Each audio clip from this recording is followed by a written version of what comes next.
Da da da da da. Da da da dee da dee.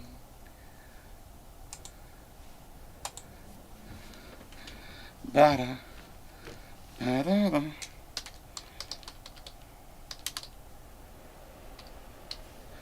Da da da dee. Ya da da da.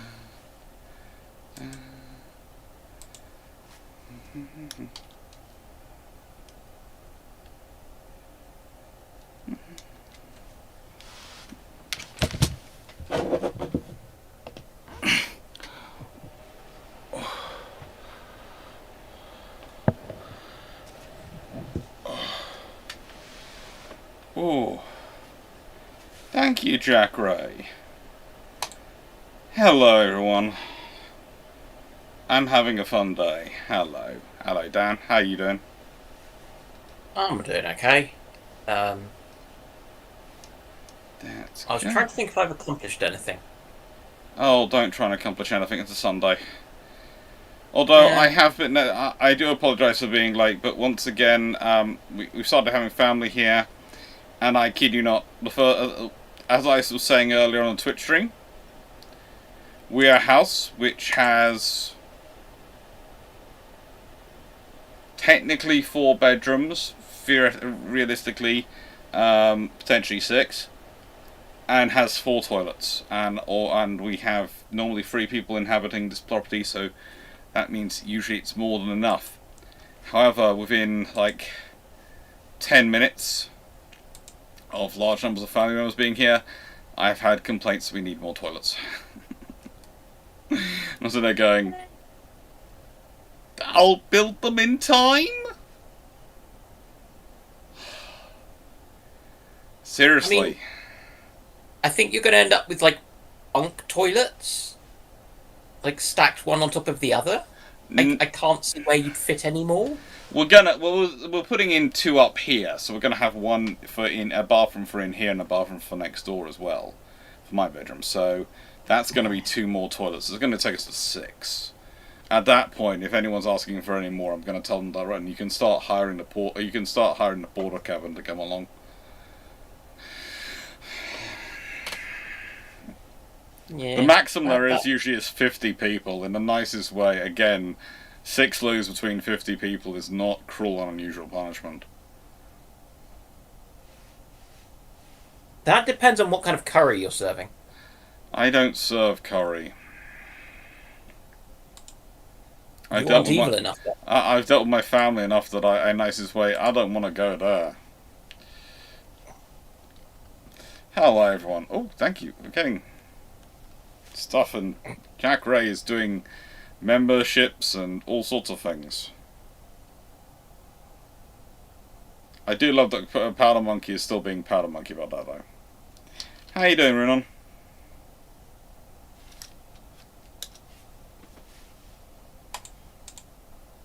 Runon's hiding. Probably sensible. Mm-hmm. Runon is hiding. Probably sensibly. Right.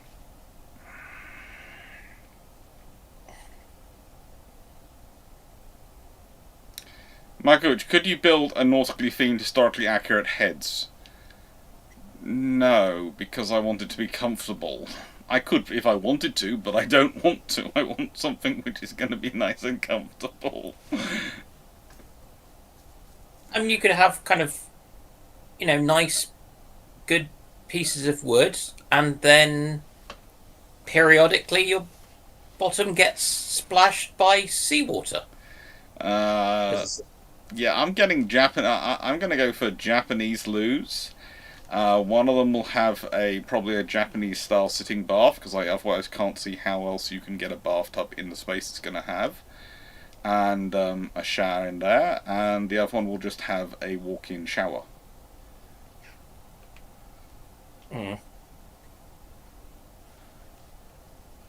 Because I'm not paying for 2 Japanese baths in, when I'm going to get I can only use one at a time. And that means You we are go. trying hard. We have. That means we have 2 baths. We'll have 2 baths again in this house, which would be useful. The fact that Paul said people pay good money for that, obviously referring to the discussion you were just bringing forth, Dan, is worrying me on several levels. Talk on. I'm very, very stupid. Okay, I got it now. Oh, that's why we couldn't hear Runon. She hadn't turned herself on. Guess where I'm working. Runon, have you week? started dyeing your hair blonde? No. Just checking, because you are having blonde moments lately. Well, technically, pretty much everything from the top of the ears down on the back of the skull is arguably blonde right now, but the rest of it's still the natural brunette. Anyway, well, I had pushed to talk on because the last time I was in a voice call on Discord, I had a lot of background noise and back chatter. Yeah. And that's a global. Discord has some voice and video settings global and some per device, and it's not always clear which is which. But don't worry, everybody. We will be going quantum for the stream today. I just need to go get it out of the fridge. And as I was trying to say, guess where I'm working this coming week? Where? Bristol City? No, 3 blocks north of the flippin' White House. Oh, you're gonna be in fun then. You're in security clearance Nightmareville. I am on L Street. Oh, that's gonna be fun. Cassian, how extensive are the connections between the Royal Navy and the restaurant industry? Fairly extensive. My favourite example is, I'm trying to remember what it is, but there is a little cafe on a beach on the south coast. And it's basically had 4 generations, basically, of Navy chefs running it. What happened was great-granddad started it. Granddad came back from service, took over. Dad came back, took it over. Daughter came back from service and took it over. Son became an electrician. We don't want to talk about him. He's the black sheep in the family. And as I understand it, daughter's daughter is now in the Navy as a chef as well now. I think it's Sea Lane Calf. I think that's it. I think that was the one that has that history. But it's a really cool cafe to go to, and you learn very quickly the high quality of Navy cooking. Today is alternate history. Oh goody! I have something I need to share with the chat. That's worrying, but it is alternate history. Also, I should tell you, I have heard rumours that there is a special Iron Brew potentially coming out for Christmas. I've heard this on the various Iron Brew forums, and yes, there is an Iron Brew forum, and yes, I am a member. I should probably not admit that, that's embarrassing. There is a Blue Brew Ice potentially coming out for in Christmas period, so it's going to be a blue coloured Iron Brew, which has to be served extra cold. So it's Iron Brew Quantum. I have no idea, but I was worried you were going to say that. But you know, I was guaranteed to say that, Doc. I mean, what did you expect? All right. What's going on with the Royal Fleet Auxiliary, Port of Chicago? Currently, it's being mucked about something chronic. Honestly, there's a mess going on. It's probably going to need to be sorted out. But the thing is, and I mean this in the nicest possible way, you need some politicians who actually have long-term vision come in, who can actually deliver on the long-term vision. Not just, we've made a 10-year plan, we've banked all the expensive decisions for the next general election, we won't be in charge. AC75 RS7, it's Sealand Cafe.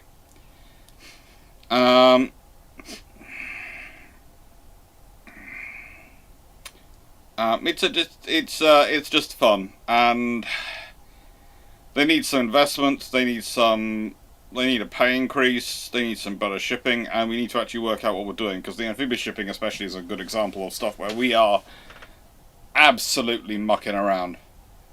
If we're really going to go the size of ship they want us to go with, we need to be going with 8, 4 of which are going to have to be RFA and 4 of which are going to have to be Navy.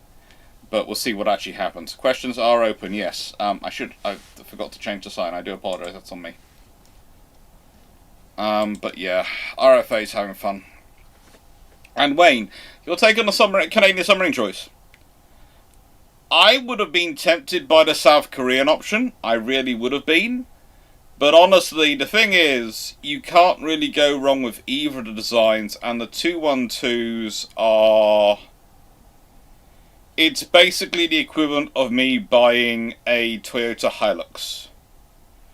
Is it the world's most astonishing vehicle in terms of anything it does? No. Is it reliable? Guaranteed to work, and vaguely indestructible to all known forms of destruction? Yes.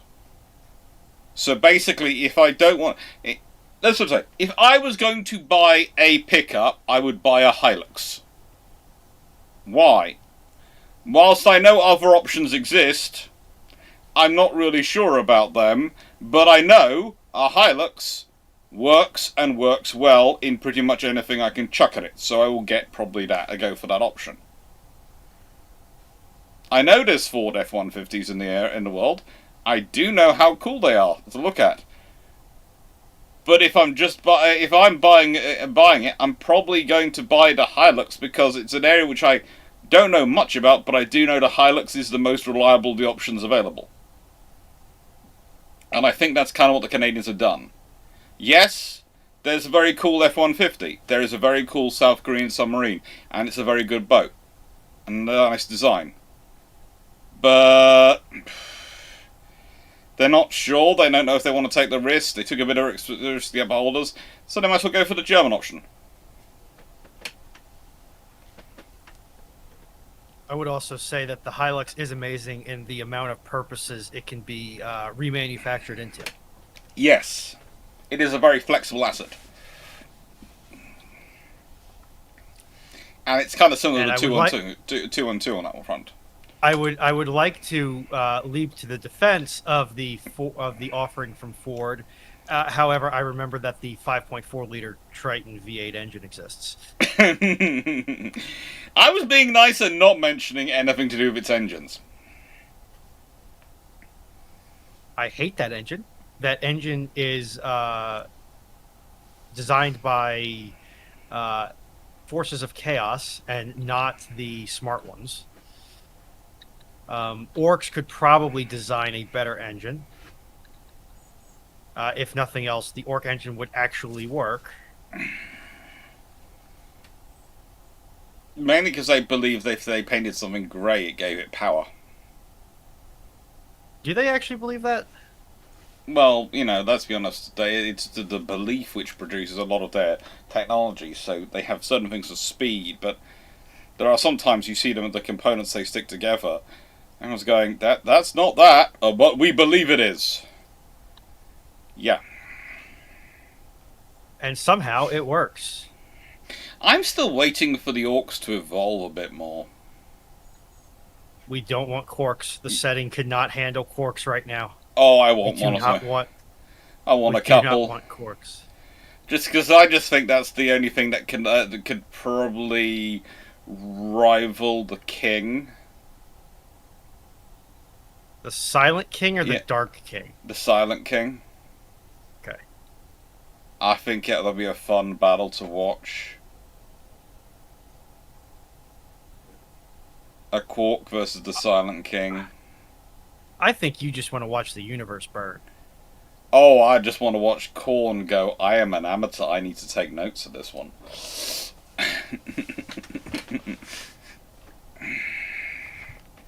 We already have a Croc, it's Gazgul. Nah, he's not he's smart and he's big and tough. But he's not a Croc. No. He's been classed as a Croc now, according to Dragon. Dragon, you're gonna have to come up here and defend that one, because as far as I know, he is just large. He is just a large orc. He is a very capable orc, but he's still an orc. Mm-hmm. He's not a Croc yet. Ah, yes, the sound of my voice. How I hate Later, it. currently a bit busy. I realise probably your time is being taken up. Probably by Foxo. Very sensibly, put her first. At least I hope it's by Foxhound. Right. So, to very quickly chime in about that point, I'll be back later, but no, in particular, Gazgul is currently referred to as a Croc by Games Workshop because he has reached a certain level in the WAG where he is actually no longer an orc. He has re-evolved back into a Croc, according to a lot of the GW media. He's done what now? Re-evolved, because orcs are actually a devolution of the Croc. So he has managed to re-evolve himself back into a Croc. Oh, okay. I thought they were supposed to be a servitor race or something. No? It's all very wibbly wobbly, orky corky. Yeah. I will probably be back later. Ploppy Well, 78. till then. Yeah, I'll be looking forward to that one. Ploppy 78. Have you visited Glasgow University Archives study for the look for the area's history of the ship travels? Yes, I've spent some time in there. Spent a lot of time there over the years.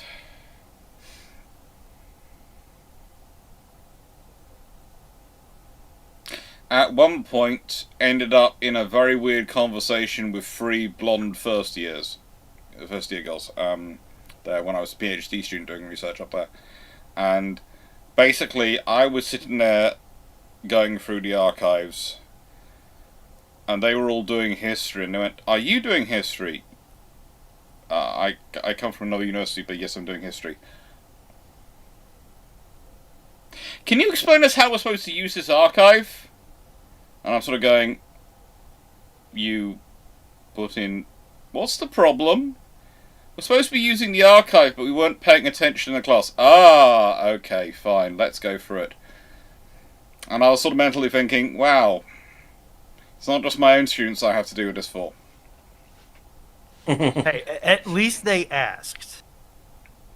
They did ask, but they had managed to look pretty darn useless for the first half hour. Obviously, potentially expecting me to ask if they needed any help, but I was busy enough in my own work. I wasn't going to offer the help on the random idea they needed help. But the moment I was asked, I actually did assist. But also, they were actual members of staff. It's just I do admit that they were looking at them as if they were giggly first years, and so were really the library archive staff were going, we're really not designed to look after you guys. Timu, what if Hitler had come out of World War One as a democracy champion instead, preaching a united democratic Germany in the 1920s, picking up quiet support from Berlin's academics? Does World War II still happen?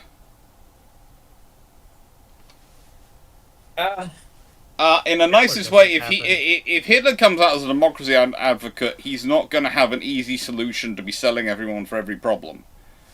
He's going to have a nuanced solution, and as we've seen in our own era, nuanced solutions are difficult to sell politically.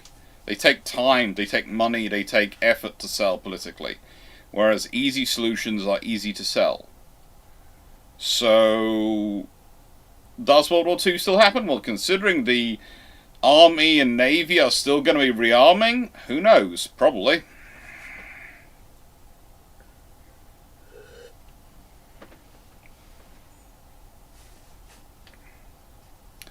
Foxhound, they were chatting up. No. Don't take this the wrong way, Foxhound. I know exactly what I look like and have always been solidly aware of what I look like and what I am. And also, here's another thing which might sound strange. If you are one of my students or could potentially be one of my students, as far as I'm concerned, you have heads, hands, and feet and nothing else. And feet can be interchangeable with wheels. I don't mind. You need something to move yourself to my class. You need something to take notes with. Hands is the normal one. There are other methodologies available. And you need something to think with. Unfortunately, that's not really interchangeable. That's usually only a head. That's all. That's my requirements. That's all I notice about you, and that's all I care for. Should you instead consider them as brains in a jar with manipulators?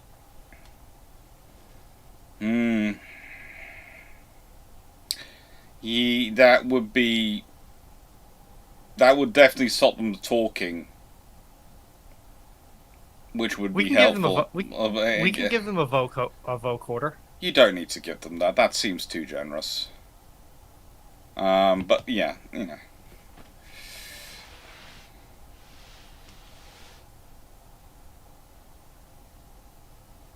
I know what I must ask. I will put it in the queue when the queue reopens. Oh dear. Should we worry? Probably. Okay. 1875. Is the issue of wrecks with low background steel being scavenged still an issue? Yes. Are there any Isn't efforts it more being... for? Isn't it more for the quality steel though? It's a bit of both. Are there any efforts being made to reduce it? Well, there's a reason why the Brits now tend to have 2 OPVs sitting based out of Singapore wandering around. Because you can't expect anyone else to do it for you.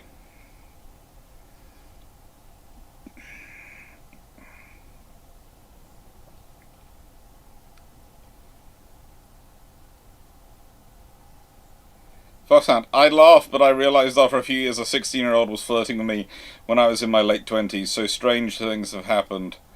Creeped out, honestly. I can understand that one. I appreciate that reaction. That is a good reaction. Have a cookie. And my reaction, I was 24, and they would have been 19. But I was still... No. I know how I looked at 24. Believe it or not, I looked better at 30 than I did at 24.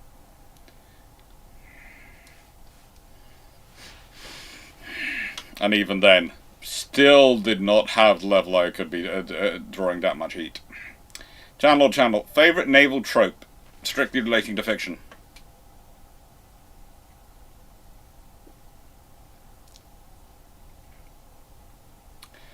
Okay.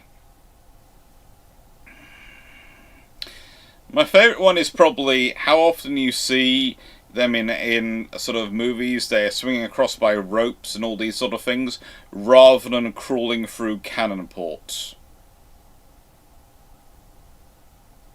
It was one of the reasons why you got as close you did was to jam the cannon ports open so they couldn't pull the shutters down, so you could crawl through them.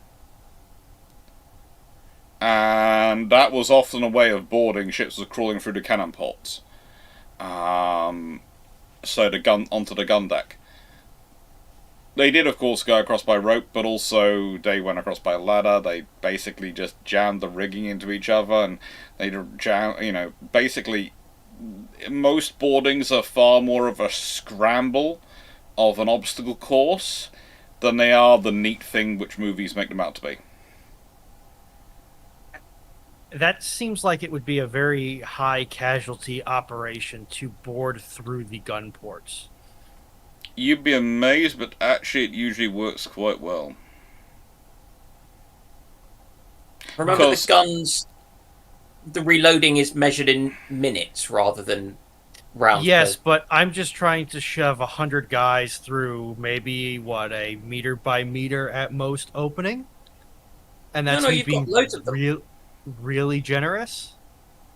Yeah, but usually what you've done is you've fired a broadside before you've closed, so it's only a few minutes, and the people on the outside are hopefully dazed or splintered or all sorts of things. Plus, that's why you have the ship's boys. Send them through with a pistol first to cover it. And I get that by Age of Sail standards, I am large, but I also crawl in void spaces sometimes for a living, and ship's boys are 7 to 8 years old usually. Yeah, I know, but even then, Powder monkeys, arm of a pistol, crawling through first. Ostensibly, the men would be coming through behind them. Yeah.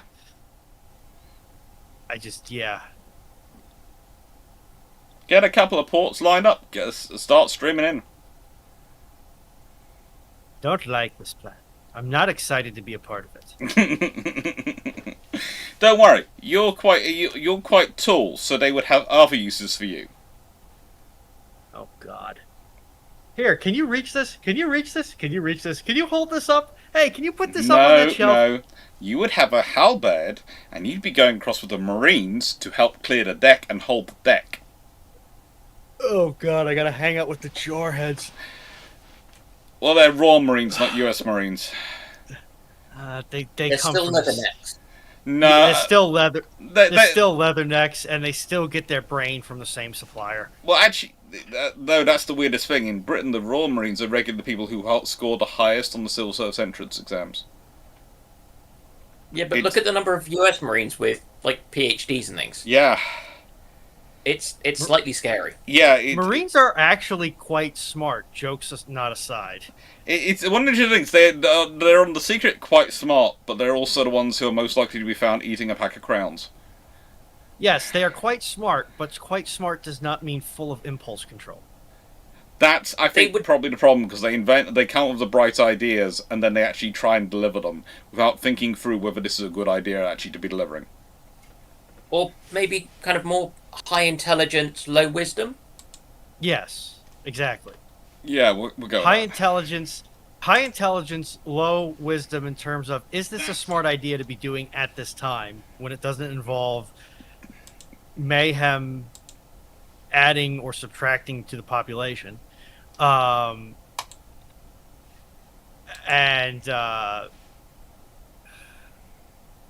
yeah, generally high charisma in some situations. Probably good constitution, strength, and dexterity. Yeah.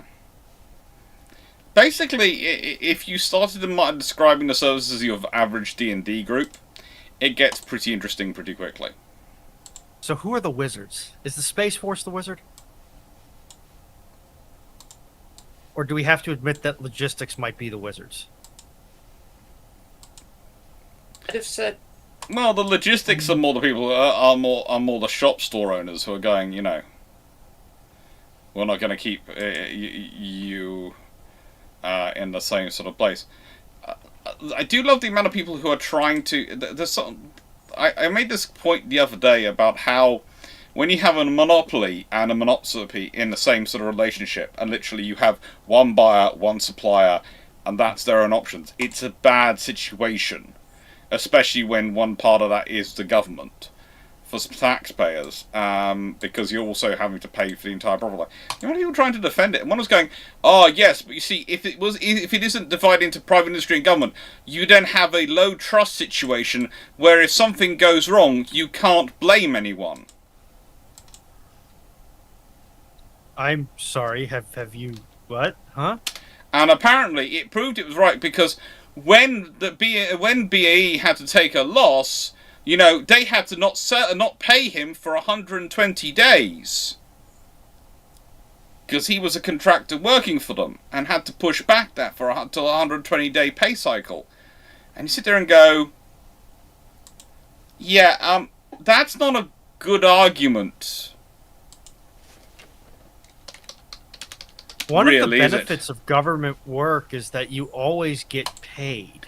And also, if BAE takes £1 billion loss, BAE are going to pass that loss on to their customers to try and recruit that money, aren't they?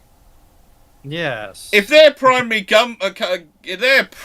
customer is the British government, who's going to pick up the money at the cost of that loss? Bob Laden?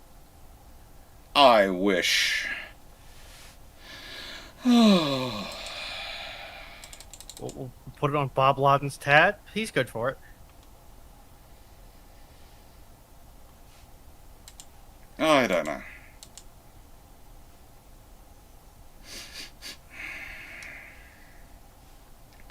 But it is all fun. It is all fun. Join me in despairing at the world. Yeah. And all of humanity. Join me in not caring about the world until I do, and all of humanity.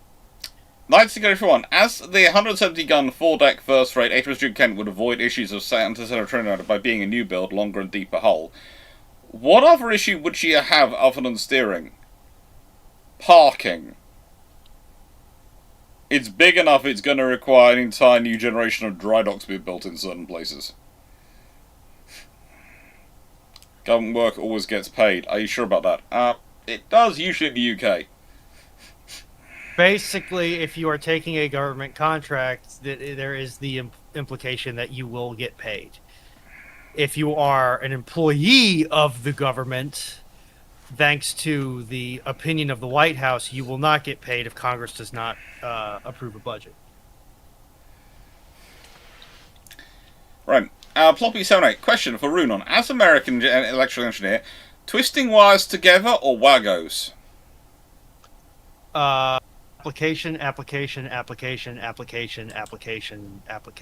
For most, like, general making up switch boxes and things like that in a, I guess you would call it, customer-facing or general personnel, so light switches, wall receptacles, so on and so forth, wagos are absolutely wonderful, especially when you're doing retrofits on homes where it seemed like in the 60s and 70s, if they needed 15 millimeters to make up of wire in the box to make the connections, they would give you 14 and a half and tell you to figure it out.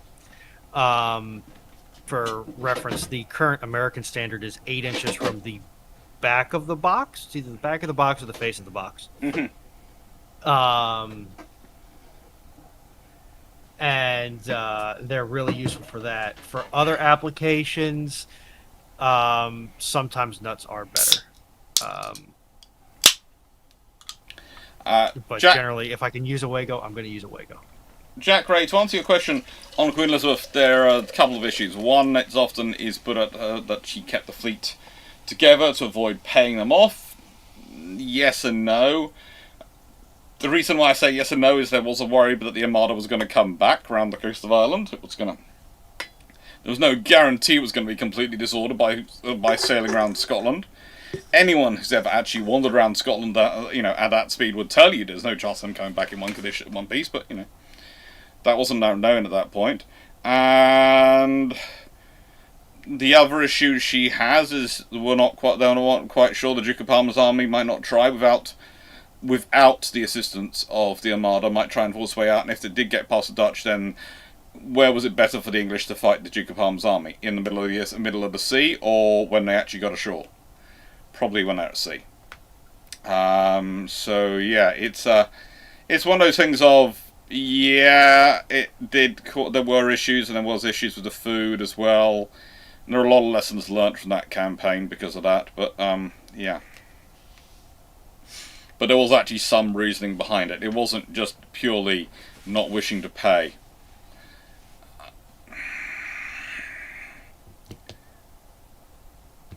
Ah, crap. Okay. What did you do? Doc hit the submit button before I could give the context for the 500 KT Yamato. Because I saw this and I'm like, I have to bring this up. Okay. Oh, good God.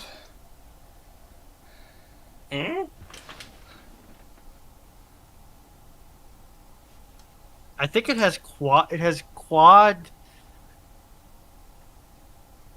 21s, I think. Let's check. Is this 500 kilotons or 500 knots? Kilotons. 500,000 tons. I mean, I'd be more amused at watching it trying to achieve 500 knots. So it's got 21-inch guns.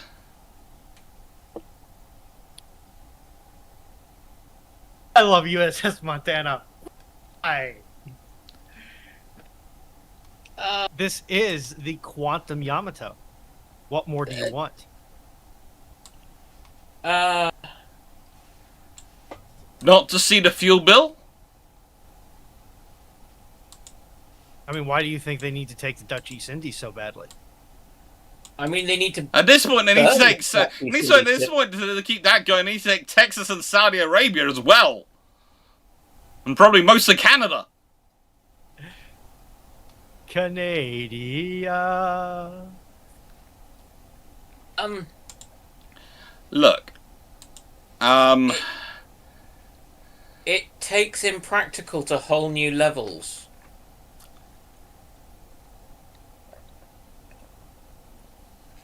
And it's going to need a crew in the tens of thousands. Why does it need 2.5 to 3 million shaft horsepower to get to 28 knots? It's got 6 shafts. The Jeremy Clarkson School of Power Distribution? Well, the most it could, at the time, and the most you could build a shaft it could take individually would probably be about 50,000 to 75,000 shaft horsepower if you want to run it for 28 knots. So you're limited to, even if you go for 75, 300,000 shaft horsepower, not 3 million. Well, it does have 6 shafts. Yes. So that's math. 50,000 a shaft? No, 500,000 a shaft. Sorry. Yeah. The lovely, the probably some of the best designed shafts of anyone at the time in the world was the Iowas, and they've got 212,000 shaft horsepower over 4 shafts. So they each have 53,000 shaft horsepower per shaft.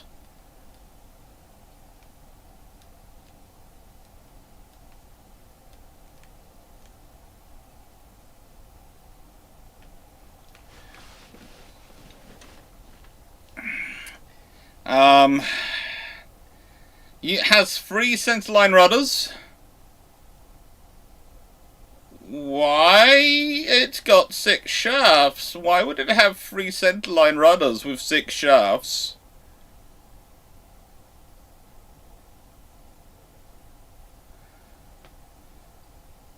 I feel like Doc is looking at this like, I need to know what substance this person was on so I can add it to the controlled list.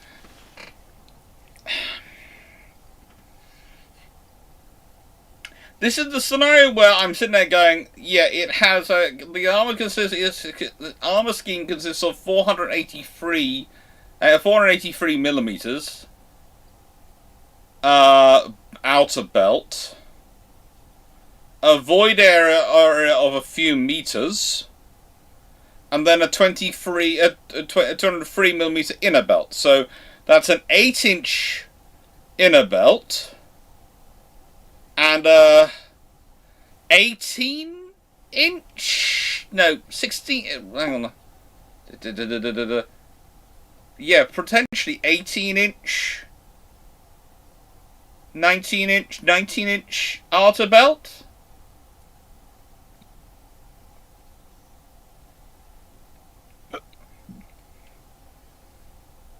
The ship's own armor would be.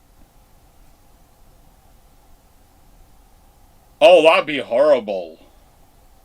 The spooling of that arm would be in something insane. Oh god, there's 2 of them. I mean, there's 2 This of them. has gotten out of hand. There's Ploppy already as well, backing him up here. I'm sure it's a biological person.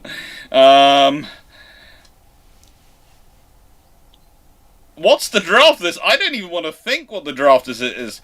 What I do notice is it's got far more of an Iowa style bow than a Yamato style bow. That's a very, very thin bow structure for a Japanese ship.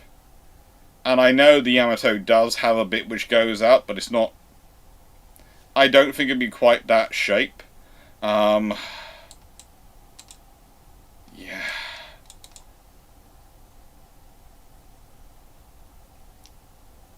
And also 21-inch guns.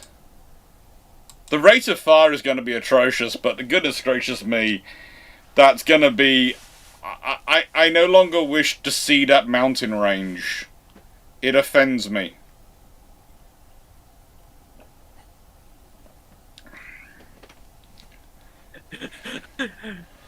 Mark Harkness, you are right. This here is beyond nuts. It's nuts, bananas, and crackers all at once.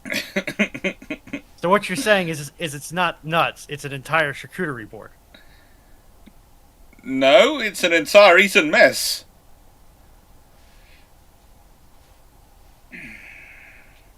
IGN unmovable. I don't know. Harrogudgeon. In a naval museum of bad design, what type of ships would have the base or you have based the forewarning? 1 dreadnought, 1 cruiser, 1 carrier, 1 destroyer, and 1 other vessel. Carrier is going to be poor HMS Furious. Just because of all the things that happened to that poor ship. There are probably other ships which probably deserve more from the point of view of design. But honestly, Furious just because of everything that happens, all their evolutions. A Dreadnought. Which is the worst designed Dreadnought? What do you think, Dan? I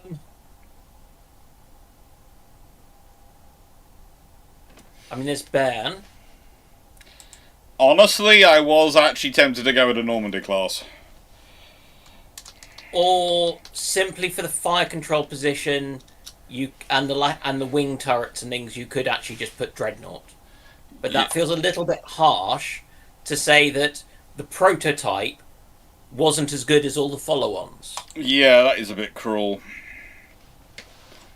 Also, there's the fact that the Normandy comes after it and it still managed to be worse. I think I'm going for the Normandy class.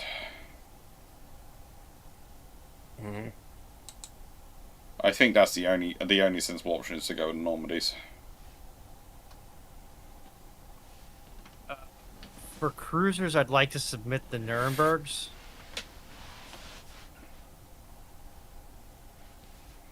Yeah. Yeah. They're top heavy. Seakeeping is something that happens to other vessels, and they have a very interesting firing layout. Yeah, I'm not gonna. You know me, I'm not gonna dispute it. Me and Nurembergs are never gonna get along. That is one of those designs which I still cannot believe got through the approval process. Destroyer. I think it's got to be the German ones with the too big guns, with the guns that are too big for them. Yeah.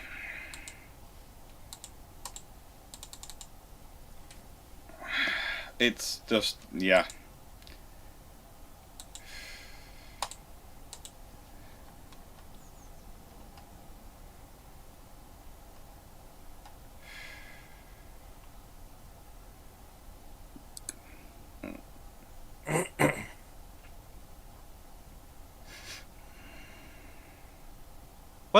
Was it the Russians that had the destroyer with the recoilless? Mm-hmm. Okay. I know that was a experiment, but I still feel like that needs at least an honorable mention.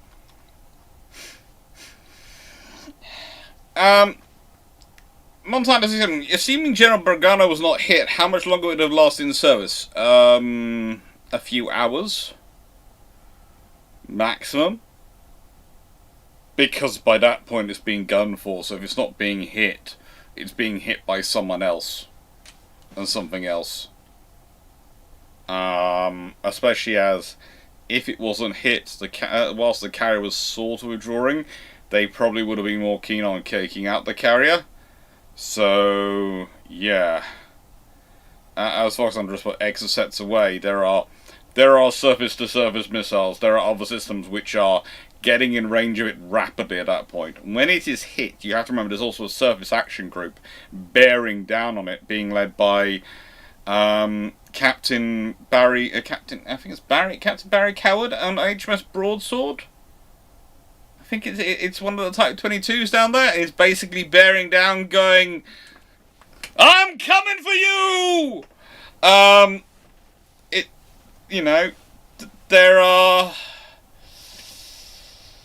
There is quite a lot of firepower heading its way. The only option is if there's no war, and then it could have lasted probably another decade or so. Hydrofoil warships, I don't think there are any left in service. I don't think so.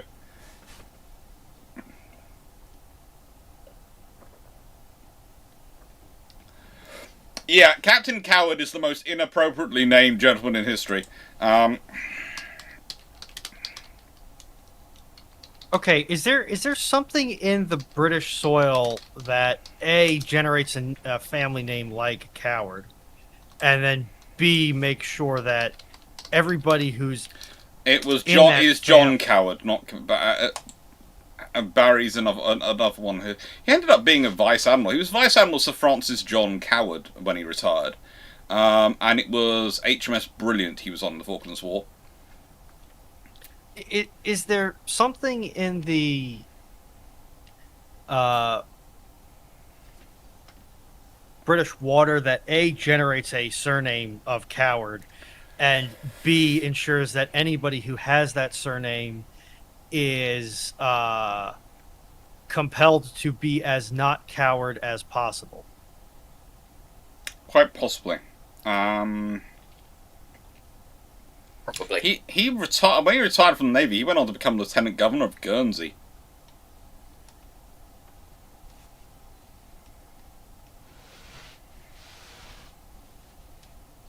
That's always the fun thing about him. But yeah, it was an interesting gentleman. I don't know where the name. I've never bothered looking into where the I'm still the surprised. surname Coward comes from. I'm not sure either, but Per If it's Steve Clarke, it is a derivative of cow herd. I thought it might be.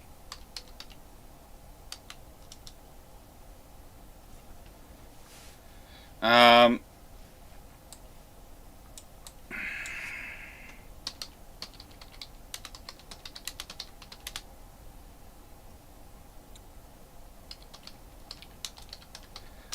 the sort of the interesting thing for me, I'd say, especially from the videos that have come out this week, was Admiral Cowan, of course, though, because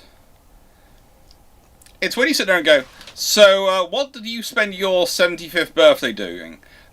Taking part in commando operations attacking the Italians in Italy.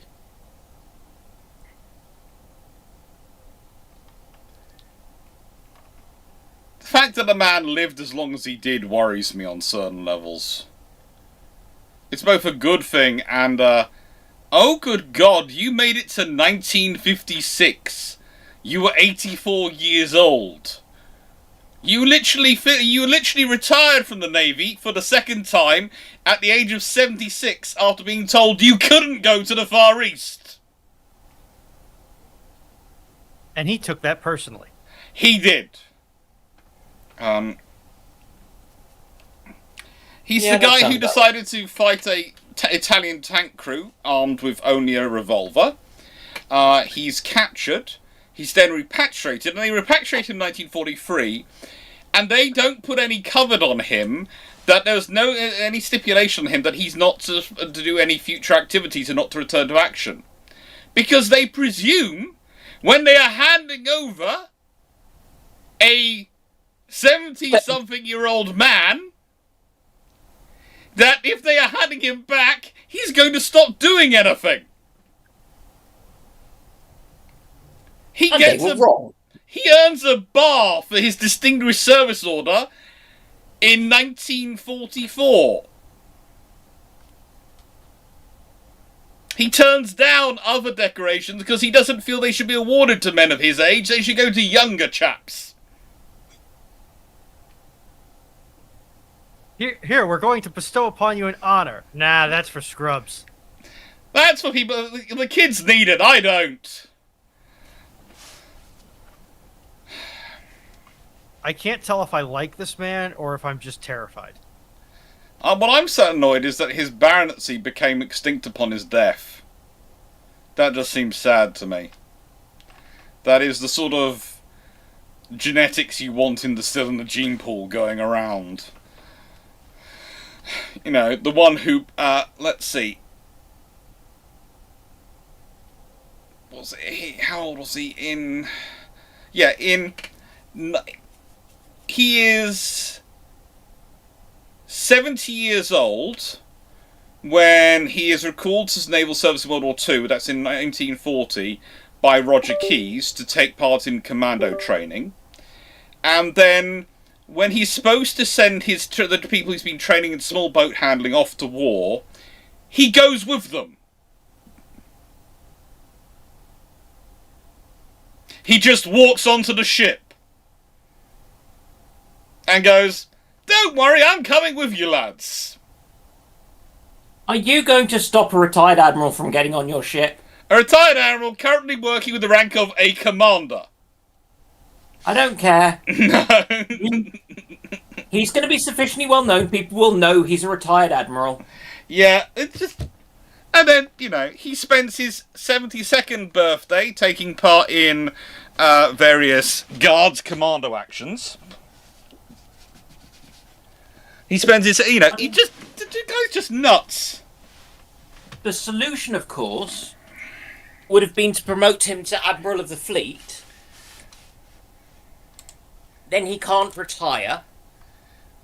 Yes. And you say, you can't be risked, you know too many secrets.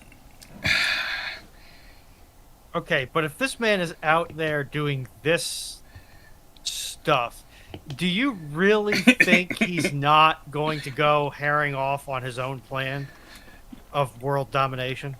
Look, in nice way, at one point he co-opts the entire King Edward VII's own cavalry regiment of the Indian Army. Just takes them off for an operation, and they're supposed to be doing the operation one way, and he rocks up and goes, "Actually, you need to do it this way." But sir, that's not the orders. I know that. Does it look like I care? It's described as he attached himself to the regiment. Yes, much like a limpet mine. Oh, no, it was a good... But no, he is barely remembered, Admiral Cohen. Walter Cohen. But as I said, he's not the guy you want in charge of people in the Baltic operations, because frankly, he's far too aggressive for the people who went out there. Now, oh yeah, definitely the naval version of Adrian Card in the word. Question 28 from Knight. If the British built a 170-gun four-deck first ship of the line, could she be finished in time to see service in the Napoleonic Wars? No. Depends when they build her, and she could serve, but will she see actual action? Probably not. Because there's nothing that she really needs to fight, unless you want to scare the bejesus out of America, and when they turn up to she managed to take part in the sacking of Washington, so U.S. Senate gets to go, "Yeah, you guys decided not to build ships of the line. You know how big your frigates are. This is our ships of the line." Listen, Congress is just trying to exercise due fiduciary justice for the American taxpayer. I don't know why you guys get so upset at the fact that they won't fund the Navy properly. Sebastian Crutchfield, what do you expect the Royal Navy AUKUS subs will be called? The RN AUKUS subs will be called. They're all A's, aren't they? Well, we've got through the Astutes, which are the A's, so it's B's.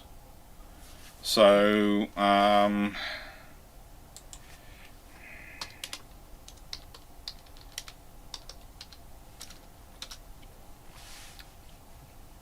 Bubba, I Bryant, wonder and if they Bobby? might go with S. Because we had O's recently. We had yeah. O's post-war. We've done S's and T's. We did U's. We skipped the V's. No, they went on to Vanguards. We didn't do the we didn't do the W's. We've gone back to the A's. So it's going to be the B's or the B names. I didn't think we really did B names for submarines, did we? We've done B's and C's, but no, so we might use some of the names from the destroyer range. So you've got Basilisk, Beagle, Blanche, Boadicea, Boreas, Brazen, Brilliant, Bulldog, Broadsword, all those are options. But Bulldog's already in service, right? As one of the inspirations?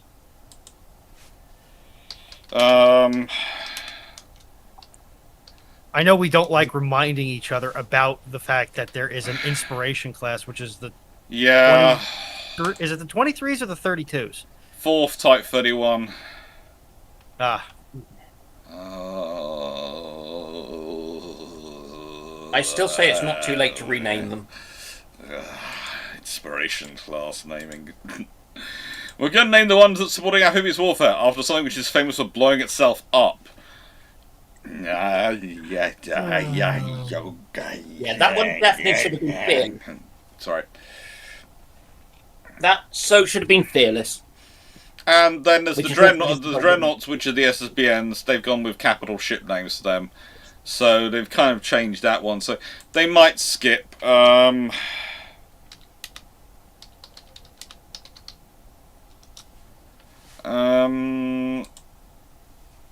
Honestly.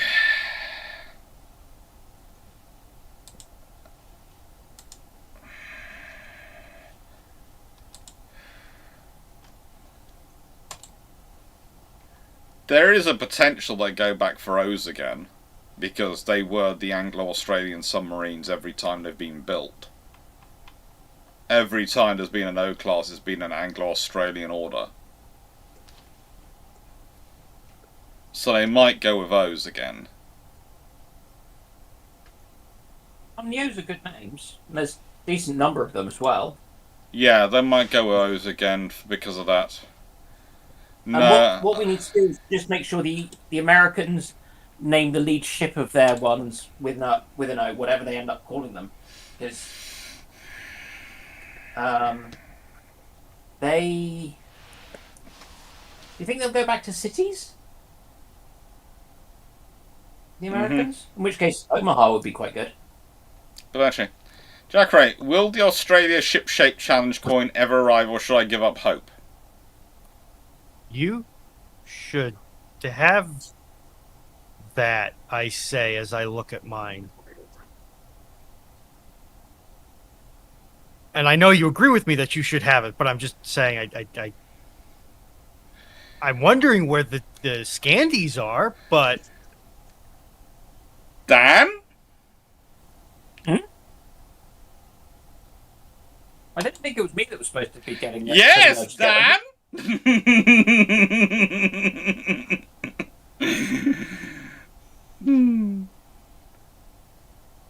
I thought Gareth took that over from me. Dan, have a chat with Gareth. Please. Find out what's happened between the two of you. Please. Because I'm trying to deal with all the Falklands and other kind of stuff. Speaking of which, have you spoken to Drac this week? I have been in touch with him today. How's he doing? Can't tell from the nature of the messages. Okay. Night Signal front. If the RN had a 170 gun 4th deck first rate shifted line, does her size make her less likely to be screw propulsion converted? No, it probably makes her more likely that she's more valuable.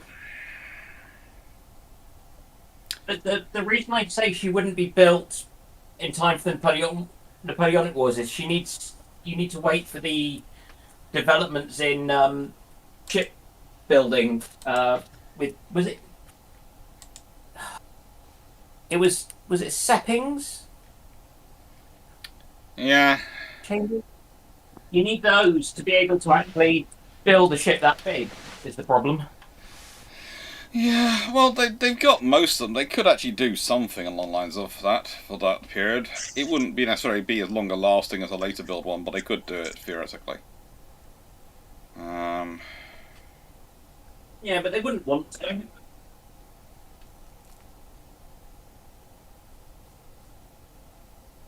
Sorry, I'm getting my I thought I'd start building my little infamous hood. Just make sure it doesn't fighting German battleships in the Denmark Straits. Hey, looks like Belgium. Belgium is considering going British for a how do I put this way, for its next generation frigates. They are apparently yes. leaving Damon. I shall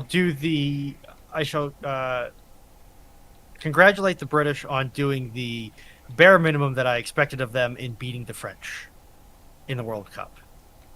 Hmm? And this is where I learned that in the penalty kicks, they lost to the French. But No, we won overall.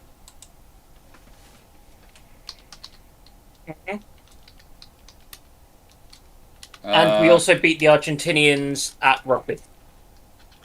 Yeah. the problem is you weren't playing rugby; you were playing soccer. No, we then played. Nope. We then had another match the next day with them in rugby, Okay. and we stomped them. And it was a case of everyone's still making a big fuss over the football, and all the rugby players are going. And actually, here's the funny thing: the Argentinian team is the Argentinian football team is pretty much built around one player.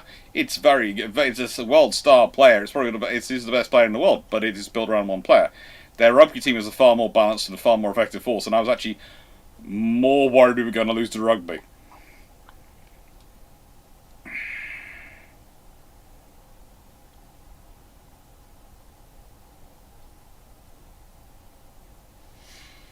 But yeah, England did actually manage to play. Actually, almost, and I hate to say this, but the match England and France played each other in the World Cup match was, according to pretty much most of the sources I've listened to as friends who actually watch football, was actually the best match either of those teams played in the entire World Cup. And just sit there and go, that's slightly disturbing. Well, yes, there was. It was an age-old grudge match. It's older than the Anglo-Argentine grudge match. One could say it almost goes back to prehistoric caveman times. Channel. In 1936, Spain gains access to its current 2026 naval infrastructure. How has this changed the naval paradigm in the Victorian age?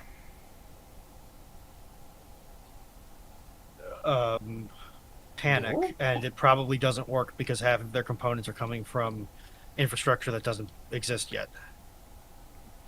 No, the trouble is a lot of Spanish infrastructure. While Spain does a lot of the actual physical ship construction, etc., a lot of the components and a lot of the systems actually aren't Spanish built. They come from other countries. So they are the great people of producing hot rods from people. Nightbot has decided to ban the Fleet of Oceans. Good.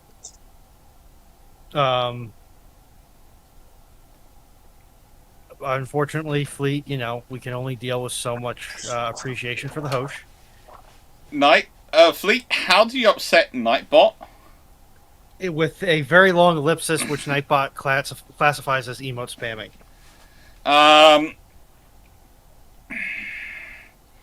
They've got the infrastructure, but they're not getting it. But nicest way, just having the infrastructure doesn't help this day. You also need the industry and other things behind it. Even if you've got the industry, if the Spanish have got the Spanish industry, they still haven't got all the industry and industry they need because they're so integrated.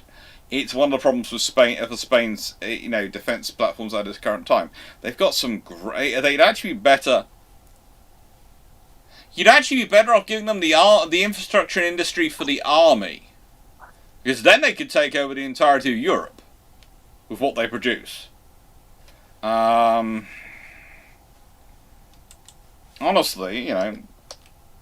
What, wonky AFVs that don't match up?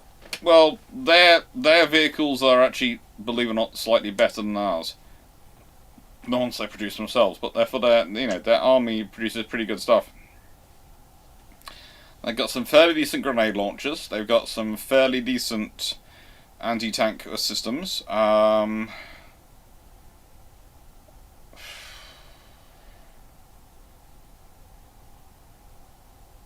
They've modernised their Leopard tanks. They've got those facilities, but they've got some pretty interesting combat vehicles.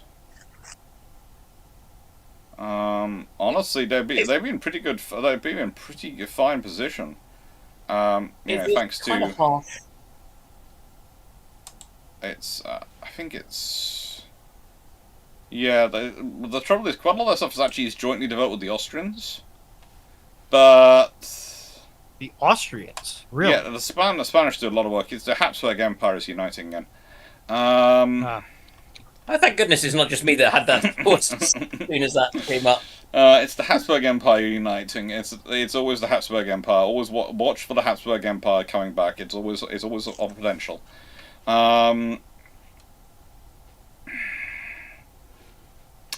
But yeah, the Pegaso would be a really dangerous thing for the world back in 1836. Honestly, it would allow Spain to take over the world, or rather most of Europe. Anything it could actually get to in terms of forms, and that would be pretty damn scary. You?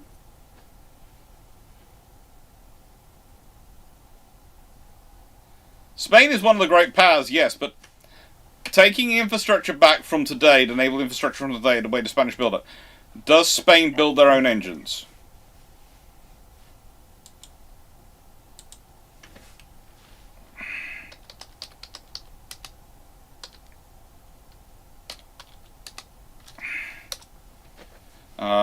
It's a good question. And, you find actually, no, they get General Electric. They tend to buy General Electric engines, and yeah, they buy in German diesels, etc. So the thing is, they have the ability to build the hulls and some of the electronics, but the engines and things like that are built by different people, and even a lot of the stuff comes from Tails. A lot of their electronic stuff comes from Tails or America in terms of the radar units. Yeah.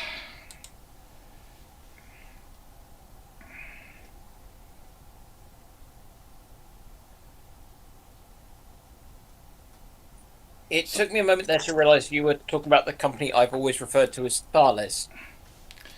Okay, depends which country you're in, whether it's pronounced Thales or Tails. And I've learnt this recently, and I've learnt less people pronounce it as Tails, so I tend to pronounce it as Tails just to wind people up. Because it's Fair both enough. correct and incorrect, which makes it annoyingly correct.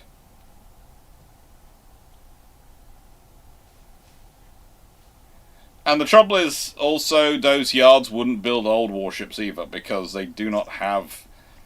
In nicest way, yes, you have a whole load of welding gear, but you really don't want to try and weld an iron warship.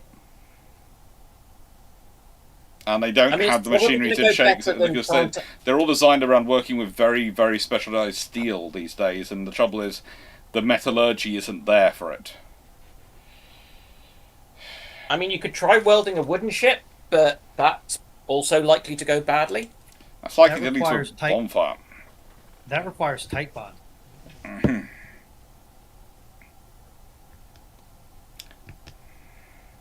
That requires Foxhound. a very long petrochemical trail, if I understand how that stuff is made correctly. Mm-hmm.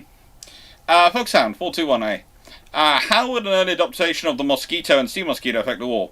Also, what if you gave said Sea Mosquito Griffin engines? I'm guessing not much would catch it. Not much would catch it, but if you have something like the Mosquito come in the mid 1930s, and so you have things like the Illustrious class and the Ark Royal are designed around it, probably with slightly larger lifts to accommodate it, and a slightly larger hangar to accommodate it, so there's going to be changes to design to make that work. That has the bigger difference that has is making those ships far easier to adapt into the jet age. Longer term. Shorter term, it gives them let's be honest, a twin-engined high-speed aircraft which can be used for both strike and fighter and heavy fighter operations. Because let's be honest, the Mosquito armed with several cannon can do the same job as the Fulmar. Which means you potentially end up with especially if they'll probably look into it, and if they can get it to also operate as a torpedo bomber, then potentially you have illustrious class designed around operating an air group of 36 Sea Mosquitoes armed with those Griffins. And they can be used as both air defense and strike aircraft. And Lord help them. Now, as Felix pointed out, Mosquito did suffer in Malaysia. Hot and wet is not good for it. No, hot and wet is not good for it.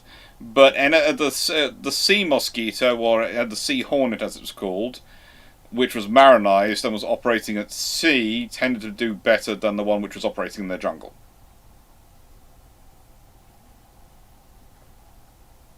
You can kind of work out why. It gets hot, but it's far easier to control temperature, and you have a far better basing facility for it in terms of the facilities, in terms of the hangar. So yeah, and the termites, as Steve's pointed out, were not really as much of a problem out at sea.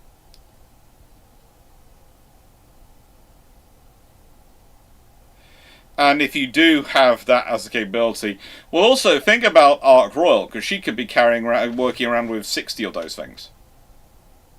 So imagine Ark Royal shows up and she's got 60 of those aboard her. That's oh, we're dealing with enemy fighter aircraft coming in. Okay, so we've got 60. How can we maintain a cap? I think we can maintain about 12 aircraft in the sky at any one time, 12 on alert, and that's just taking 48. We also have 12 more doing what? Reconnaissance. They're taking up the airborne. They're taking up the radar and going hunting for the enemy. Yes, Montana 67. Why not make aluminium versions of Mosquito? They do later on. Well, that's sort of some of the development line which needs sort of Hornet and various things like that. At the time, the Mosquito was being built out of wood because it was a rather large group of very skilled workers who weren't being utilised by the war effort. B, a resource we have in abundance which wasn't being utilised by the war effort, and C, it provided a very light, fairly strong frame for an aircraft. Look, it's carbon fibre. Just go with it's carbon fibre by another name. Is what it's made from. Yeah. And yeah, so, it was things like it was the furniture and the was it piano makers? Yeah, it's basically like if Sweden in a future war asked IKEA to make them an aircraft, and they knocked it out the park. That is the Mosquito.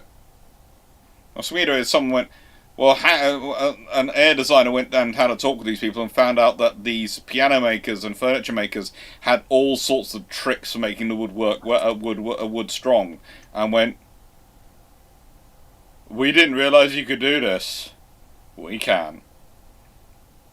And then they just let them do it. And, yeah.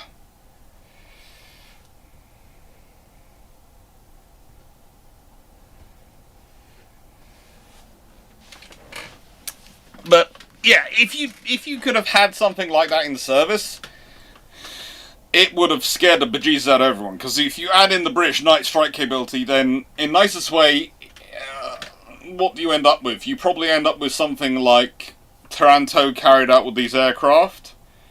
And yes, they can't do it the same way they would with the Swordfish, but they can do it in other ways, and you end up with probably a far larger strike again. And you end up with a multi-role aircraft, which is basically a heavy fighter / strike aircraft, which will suit the Navy's needs. Because for zoom and boom, that'll be able to do zoom, boom, and lift up. That would also be a very interesting fight. Sea Mosquitoes versus Zeros for air dominance. Who's going to win that fight? Zero going, I'm faster. Mosquito going, I'm pretty much as fast as you. I can't outturn you, but I do have 8 cannon. As does my friend. We'll see what happens. Or 4 20mm cannon and 4 machine guns. And radar. And my aircrew could stretch whilst they were on their very long transit to get here. What's that? You're getting cramp? Oh. You need a toilet? That's a shame for you.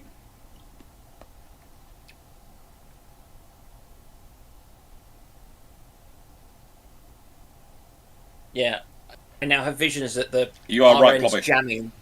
The RN's jamming would just be the sound of tinkling water. Probably the problem with the early Sea Mosquito was it didn't have counter-turning engines. Yeah, but give it time. We do what we can because we can. I mean, they had. Well, the ideas for counter-turning engines have been around since about the 1910s, because they'd first looked at the ship designs. Thunder Screech was contra-rotating props, wasn't it? Hmm? The Thunder Screech? Yeah. Well, you had two things. You had contra-rotating props, but also on a twin-engine aircraft, you could just have one going one way and the other going the other, and they counter each other. It's just you need to kind of make sure that you're... but because they had the... I can't remember if mosquitoes could use the power egg or not. The power egg? Yeah, essentially they had a universal kind of engine fit, so that you could just bolt any engine on the airframe. And so it was kind of a universal mounting for your engines, and it was called a power egg. I think because it was kind of oval or slightly egg-shaped as a mounting point. So you could probably just flip them over. That sounds like some sort of TMU protein powder thing. No, it's the sort of weird thing the British got up to in that period. Why do you have to be so weird? Why can't you just be normal like the rest of us? Because that would be boring? Yeah. Yeah, but it meant you could kind of basically swap out an aircraft that was equipped with Merlin engines and stick on Hercules. Mm-hmm. Or whatever. It was useful. Right. Yeah. Ploppy 78. If the Channel Mine Barrage had been completed, I presume this in the Second World War, because it was completed in the First World War. So you then ask, how would this affect the Boat and Channel Dash Act? It would have affected the evacuation from Dunkirk by possibly making it both more complicated and more easy by providing some defence. And having to structure around it. As for the Channel Dash, it means you have to clear a path through before you can do it, which kind of gives them a clue something's coming. So the other, to an extent, it makes it potentially impossible, because actually doing it in the face of those mines, do you want to run the ships through it? Or other than that, or use you basically build a ship, fill it with concrete and cork, and you use it as the equivalent of a minesweeper by having it charge through in front, setting off all the mines and sinking itself. Exactly as the Founding Fathers intended. A spare breaker? Yeah. It's always fun to do it.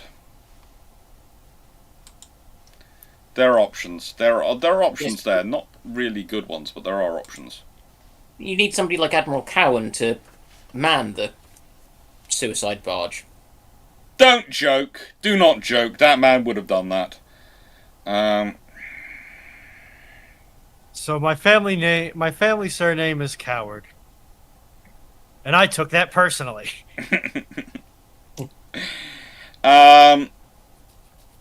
Yes, Montana 16. Was there ever thought of converting the Town Class 956 cruisers into light aircraft carriers during World War II? Nope.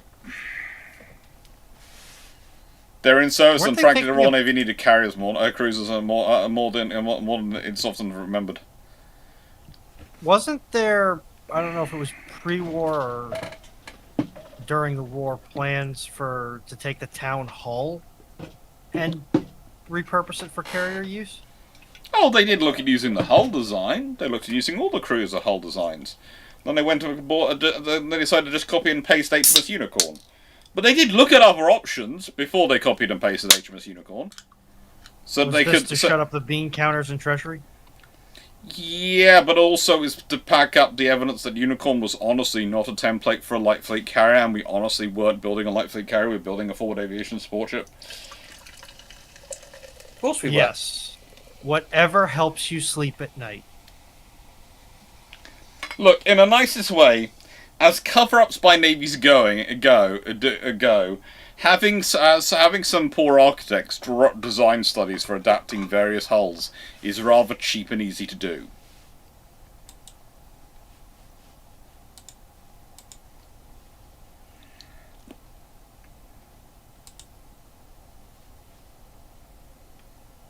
You know, it's one of those options which you can do it, and you can do it very quickly and very cheaply. Do you not get your trainee naval architects to do that kind of thing as an exercise? That's what you do to have them do. Uh-huh. Whatever helps you sleep at night, Doc.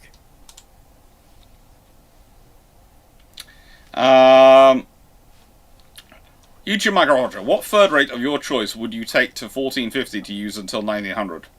You own it until today and are age-wise immortal.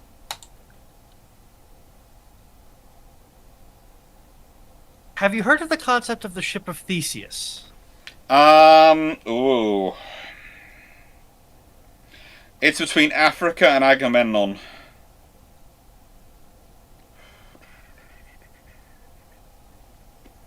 Yeah, I'm going for 64.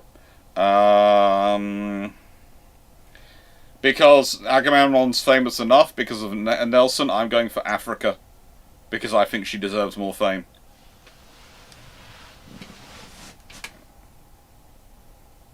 And so you can sing the song by Toto? That as well. Or rather, there is a song which has been made for this channel about HMS Africa, which someone dared me to sing, and I not only sung it, I recorded it, and it is a short somewhere on this channel. Oh, God. What about you two? I don't know my third rates well enough to have an informed opinion, honestly.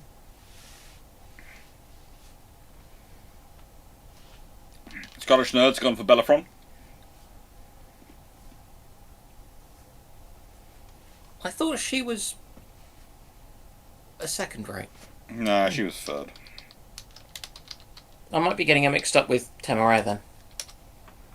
Yeah. She was a 74 Yeah. gun. I don't have strong enough feelings about them to say any one in particular. Although the French one that lasted until post World War II before being sunk certainly seems to have aged well. So maybe her. Mm-hmm.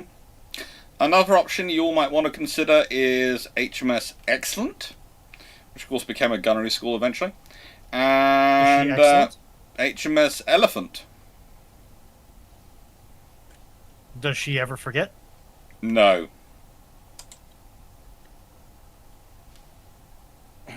And she was built by George Parsons. Oh. I take it a different Parsons to Turbine Man. A different person, but I think from the same family tree. Not sure what exactly relative level, but I think there is a link.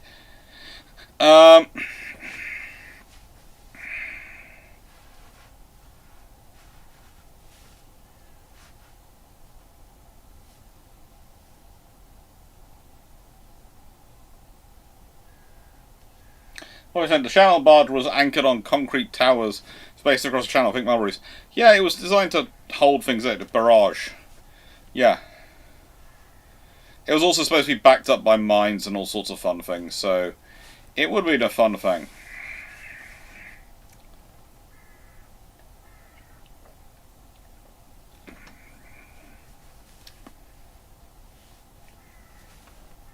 not so much a crowd stopper as a crack stopper. Hmm.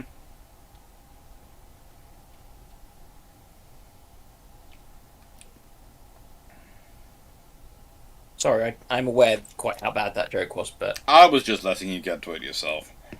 Chandler. Aside from Victoria Numancia accidentally circumnavigating the world and setting first in the process, what other ships have made great achievements on accident? Oh. Um,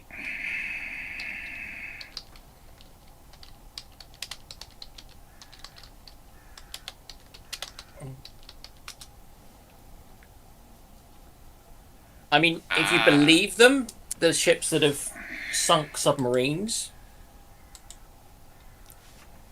by accident.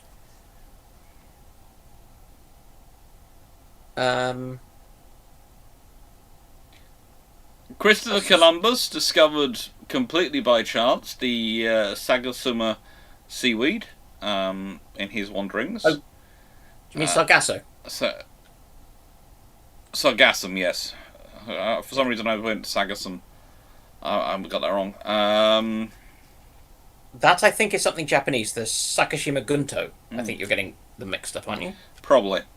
And I think the Galapagos Islands were actually discovered by accident. I think it was a Spanish ship went completely off course. I think it was travelling from Panama to Peru or something like that. Something which was supposed to be a pathetically short route and ended up finding the Galapagos Islands.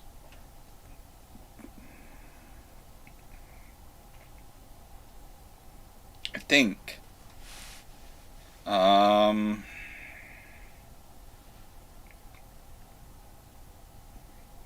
of course, there's the fact that the Slinky was developed by accident on a ship. When someone knocked a spring which had been sort of overused off a table and it walked places. Australia's many things. It's always an accident, but we'll leave that to one side. Yeah, that's where God put all of his, No. evolutionary accidents. Yeah, yes, and Iceland is where he put all his leftover materials. Let's go through one. If the Royal Navy had a 170 gun 4-deck first-rate ship of the line in service, even if realistically it was too late for Napoleonic Wars, what conflicts would you expect to be deployed to? Crimea. Bombardment of Algiers? Yes, possible, potentially, definitely Sevastopol. But I could see it going to the Mediterranean when they're trying to go. You know that thing you do with the piracy type thing and the charging everyone for lots of money and things, and we've all been a bit busy with Napoleonic Wars and things. We're now not busy, and it is cheaper for us to come and say no than it is to keep paying. Yeah. Basically, we don't have anybody that makes sense to issue you a letter of marque and reprisal for right now. So we're going to tell you to kindly stop doing that. No, it's more. We still have the leftover stocks of powder from when we were fighting a major war, but no longer have the budget for other things. So we are very happy to expend that at you, because our government no longer has the money to be paying you off anymore. So you have the choice. You can stop, or I can shoot at you a lot with a lot of artillery, and then you stop. Which would you prefer? Notice how in both situations you are stopping. So, but in one of them, I get some gunnery practice. Yeah. It would certainly have an impact on things. For AC-75's RMS Q Mary is sunk by U-boat in early 1942. How much is affected? This is a ship which individually would have quite a big impact. She does 800,000 plus troop journeys during World War II, mostly carrying troops between America and Britain. If she's not around, that's 800,000 personnel you have to move by other means. Okay? So that's it. Is it going to have a massive impact on the war? Probably not. They'll probably find other ways. They'll maybe build more Liberty ships. They'll do something. It will be worked around. But it's going to have a big impact. And the other impact it's probably going to have is potentially they're going to look at the other liners and their own intelligence systems and check if they're working right. Because remember, they basically race the liners at max speed across the Atlantic, and they use in the things like Enigma, decryption, all those things to make sure they chart a course which avoids submarines. So if they failed so dramatically, there is a problem.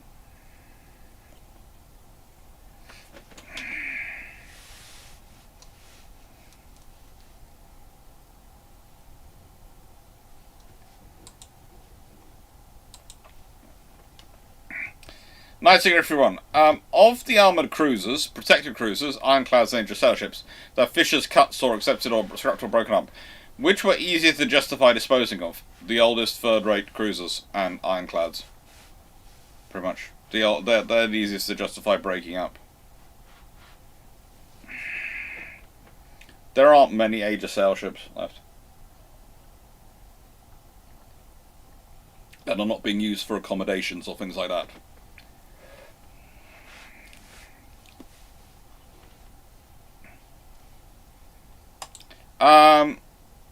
Cyril, didn't the RMS Cumeri sink a sub? I think potentially it did ram one. It certainly did sink a British cruiser. It was only a small cruiser. A Curacao, yeah. Montana 67, do you know what changes would have been made post-1945 built Essex-class carriers? They're basically there's a reason they're building midways by that point. That's what I want to get to building. So basically, post-1945 built Essex-class carriers, if they are carrying on building them, they're trying to midway fire them.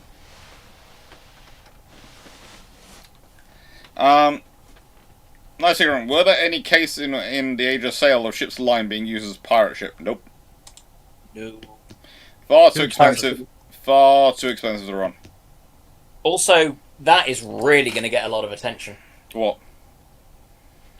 Yeah, it's expensive, and it's both going to get a lot of attention in that you're now challenging navies, and navies do not like to be challenged.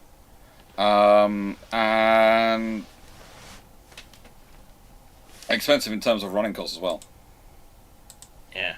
No, they went for small ships. Look, go and watch Gareth's recent Untitled podcast. It's good. About this. It was very good. Yeah. Does it taste like chicken? More like barbecue. Ooh. I approve. Okay, I have to say... It's also a joke, because that's where Buccaneer kind of comes from. It's the same root. I would like to point out something. There is a YouTube channel called Danny and Gary, which involves two gentlemen going around trying restaurants in the UK. Both of them have their own food channels, but they occasionally team up on this joint one, and it is well worth watching. I would also like to point out there are a huge number, and I only know this because apparently I was a witness to a debate earlier as to which one they should watch. There are a rather large number of VTubers who are watching various football matches at the moment going on, doing the watch-alongs. Seems to be proving fairly popular amongst the VTubing community. To be fair, is the World Cup one of the bigger sporting events for like 3/4 of the planet? Yeah. And that's why I'm offering an alternative to watching the World Cup. Have a historian talking alternate history with you. Far more fun.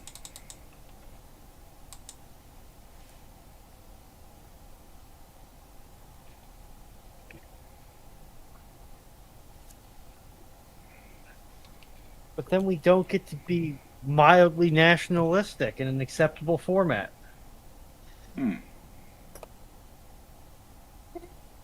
It's Spain versus Argentina. I just want them both to lose. Ideally with as many casualties as possible. I think Spain winning is more fun at the moment. YouTube Minecraft Watcher, what if in the 1890 the Balkans managed to liberate themselves from the Ottomans and emerge as a communist states?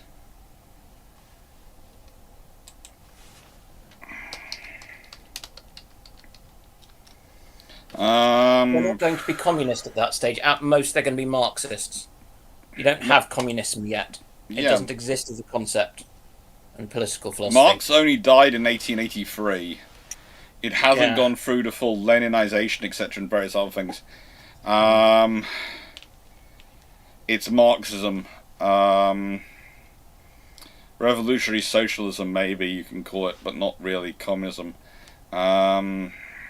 You had the big thing you had at that point, from memory, was you had anarchists. They were the really tricky ones.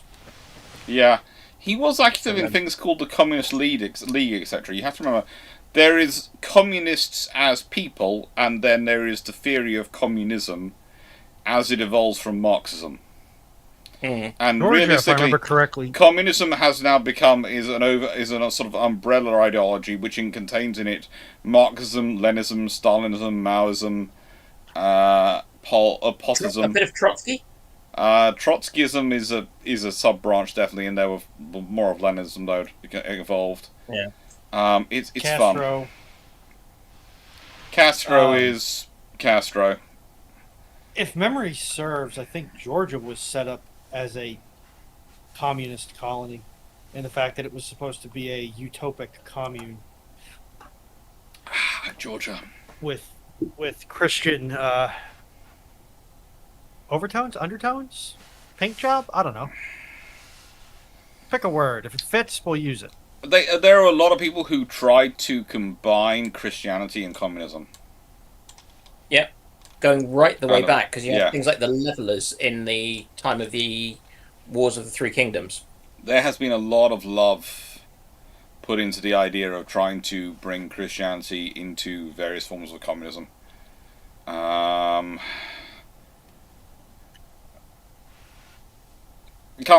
is a Paris Commune of 1871. Yes, but please note the Paris Commune of 1871 is applying a Parisian version of Marxism, which actually had its own root for a while and has now been subsumed back into Marxism as a theory. It is not communism, it is Marxism. Okay?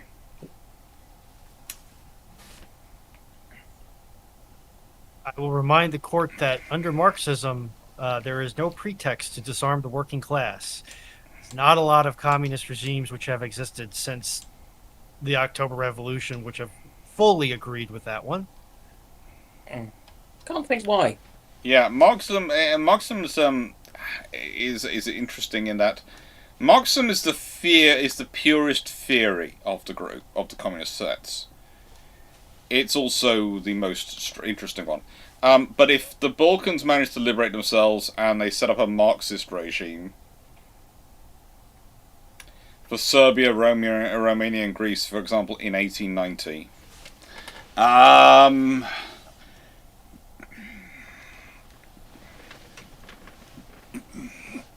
Honestly, that'd be interesting, because you'd have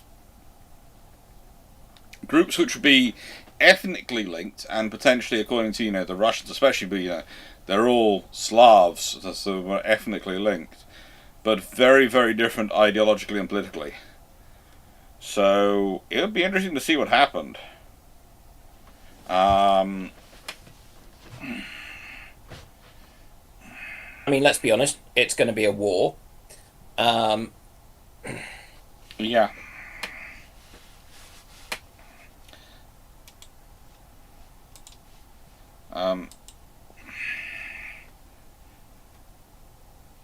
Now, I should warn you that Marxism is as much an economic theory as it is a political theory, in fact, even arguably more so. And it's, of course, what gave rise to... What's the modern school that bases on it? Is it the heterodox? Heterodox? Don't know. Heterodox. I think it's the heterodox. Heterodox economics. And that has been included in what is now considered basically what we tend to what a lot of modern economic systems and theories run on. It's one of those interesting things that it's linked into it. It's one of those. One of the theories which actually underpins capitalism is a system which was directly set up to oppose capitalism. Yes, Carry on. Sorry, shutting up. No, No, carry on. I was going to say something witty and well, basically, if you let capitalism go unchecked, it really screws with the majority of people. So you need to basically put a harness on it and take some of that capital and reinvest it in the people, because capitalism generally doesn't do that, at least not in its current format. Yeah, capitalism unchecked is as unhealthy as communism unchecked. Yes. Essentially, any political ideology unchecked is bad, which is why we need... What do we need, Alex? Don't say it. Don't you say it. The BBC. Oh, God. Boring Why? but competent Why? party. Why? You could be any other way, and you choose to be this way. Yes. You make the Yeah. deliberate, conscious choice to be like this. Look, I'm sorry, Yeah. it doesn't have the same connotations in the UK as it has to your American brain. Okay, I'm going to go get a bottle of Quantum. This way we can be fully invested in the dip and hoping to see its success in every way possible. Okay. We should have really stood with Clacton, but I don't really want to face off against Count Binface. Look. I think you'd win. But Binface has good policies. He's promising to build at least one affordable house.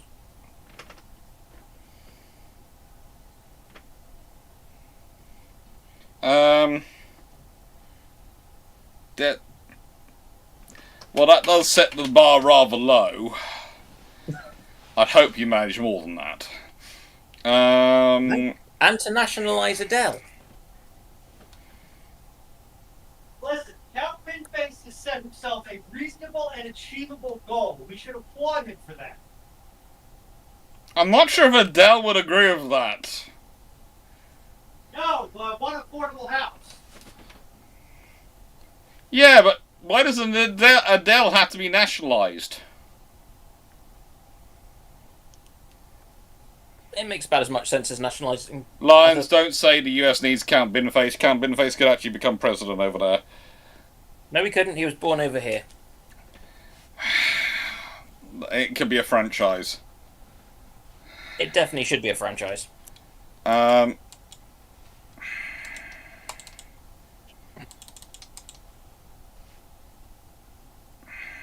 that would be good. If we could have all over the world have bin faces doing it. The Binface Collective ruling the world. Can we ask how the battle cruisers change if the German armor cruisers stick with the updated 24cm guns instead of adopting 21cm?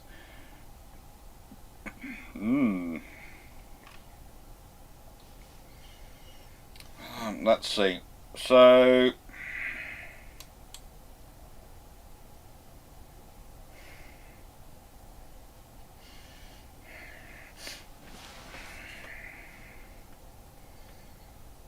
probably don't change a jot, honestly. The only thing which changes is the first one. Probably changes.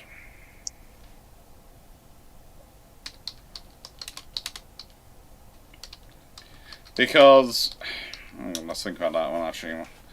Let's think about that, because that would be if it just replaces them with them. It's not really gonna help it. Hmm. I mean, we just need to accept that any German ship named Blücher is cursed. That's true, but the thing is,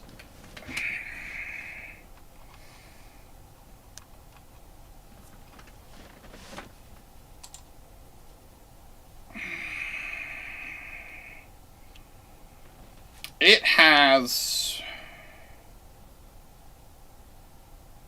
6 turrets, each with twin turrets. If they are 9 point something rather than 8.3, then, or rather 240 rather than 210,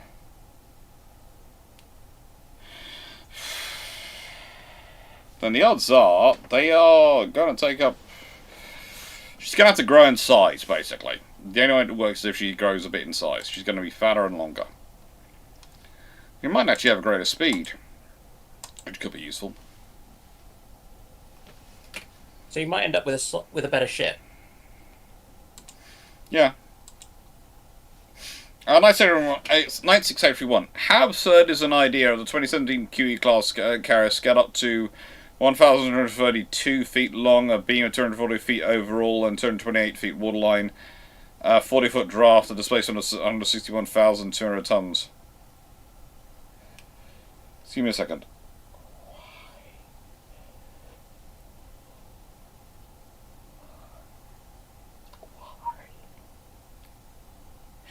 Okay, so why? Why are you scaling it? Because you're not going to get this built without there being a rationale. So why are you building something that big? And it wouldn't be a Queen Elizabeth class as we've built it. It would not. There is no chance in frigating anything that such a thing as a Vistal carrier. At that point, it's going to have to be Cadabar. Because at that point, you can launch frigating 7047s off it. If you're a Cadabar, you're going to be doing that. So why are you building something that big and that massive? Huh? Does it need to be Catabar? Can it not just have aircraft take off and land normally? It's so freaking huge.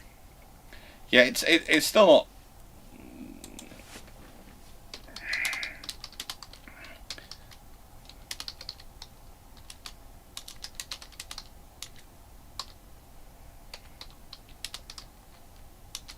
I mean, it's substantially bigger than the current US carriers.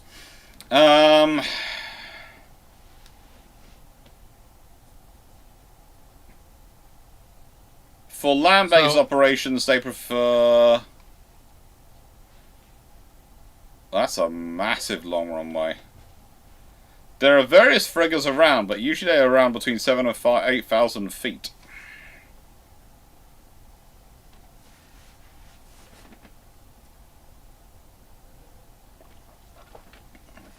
So about a little bit over a mile of runway.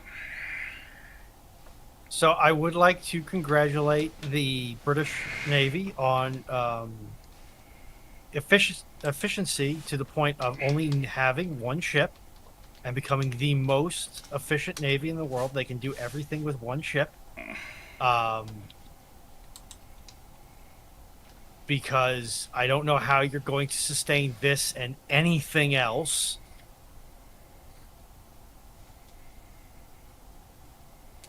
Well,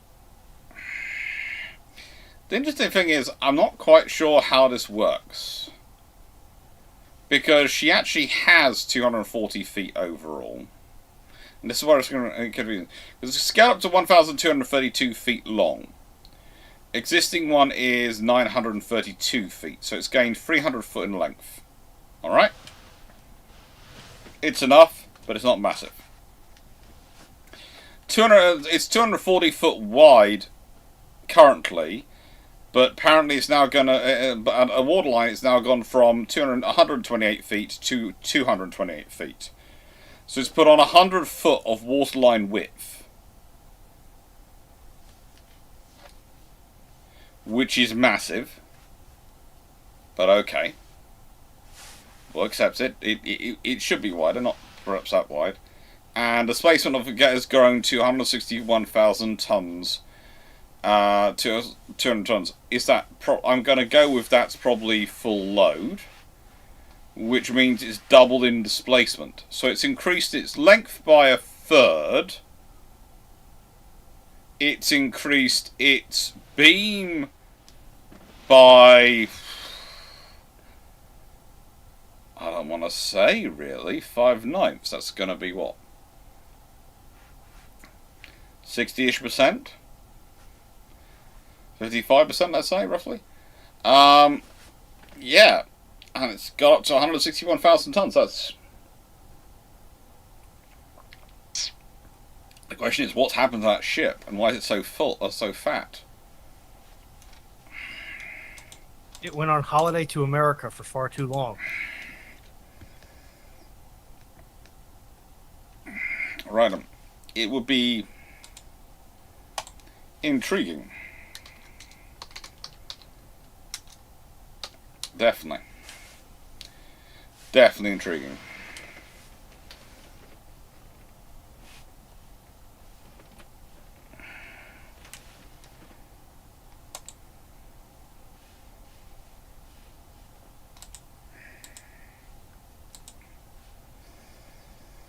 Anyway, we'll take in another 15, 20 questions.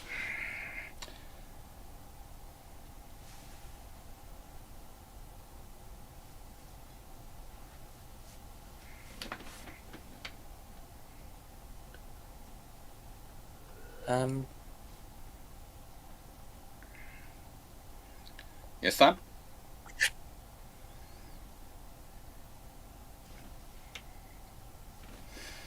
I should say that I will be typing up the vote for Patron tomorrow. So if you've got today to put in questions and topics of Patron suggestions for October, November. And then the vote will go live tomorrow. It will last till Sunday. And then next week there will be the suggestions for December go live.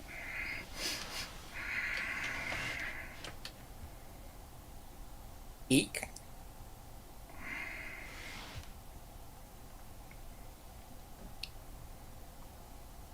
How are we planning for December already?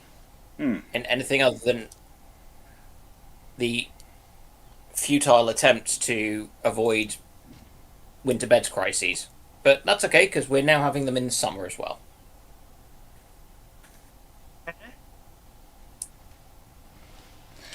Basically, a lot of people a few years ago tried to beaching eyes efficiency the National Health Service by saying that with statistics they could accurately predict how many beds the health service would need at any one point.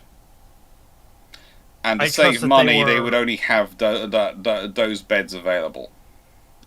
I trust that in the word, to steal a quote from my cousin Vinny, they were balls on accurate, and there was absolutely the exact number of beds needed at any given time available. No? How can I put this? They used statistics. They used the wrong statistics.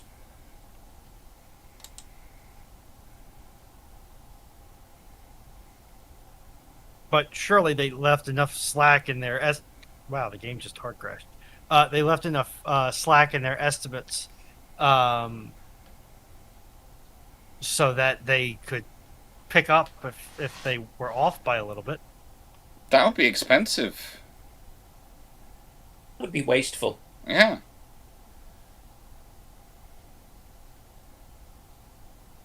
Surely they couldn't be that stupid.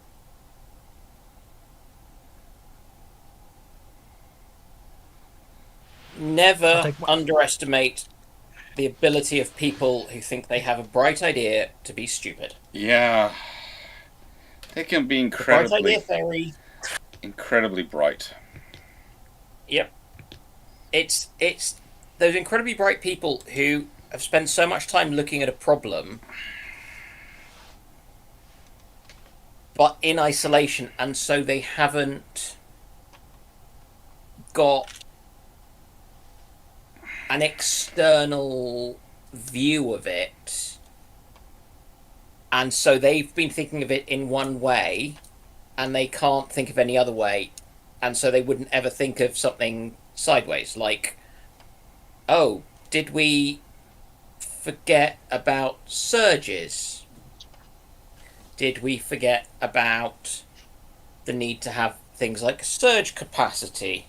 Or what else might you need? That the people might not turn up at regular intervals, that things might end up batched for some reason, or etc.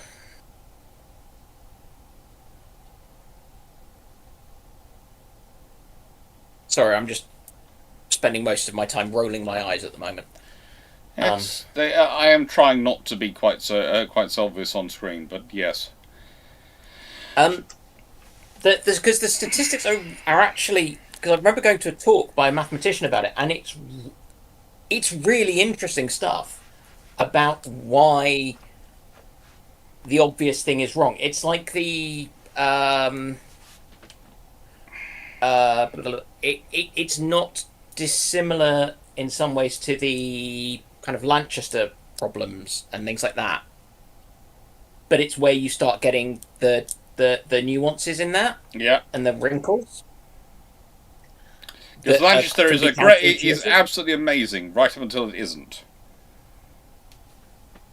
Lanchester equations sound so wonderful and work so well right until you get into, what about accountancy for idiots? Or just plain old bad luck. Yeah. Because the thing which is so notable about naval warfare, just using that as the example because of the flavour of the channel and things. Yeah. Look at how many ships get a lucky hit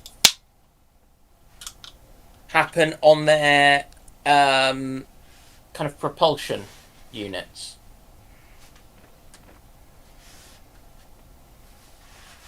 You know, or propulsion and steering. Yep. Look at how many battleships in World War II that happens to. Yep. And then suddenly,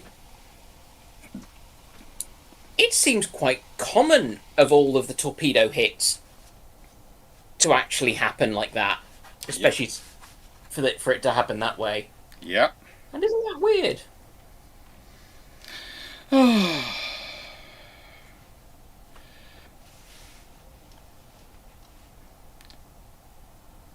It's fun.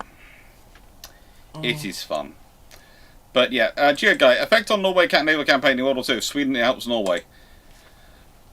Potentially the German... look, if Sweden helps Norway, then suddenly you logistically join up the north and south. And the army in the northern Norway can get south relatively easy. And you open up another front, and you have routes where you can maneuver ships, and you can maneuver troops, and you can move equipment through. The Swedish Navy being involved is quite a scary force, especially for the Germans if they've got the Royal Navy on the other side, because they haven't got a lot of submarines. And potentially, if the Swedes are prepared to risk it all, and it is a risk, because it always can go wrong, it could end up leading to the Germans suffering defeat in Norway. But that's a big thing, because also, if you've got Sweden fighting on your side, suddenly for the Brits and the French, the idea of withdrawing from Norway or withdrawing their force from Norway becomes very anathema, because you'd be deserting not only Norway but also Sweden, and potentially Finland. Because potentially Finland joins in as well at that point. And suddenly you don't want to disappoint them. You don't want to lose them. So you parry on pushing on. It'll be interesting to see. Hello, Jerry at Risk.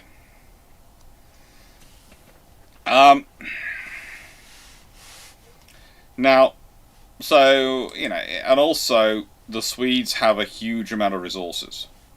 They really do have a huge amount of resources they can chuck in. Well, the one of the key things is you've suddenly got another naval force that's going to potentially come at them out of the come at the Germans out of the Baltic. Yeah, it's going to make their resupply of southern Norway a lot more difficult by sea. Yeah, and also because suddenly you've got Suddenly they don't have a safe flank to and kind of be moving through behind the Kattegat. Kattegat? yeah, and potentially Okay. potentially you also have air operations which they can push themselves into. They can push themselves into a Swedish airbase and operate from there. Yeah.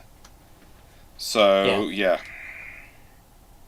And that's got a lot of, so even just the thought that it might happen, I think would be enough to be quite a big scare for the Germans. and there's also the Swedish iron ore, and there's the fact that the Swedish ships are coming down, and you get into it, you get into the fight. Norway turns either into a grinding fight, which is taking a lot more resources than the Germans are prepared to fit to it, which means they can't carry out necessarily the operations in France they want to carry out, or alternatively they carry out the operations in France, they lose Norway, and whilst they might win still in France, that means Norway and Sweden are now fighting actively on the Allied side of the Brits, and the British heavy bombers are going, woohoo! We get a base out of Sweden and Norway. Romanian oil fields, here we come. No, it's more German industry. German industry, German oil field, the Romanian oil fields, everything is now in range. I'm now just imagining Bomber Harris showing up with like beach gear and the little what is that, talc that you put on your nose, sunscreen, some form of UV protectant on the nose. Look, Citra, would Sweden risk invasion? The thing is, the German amphibious forces are weak enough that literally they chuck everything to get Norway. If they lose, if they do badly enough in Norway, they basically make sea line impossible for themselves because they lose so many destroyers. If the Swedes get involved, the ships and the shipping and stuff they lose means that honestly they will not have the ability to invade Sweden. Question. What were to happen if by some miracle, the Brits and non-Soviet allies were basically able to get a ceasefire between Stalin and Finland to get the Finns on their side? That becomes a whole interesting thing. But also in this scenario, the Finns don't necessarily have to sign up with Germany. Because if you consider if the Swedes are allied and Norway's allied and they are not under German control, suddenly there's another supply route coming into Sweden, coming into Finland, and they don't need to necessarily side with Germany to go towards the Russians. And they might well, when the Germans invade Russia, go, do you want a peace deal?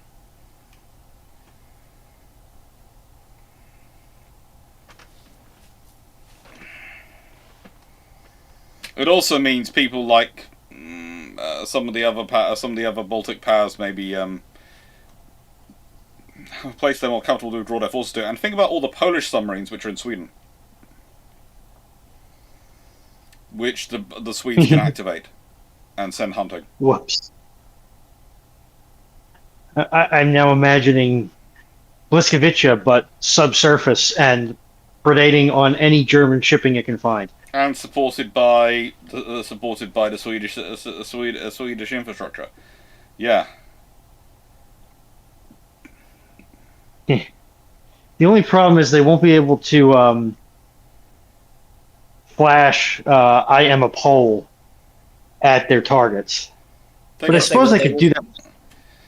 They will find a way. They'll find a way, but it's a case of Joe Ferris, with the Swedish army reinforcing Norway. Wouldn't the invasion almost inevitably fail? It would most likely fail. It would take being really, really stupid. And let's be honest, the Norwegians have a major general who is very good, and the Swedes would possibly let him command the combined force, because it would be sensible if he commanded the combined force. If he brings his army down from the north using the Swedish railway, and then attacks from the basically attacks to some positions and tries to take Oslo from the east. From the east. They probably leave him in command of it and have an allied force heading into the allied sort of British, French, Norwegian force in the central Norway coming south. It would be an interesting time. And remember, We once can you start, send them polls. once you rearm once the Norwegians themselves rearm, they're not going to be hanging around doing nothing. We are talking about people who were very, very annoyed with the Queerslings. Ploppy78, can you elaborate on the Belgrano answer? How would it stand up to weapons of the British surface action group with approximately 5-inch belt and 12-inch deck armor? Not well to Exocet missiles.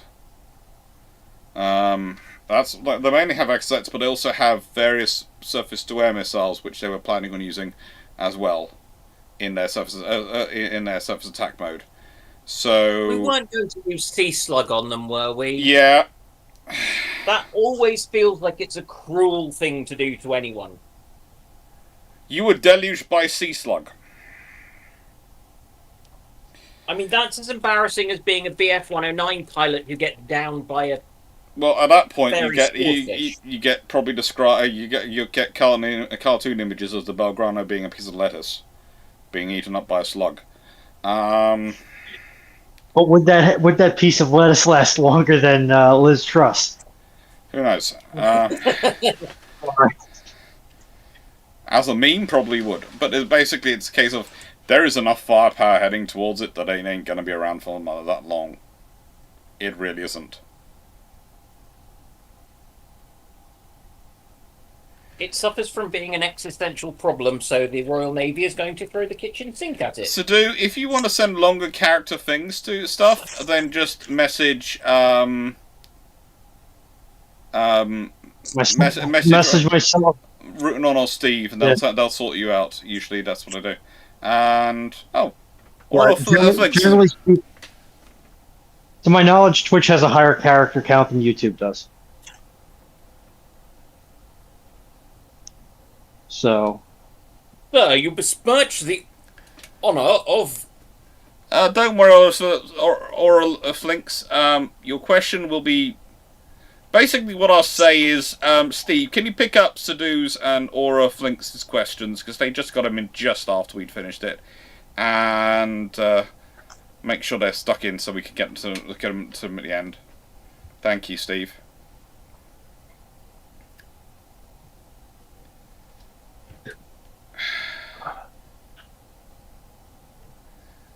Well, you have to remember the carrier retreating. It was sort of withdrawing. There's a whole debate as to whether it was withdrawing or repositioning itself. It certainly ended up being a retreat, but it looked like it was more repositioning itself. So there's a difference going on there. Harald Gunjan. You have to look in the archive. Thank you, Steve.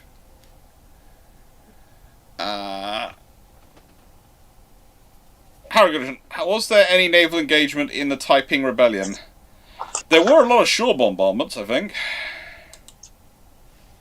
I don't think there was actually a naval engagement per se. Might have been a single ship action, but I don't think so.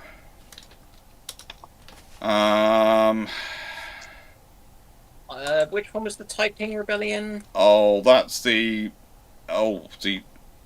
isn't it the 1850? The one in the sort of the 1850s to 1864. I don't think there were. Oh no, there are some Yangtze battles. There are some Yangtze battles, some river battles, which are quite interesting. The Yangtze's big enough that counts as naval. Yeah, that is the thing. It's the Yangtze's big enough, and it's big enough. Even though it seems to be like more like sort of a dozen ships do the fighting on each side, it glorifies battles. The Yangtze is a fat river. For some reason, when I was mentally remembering the Taiping Rebellion, I got the years right, but I got the territory wrong. I was for some reason thinking the Taiping Rebellion was far, far further inland than it was. So I didn't think it was near. I didn't think it was near the Yangtze River. I do apologise. That's me going from memory. Well, you're one up on me because I know basically nothing about that one. It's a fun one. It's one of the reasons why I do buy things like the complete Cambridge histories of China and all those things. You know, the multi-volume series I've got a whole host of books of. you probably help me pack them up or something when I pack up to move here. And there's about 50 volumes, I think, in that thing, and it's worthwhile reading. It's worthwhile going through. But goodness gracious me, you have things like the armies and local militias are measured in hundreds of thousands of soldiers.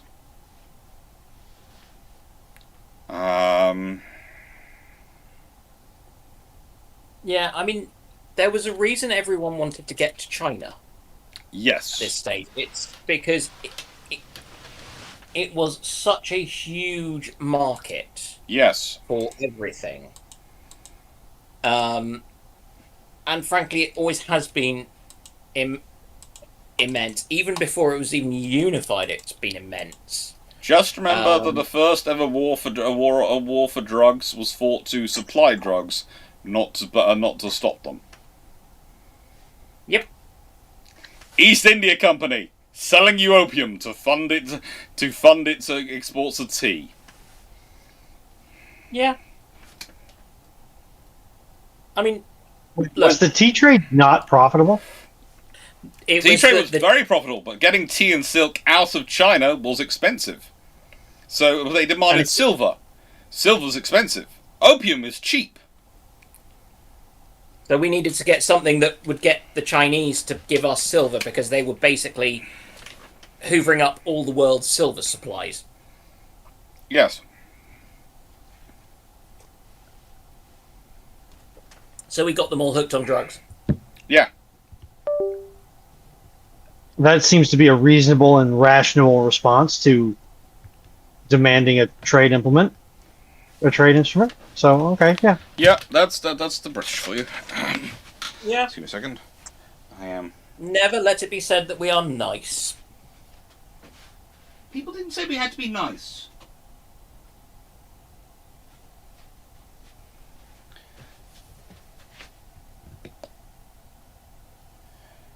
They don't call Okay. us perfidious Albion for nothing. Yes. It's for really quite a lot. Okay, my key release has decided to stop working.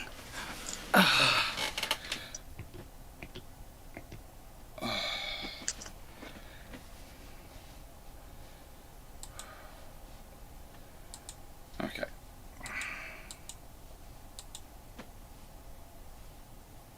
No, Although it's I do now have visions of John Delancey, or whatever his name is, turning up when you say that.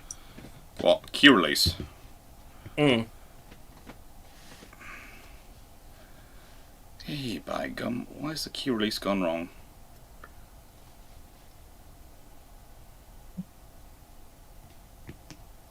I don't know why the button's broken. The function still works, just the buttons.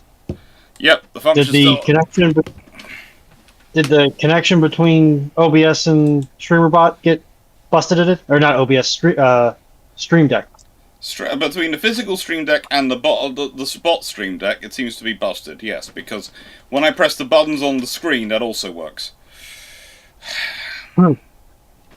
So it's between I'm this gonna blame- and it. It's not working. I'm going to blame Elgato for that one. Yeah. I will too. Never confuse politeness for softness. Yeah, that is the whole thing. Just remember, some people choose to be nice. Nice to say everyone. And if the Museum's Girls web series, SSBN Archangelisk, a zombie ship girl, kicked into a new guest LBM, had an ASW torp hit her and blow her apart, and she's still alive, how'd the panel put her down?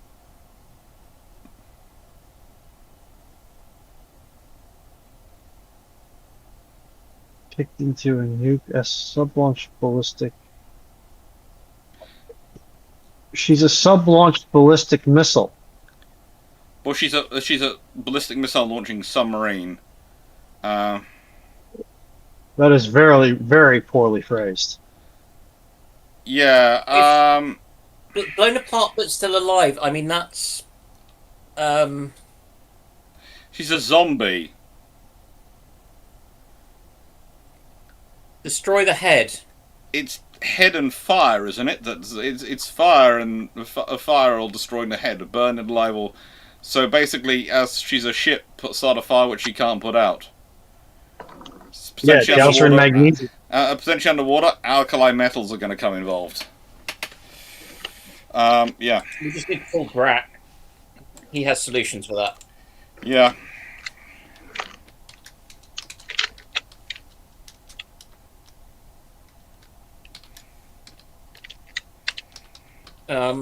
But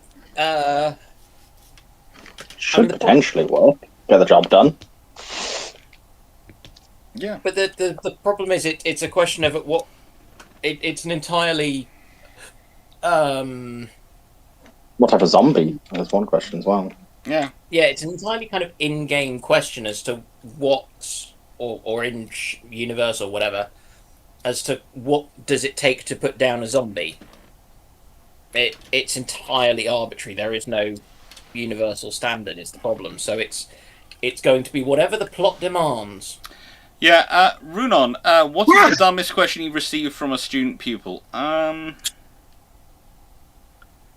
Ooh.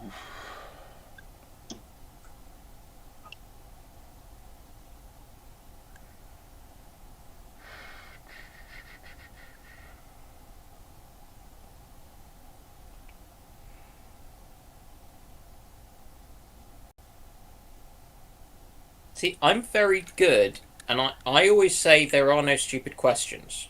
And I'm very... That's realistically what I work through too as well, although I did once have to have a conversation with a student who'd taken the belief that the Roman Empire is a myth too far when I was literally teaching him about Vitruvius and the guy whose architecture books are the foundation of modern Western engineering.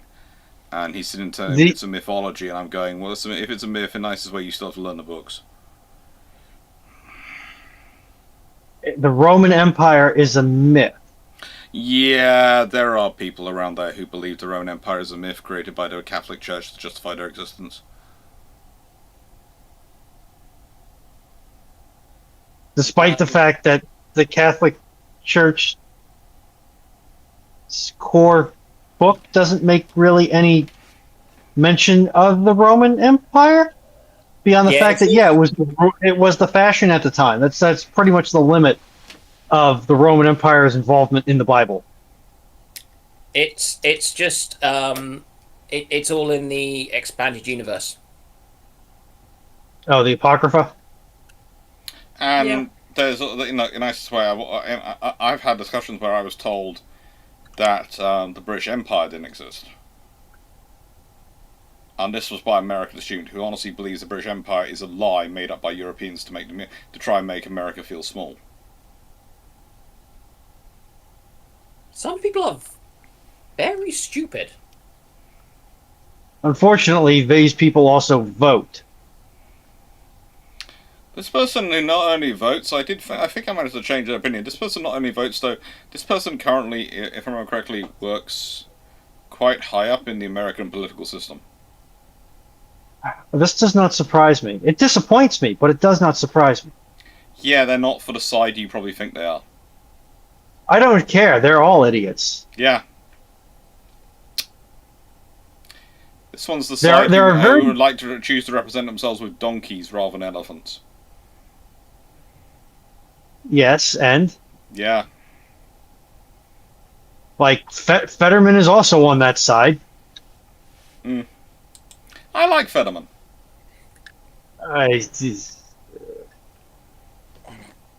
He needs to change his party affiliation personally, but that's also a facet. Whatever. The American domestic politics suck. Yeah, don't worry. So do the British ones. Yeah. We're getting our latest grey man being put in charge. But he's a grey man who affects a northern accent.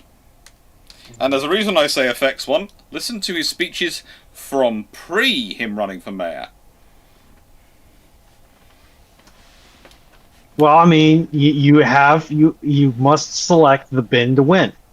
That's really all you've got to do. That's just select bin. That's merely one by-election. Select bin, you will win. No.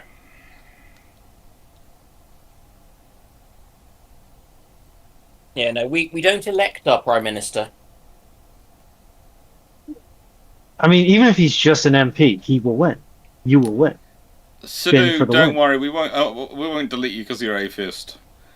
I am, and I've said this before. I am I am broadly speaking Christian, but I have got so fed up with having arguments with vicars over the years over whether or not animals get into heaven. And my view is a lot of animals are nicer than humans, so if they're being kept out, I'm not sure I want to go there.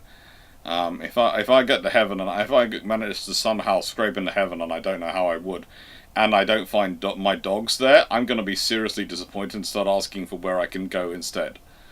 And I'm stumbling somewhere between Presbyterian and agnostic. Yeah. So I'm the guy who, instead of going to church, likes to go for a walk in the countryside as far away from humanity as possible. That's where I do my praying if I have to do it. I'm agnosto-atheist. I'm not sure which god I'm not sure I believe in. Yeah. That is aggressively on brand for you, Dan. Yeah. Well, to be fair, I'm half kind of C of E, half Jewish. I mean, Yes, technically it'll be the same god, but, you know. to be fair, technically both those groups are very comfortable with not believing in the god they're talking that they are a religion of. The amount of I know 3 Jews and at least about as many if not more COV who don't believe in God but still go to synagogue or church because they like the community and they like chatting with people. Yeah. Yeah. I'm pretty sure some of the rabbis I encountered are atheist. Yeah. That would not surprise me.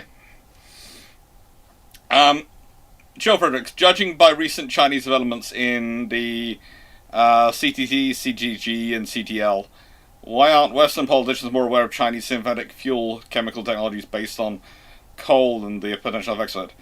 Because it currently doesn't apply to them, and they're more interested in what's going on domestically.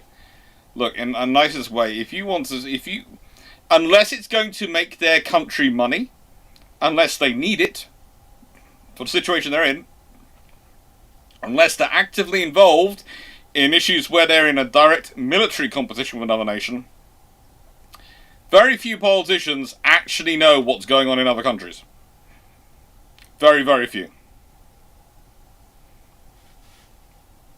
Walter, 95 minutes in, Spain versus Argentina is 0-0.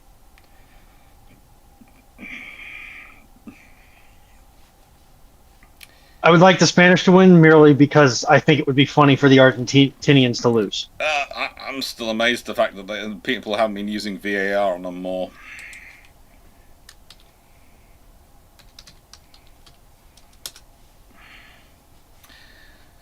Isn't that like somewhat controversial and gets people very grumpy when it's used? What? VAR? Yeah. It can be, because there is an argument why do you have the ref if they're going to do a replay and try and figure it out that way, but, you know. Lions, if you could give one naval history fact to the current audience of the World Cup, what would you say?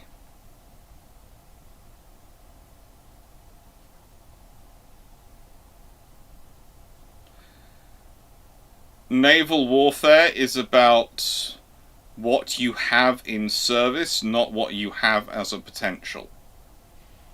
So if you ain't got already building it, or it ain't already in service, it doesn't matter.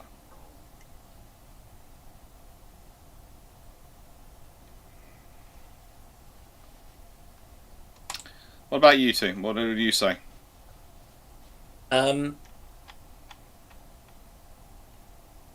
Or Dragon as well, who's there? That Reserve's good. That you need that ships take time to build is one part of it, and you get a lot of your stuff comes by sea. You can't win a war at sea. You can definitely lose a war at sea. Yep. Please try not to. That's Also, the Earth potato should be part of your national defense burning plan. down and taking humanity with her. Sorry. So we asked for a spaceship. Wait, did you read the Irish Defence Force's entire manifesto? No, Yes. Strategic plan? if anyone heard that, that was me trying to look out and trying to work out, because apparently Dragon is not only working at Earth, but it's also playing a game at the time, and I was trying to look at what the game is. And when I logged into Steam to look at it, I got a weird advert come for a different game. So they're going, I don't want that advert, I want something else. I don't know. Do you like his car? Anyway, so fast cars, basically, for us. So you're driving a fast car while listening to us talk. Yeah, and trying to chip in if I can on certain things. Is the intention. Okay. It's 0-0 at full time. Oh, good lord, it's gone down to penalties. No, the extra time. Overtime. Oh, extra time. Oh, good lord. Nice to hear everyone. What was the 1959 Next Generation Missile Ship Scheme? Why have I been added? Who added me? Yes, Night. Steve. Let's just work through that title. 1959 Next Generation Missile Ship Scheme.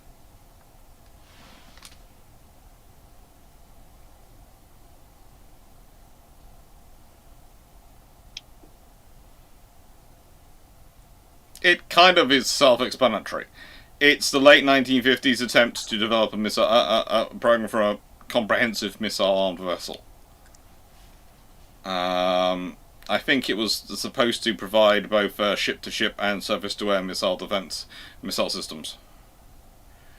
I think if it's the one I'm thinking of, it definitely is, and I don't think if you ask about the other one, it isn't. Counterclass destroyers? No, not well. Okay, it's one of, if you talk about the British one, it's one of many programs which does eventually feed into the counterclass, but it's not really.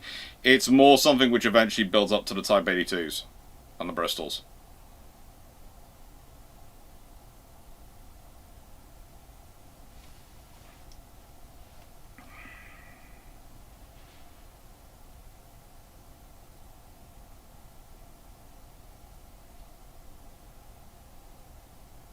Leslie, why are you building 3 drugged-up werebears for the Soviet Army in 1947?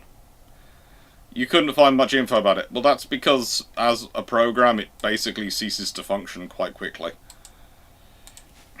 Leslie, your tactics confuse and frighten me, but I hope you're doing well. Haven't heard from you in a while.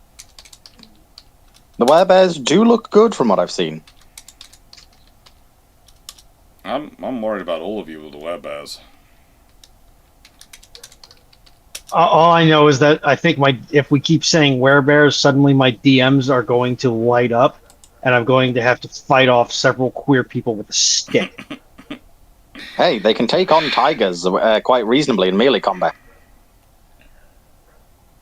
Tiger tanks? We all know you and Dan are the biggest bears on this panel. You better not be calling me a bear. It might be accurate. He doesn't want to hear it.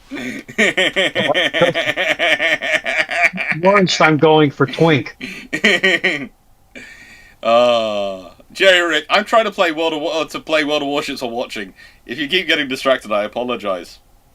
Hey, Steve. Let me know when they introduce that 500,000 ton Yamato derivative. Steve, so Alex's view on the naval situation in the Black Sea. Given both Sam and Perun have had to guard this over the past 2 days, I'm keeping quiet because I might be working on a video of my own. But I'm taking my time and I'm going, ha! You've all produced the video, lovely. I'm taking my time. I'm going to produce something because, honestly,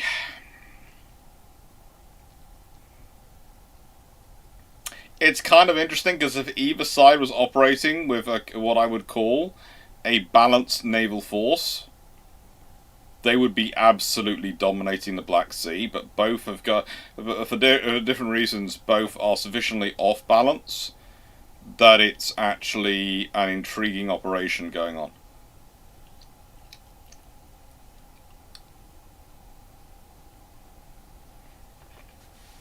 What does everyone else think? Um, Haven't been paying much attention to it, but it feels like it's the Russians to lose. But that's been the case since the beginning of all this. Well, that's the trouble. The Russians have, in many ways, dropped the ball so many times because of the long-term structural issues they built up for themselves in their own naval scenario. Talk to me about 10 years after the war is over, and a lot of the, oh yeah, we did this stuff has been reduced in classification. The good Pretty much. times. Because times. I don't really pay that close attention to the Russo-Ukraine war, because I just don't have the bandwidth to do so, and B, half of what I'm seeing is propaganda or misinfo or disinfo from one side or the other. Oh yeah. And while I will happily assign more blame to one side over the other when it comes to the spreading of misinfo and disinfo, both sides are definitely spreading misinfo and disinfo. That's just war when you're having to deal with large groups of people.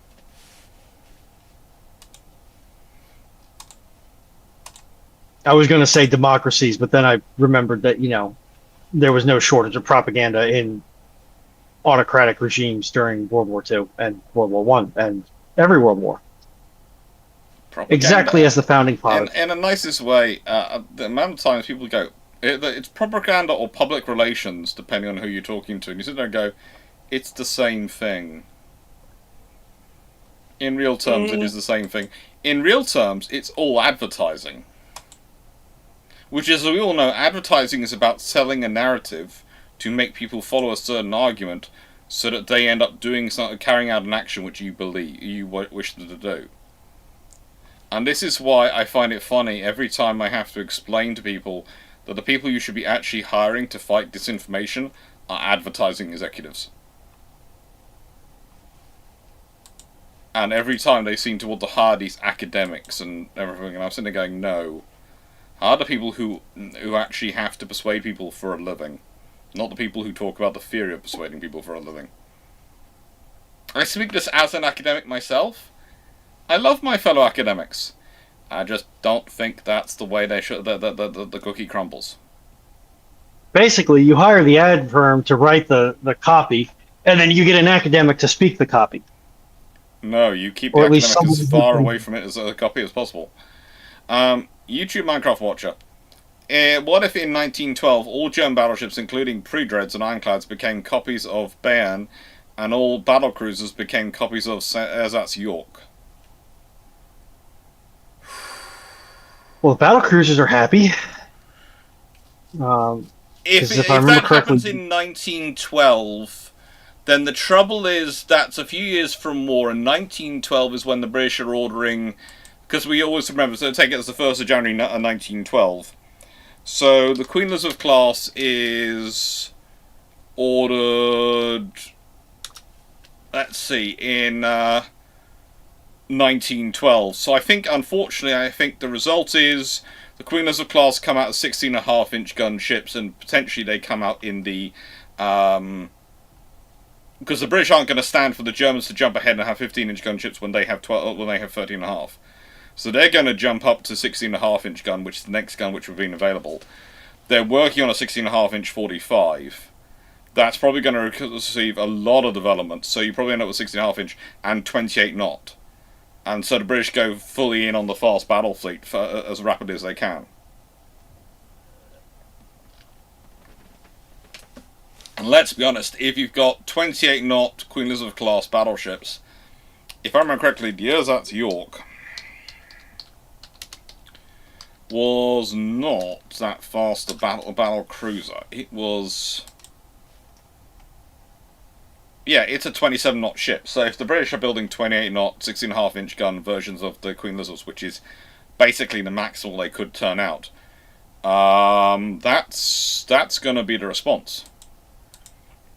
Because basically the Germans are going to have panicked the British into maximising their orders. So yards went bankrupt. I think the London yard goes bankrupt in that sort of period, etc., and that sort of timeline. There aren't going to be yards going bankrupt in Britain that can build battleships. Everything that can crank out a Queen Elizabeth class battleship, the British will possibly order as many as 8 in 1912, possibly more.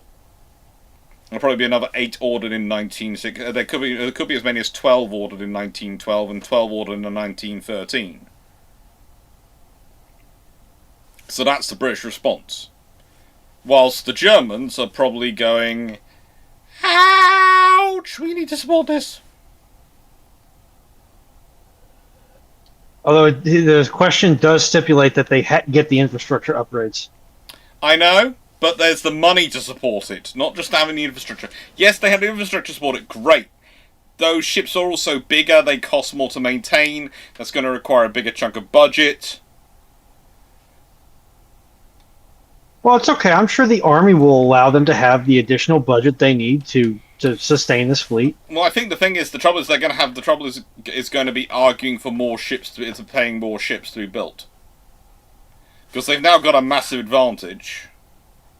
The British aren't going to equal it until the British have whatever they're building next comes on. And as I said, it's going to be a whole load of 8 16.5-inch gun Queen Elizabeth class sort of derivatives with 6.5-inch 45s and 28 knots of speed, and it's going to be a case of we don't give a flying hoot about the budget, we're paying for this.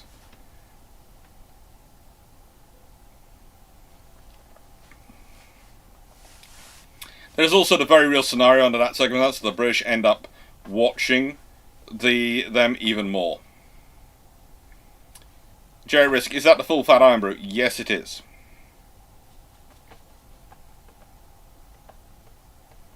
Do you think we drink anything else here? Do you think us peasants? As Dan will testify to, when travelling with me in shipshape, I do not acknowledge the existence of diet drinks. I acknowledge the existence of choice. I will have the full fat and do more exercise. Because I know what sugar will do to my body, I'm not quite sure what all the aspartame and various other things they put in instead of sugar will do to my body. You'll live. You might grow a third nipple, but you'll live. You say that with such confidence, Renan. I'm not sure that's backed by evidence. There is a medical doctor here. They are looking at you with worry. Hey, it's what the chat, the G of the P of the T said. So of course, it must be right. Yeah. I hate this modern era. Can I have a new modern era?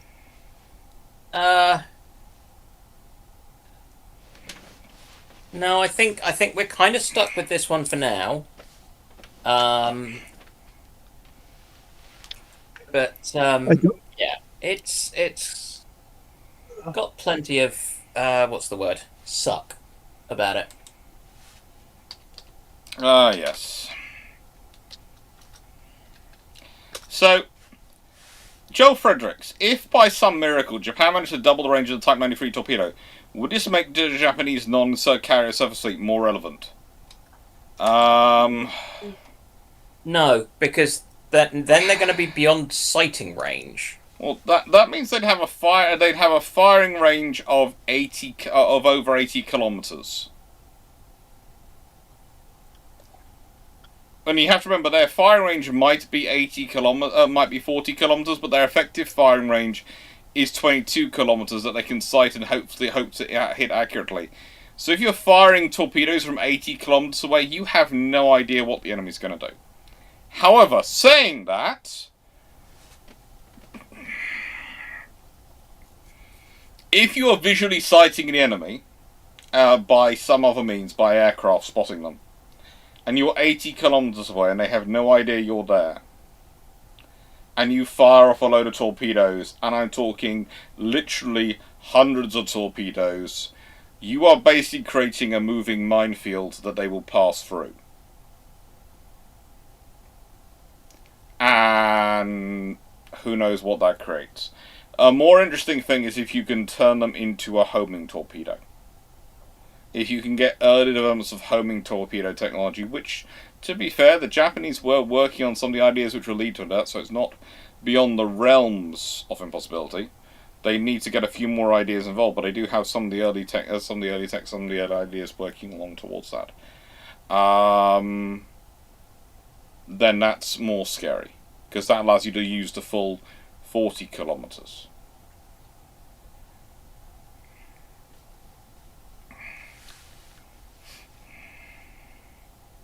Yeah, or something like wire guided. Potentially.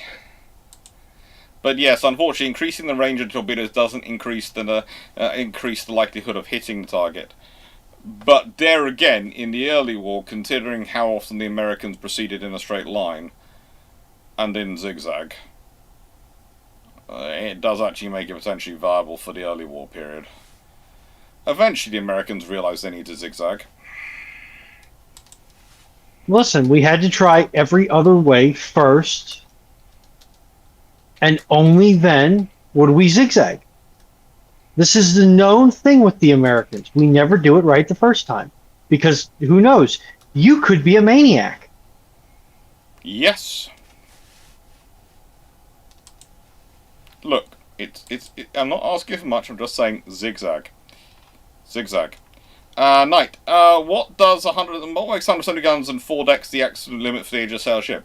It's not necessarily the absolute limit. It's just about as big as was planned before they moved on to the next concept of development. So that's it. It's not the biggest necessarily. They could build bigger. Give them enough time, enough reason to develop it. They could work bigger. Montana 67. What if the Royal Navy for some reason had completed a second Admiral class and forgotten to mention it in the Washington Naval Treaty and subsequent London Naval Treaty? Depending upon the nation, I sense some naval intelligence types getting shot. Well, it's the Royal Navy had completed a second Admiral class. Yes, I could see some people potentially shooting things. I could also see some of the British government going, "What the frigate? Where was it?" Also, that's kind of a loss for the British, because if you have 2 Admiral class, the British aren't going to let anything other than... And there's one thing setting a limit when you have 1 that exceeds it. When you have 2 in British service that exceed it, then that becomes a problem for everyone, and that's actually a good argument to then have the tonnage limits worked up, which would benefit everyone.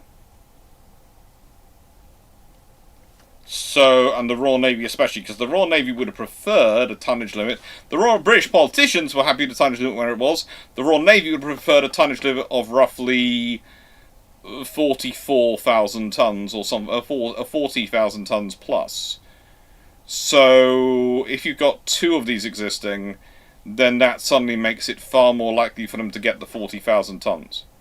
So remember then, if you have 15 times 40,000 tons as your limit goes up to, if you're British, goes up to 600,000 tons. Which is far easier to work with than 525,000 tons.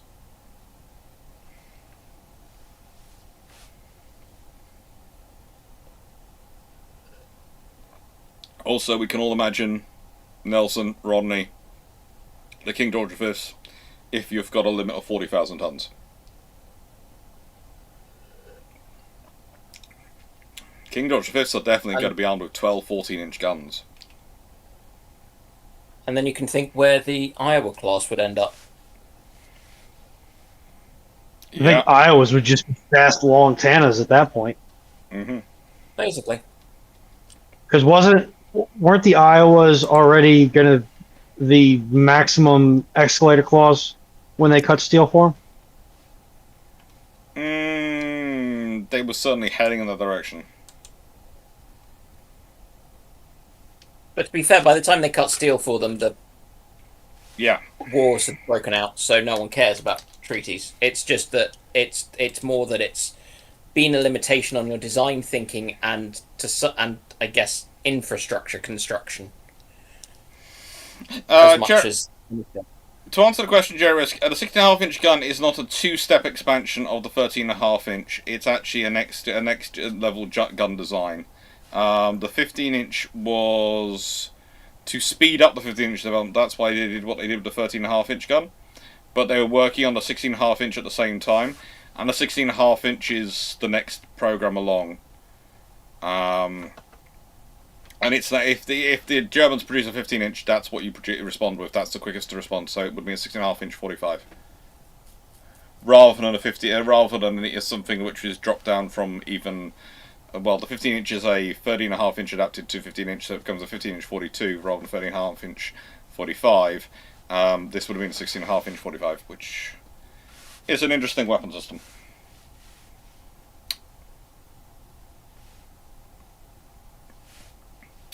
Harrigan, War of 1812 happens, doesn't start till 1816. What will be different?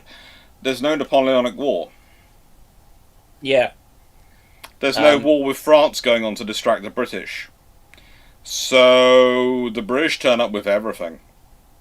It's a curb stop. In nicest way, the Duke of Wellington and probably a very capable army gets landed at some point somewhere in North America, along with, and we're talking about an army which is full of quite a lot of veterans. There's potentially other allies who join the British in attacking America. There's potentially there's going to be a very large navy arrive very quickly. In the nicest way, holding off war to 1816 turns the war from being a sideshow to Britain and a major thing from America to being something Britain focuses on, and America is probably going, ouch! Look, I'm sure we can take him. I have this discussion quite a lot with American students, because quite a few go, well, the American War of Independence must be taught in UK schools.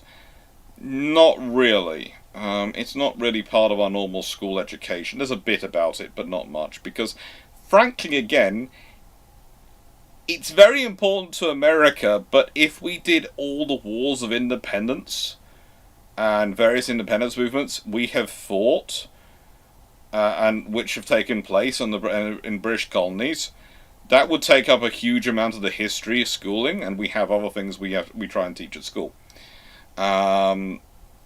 So we don't really do any of them. And that's the thing, is the one which does actually get properly covered in UK schooling normally is the Irish Troubles. But also, if you go to a lot of our schools, a lot of our school systems will keep bringing up World War I, World War II, and Nazi Germany because of the sheer amount of resources available to teach those topics. Again, this is one of the things you find in the UK education system, and I both love it and loathe it. Yeah, I love it because it makes it kind of easy, because it means there are many schools I can turn up to and I can teach from memory, because they're doing the same courses and the same syllabi, basically. But the amount of teachers who basically go, okay, so what can I readily and easily find stuff to talk about, and easily find books in the library and resources about from BBC Bite Size and these things. Oh, it's these topics, so this is what we'll teach with. And I've taught the Russian Civil War, all sorts of things. But yeah, the American War of Independence doesn't really get taught that much. But there again, there is a huge gap in our history, because we basically get up to a bit about the Stuarts and the English Civil Wars, and then we almost jump straight to World War II. There's a little bit about the Victorian Empire, and Victoria in the middle, and the sort of the Empire. But we basically skip over a whole load of stuff. I don't think anyone learns about Queen Anne and the stuff she did. They might learn a bit about William and Mary and the Glorious Revolution.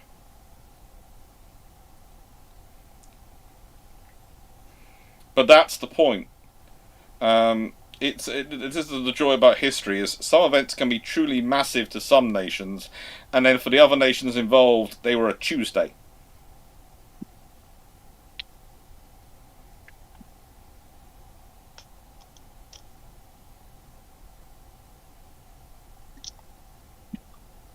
And that's the thing. Yeah, Floppy 78 has just put it. You took everything from me. I don't even know who you are. Yeah.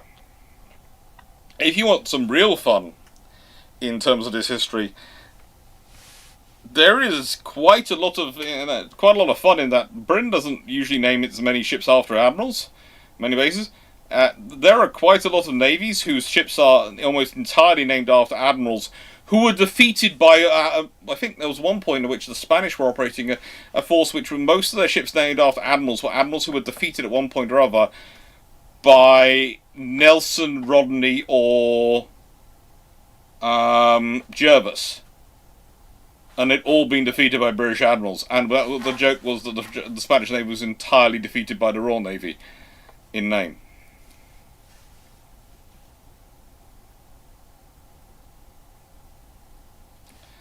Yeah, Queen Anne is kind of important. Joe Fredericks to the UK. So the refs have disallowed Spain's goal as of 13 minutes ago. Oh, fun times. Oh, good. Okay. That will make the Spanish very happy. So it's notionally still 0-0.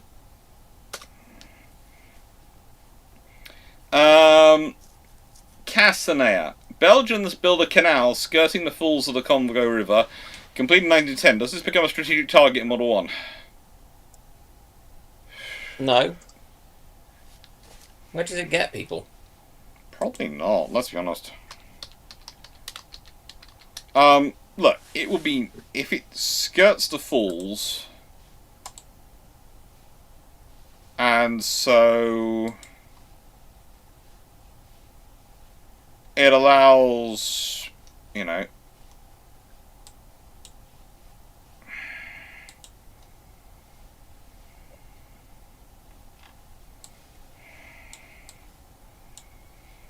It does allow some connection up into the metro. It's more use going to be impact in World War II than have an impact in World War One.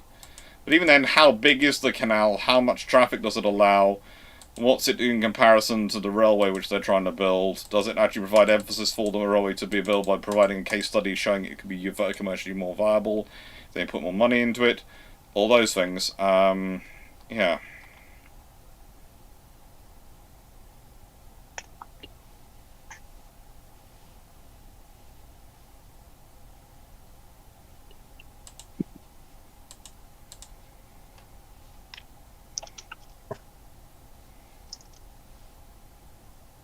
That's all fun.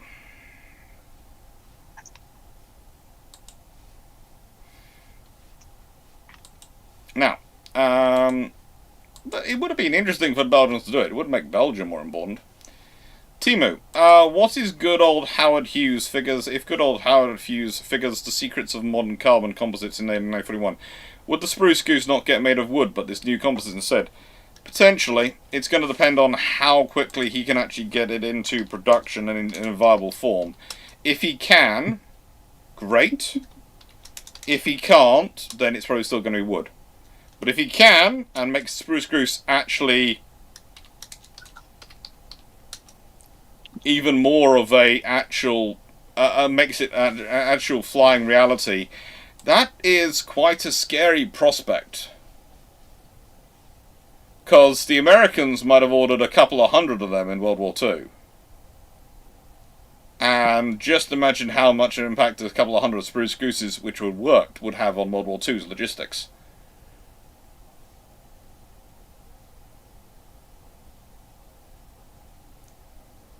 You know. Just checking, everyone's still there. I haven't lost communication with all of you on Discord, have I? No. You were saying? Oh, good. You're all distracted by your own computer games. That's fine. Yep, you are indeed alive. No, I'm just thinking of how much of whether or not Hughes would get throttled because of the amount of petroleum you need to make the epoxy resins for said carbon composites. Yeah, they probably up production of oil. I'm more trying to think about what you might find yourself using the aircraft for, and I'm trying to. Well, they could be used for nuclear bombing missions.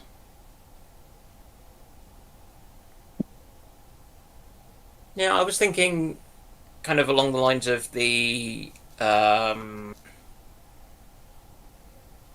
of resupply, getting stuff forward type of thing more. Yeah.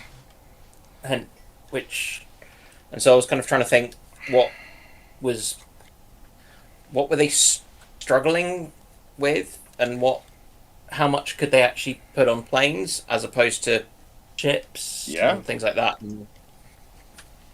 Would they? And because the Germans had because I was reading something about the kind of hypothetical German-Italian invasion of Malta that never happened. Operation C3. That's a good way to lose a lot of troops, that operation. Yeah. It so conveniently forgets how much of Malta is covered in little rocks. Yeah. And by the way, for those who don't know, if you are parachuting into anywhere, little rocks are the scariest things, because they are, you are seen to be automatically guaranteed to land on one, which means at worst you're going to come off and potentially break an ankle, or a knee, or you're going to snap your neck if you land your head on one when you come down as well. Especially if you hit one with your feet and then your head. It's a good way. There is an honest assessment by a British paratrooper, which was that if the Germans or Italians tried to carry out a parachute assault on Malta, it'd be more efficient for them to set up a first aid station and say first aid treatment if you hand in your guns, than to actually try and actually shoot back. Yeah, it's I will because there's a guy who's written an alternate history a couple of years ago suggesting that it might work, which it's cute, but I don't really buy it. Yeah, it takes a lot of effort to make it work. Yeah, I think he kind of underestimates the difficulties, and you look at the type of scheduling and things that they had for the amphibious landings as well, and I think he's being extremely overgenerous with his what's the right word for it? I think he's being overgenerous about the number of paratroops who will actually survive landing and be in any way functional. Yeah. And the naval landings are a polite phrase for it would be a joke. How many Royal Navy submarines are involved in contesting these landings? 5? Yeah, there's the entire 10th flotilla based out of Malta. Yeah, he has the 10th flotilla pulled out because of the increased weight of bombing. Well, you know, that's an option, but he's had them roll 6s for every single thing, to make it work. No, it's that the Germans actually do pull the support for Rommel, and push it, and kind of push their resources to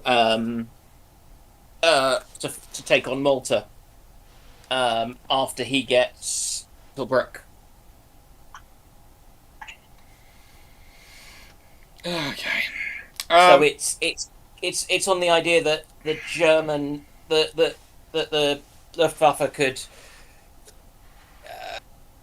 kind of sufficiently suppress Malta, which I just am not sure they could have once we started getting good numbers of Spitfires over there, which we'd done by then. Yeah, that is a problem. Yeah. No. Of the ways that the treaty negotiations could have imploded, what do you think was the most likeliest to the least likeliest that could happen? Most likeliest is someone like Russia. What other powers get involved? The more powers get involved in the treaty process, the more problems you're going to have with negotiation. Because let's say the South American nations decide they want to be involved, right? Well, some of them have 1 or 2 capital ships. Australia only has 1. Should they be? Should they be allowed?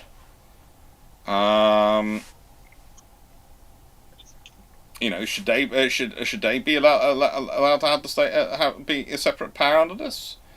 And also, if they have if they have 1 or 2 ships and they are recognised as the lowest rank, then France and Italy are going to want more ships because they're going to want them compared to them. Because let's be honest, are Argentina, Chile, and Brazil going to allow anyone to outnumber them out of that set of 3? No, they're probably all going to want to have 3 capital ships. At which point, does if that becomes a 1 figure, they have 3. Okay. Are France and Italy going to accept a 2 in relation to that, or do they want more 2.2, or do they want to have 3 to their 1s? In which case, Japan is not going to accept 3 and not going to accept parity with France and Italy, which means they're going to want more, and then the British Americans are going to have more. And that just makes things interesting. And we end up with the F3s, and we are very happy. Yeah, you basically end up with a scale of, okay, let's start off with 10, at which point then it gets problematic because on the usual scale of 10, then France and what does France want, what does Italy and Japan want? It ends up with fun things. Basically, the odds are you end up with the British and Americans ending up with 20 units, and the South American states ending up with 3 each. The British 20 capital ships, including Australia having a capital ship, which might mean Australia gets an F3 or something, because there's going to be replacements to break it up, and it's going to be fun. And then it's going to be a relationship of, okay, what's more? You are probably going to... No, because Japan's not going to allow themselves to have a 7-5 ratio. So it's going to be 1.5, 4, probably. So that France and Italy can have 8. Then Japan potentially gets it 7, so they can have 14. But they might ask for 7, get 7.5, so they can get 15. And the British and Americans having 10 each in that ratio, and so British Americans having 10. But also, if that becomes the baseline for the ratio, then that could become the baseline for your carrier organisation and carrier numbers. So the British Americans could end up keeping allocated 10 carriers, which is then going to change things even more as well. So you have fun things. You see, I wonder if the Japanese might be mollified by getting a 13 to 20. No. Because it sits between the 6 and the 7. Because they wanted the 7, but they accepted the 6, and they knew that was the negotiating position. But this is closer to that. There is a potential. There is a potential, but in a nice way, that's in relation with Britain and America. If Japan, you have to remember, if France and Italy are now at 8, Japan wants clear superiority to them, and that's before you add in the Russians, because the Russians would want equivalence to the Japanese. The Japanese wouldn't accept it. Oh, that's just starting to get complicated, because now you're thinking. Now I'm thinking.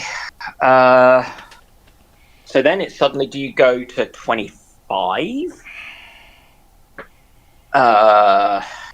25, 18. Oh,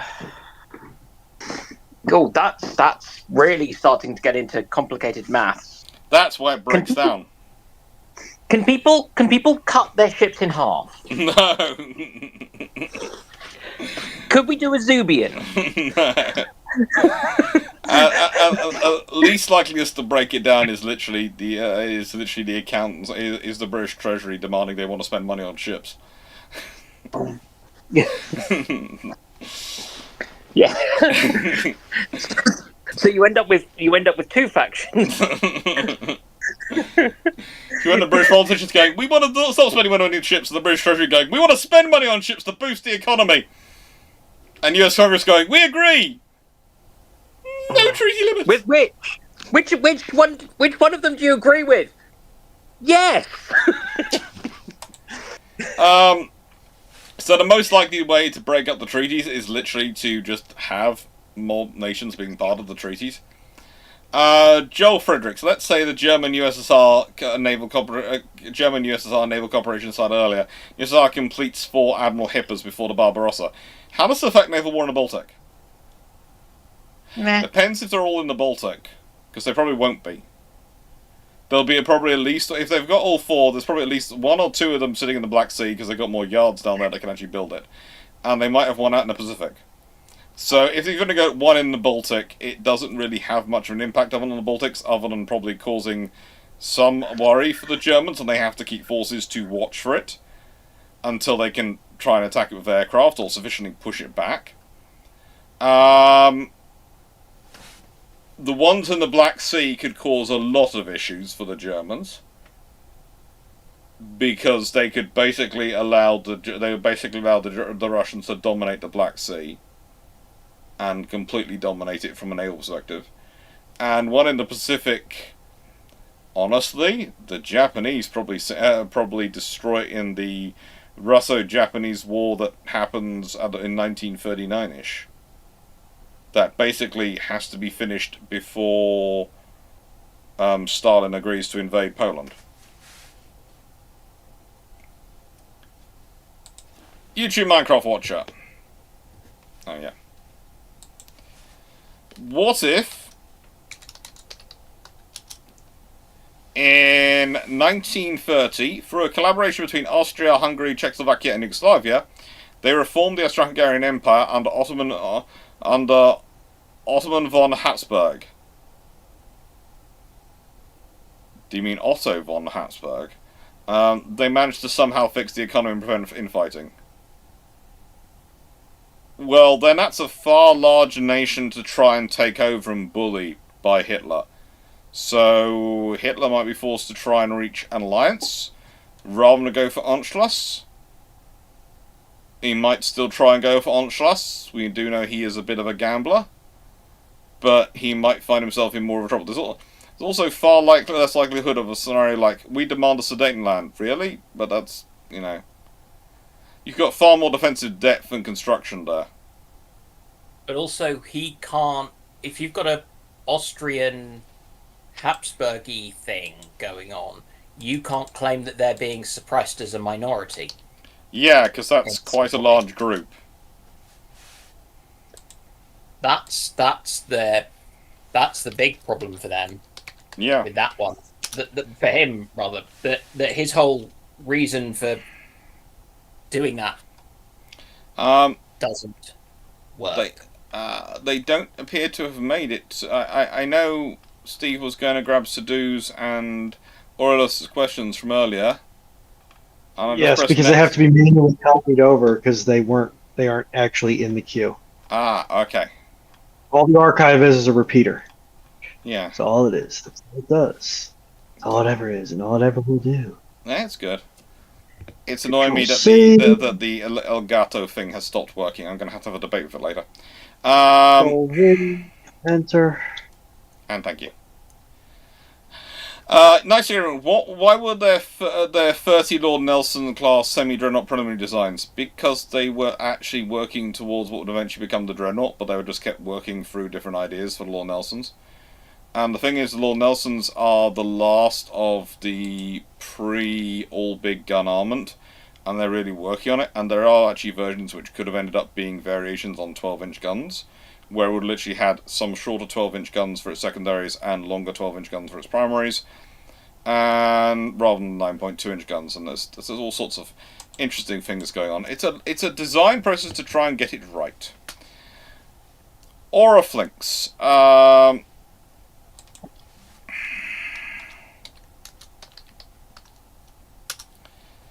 I was thinking about the Merrimack and the northern US. What do you think would have been the result of no Civil War right away, but the North and South states entered World War I and World War II on different sides? Oh, that would have been bloody. But also, I don't know how they enter it on different sides if they enter World War One. If they enter World War One on different sides, there ain't going to be two of them to enter World War Two on different sides. Because that's the reality.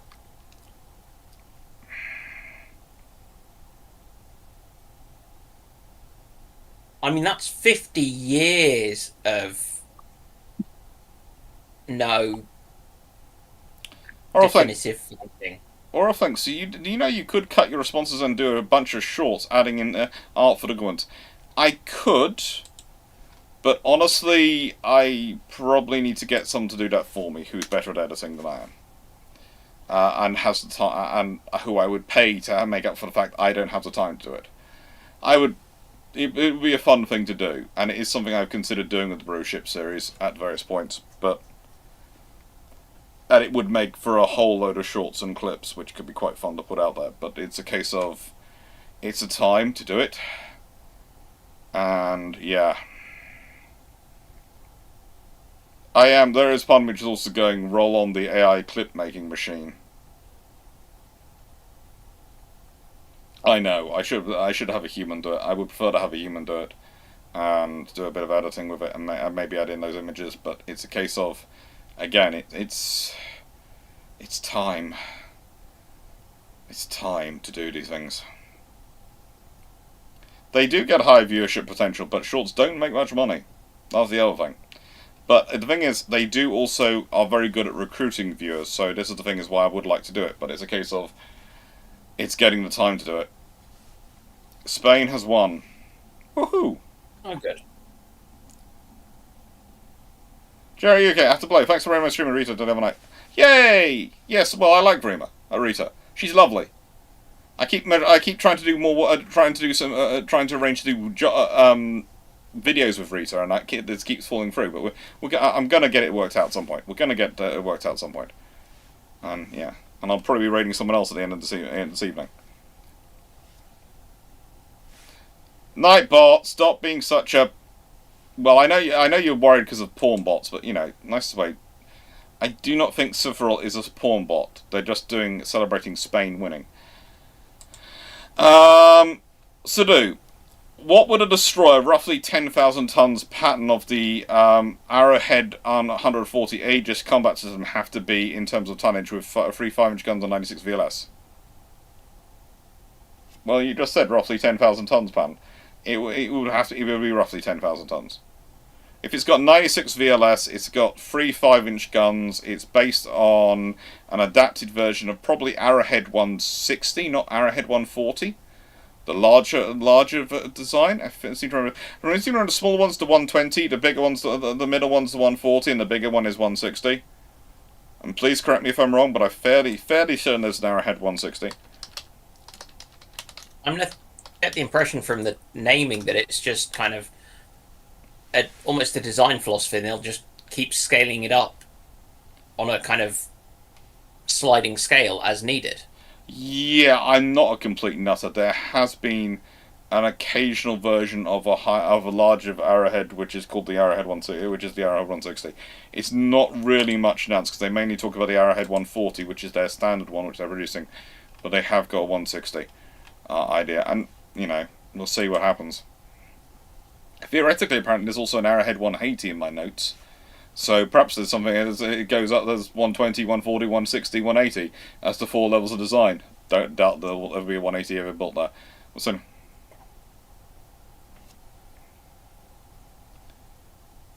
that's the option so that the Treasury can feel better about not wasting too much money. More of links, if you would like to. As said, I free up all my videos for them to be edited and clipped by other people. I am perfectly happy with people doing that and doing the clipping.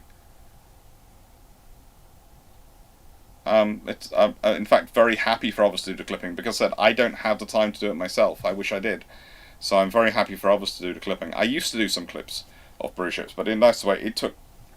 I didn't have the time.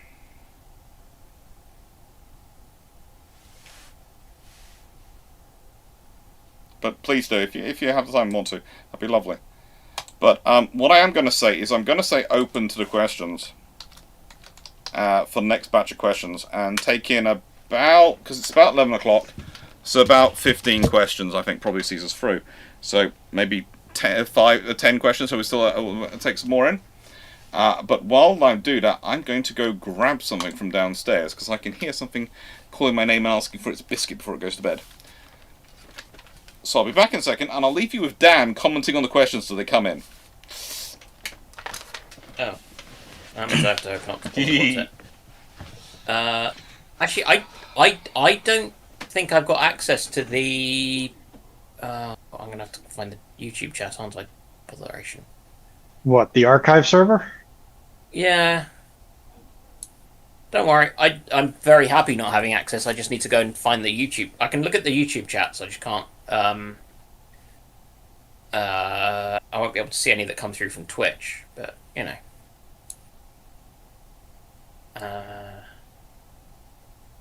Right, where are we? I'm burdening you with glorious porpoise. Type 052C was considered first modern ship of the PLAN, so why did they wait for a new design instead of mass producing the 52C? I can answer that one. Ho Chi Minh gains Vietnamese independence during the Treaty of Versailles. It's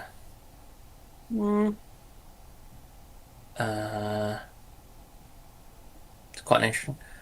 For Dragon and Foxo, as a lane, I will be not answering that one. Opinions, Admiral Pascal Severa y Topete? No idea. I'm just annoyed because a content creator that I would pop up in my feed occasionally went and endorsed some really racist.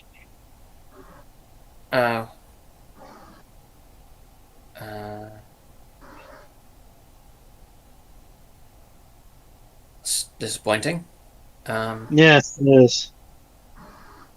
US Civil War doesn't happen. How does it affect World War One and World War Two in the Pacific?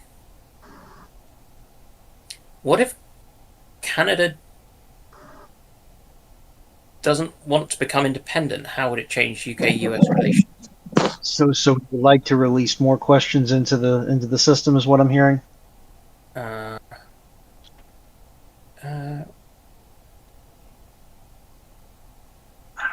So we have a question about the Don River, which I know nothing about. Yeah. Are you Aurora? Who's that addressed to?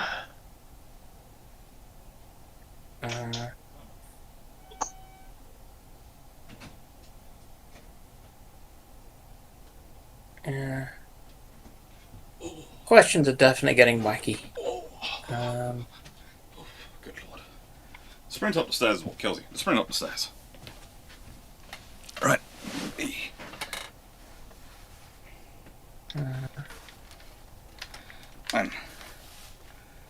And so I think the first thing to do is that we have the Arrowhead 2000, because remember there was that phase where everything was 2000. So how big is that going to be? Will it have all the VLSs? No. All the VLS. Okay, there's a racist content thing sent to about. Oh, War Hamster. Oh. Depicting a beautiful, idyllic life, dancing in front of an old plantation house with the caption, America if there was no birthright citizenship. And they are not being satirical. I checked. Because I Okay. was really hoping that it was satire. I was really hoping that it was satire. Okay, so that's been dealt with then? On my end, yeah. Okay, good.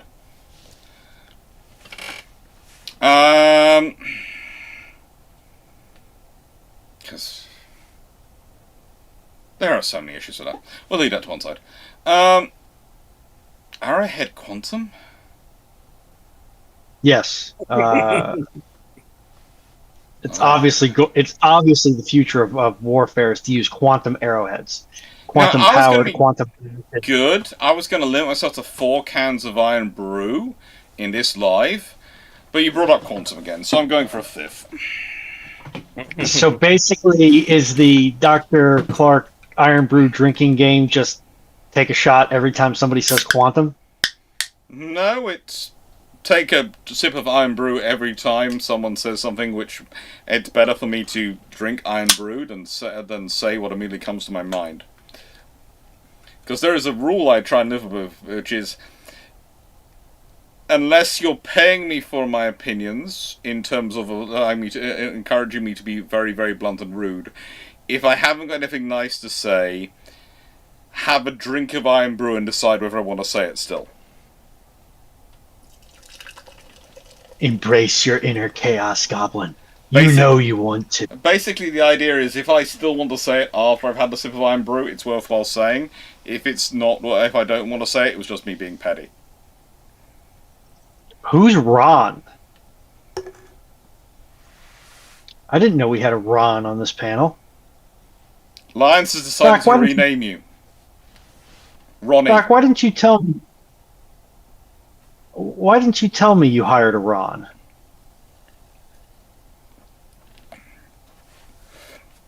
Basically, the ooh has been taken out of the runon. The un has gone, and you're just left with the ron. I can deal with Ronnie if I squint and apparently slightly pinch my nose. It's speech to text. But, it doesn't like your name. Yeah, they usually don't.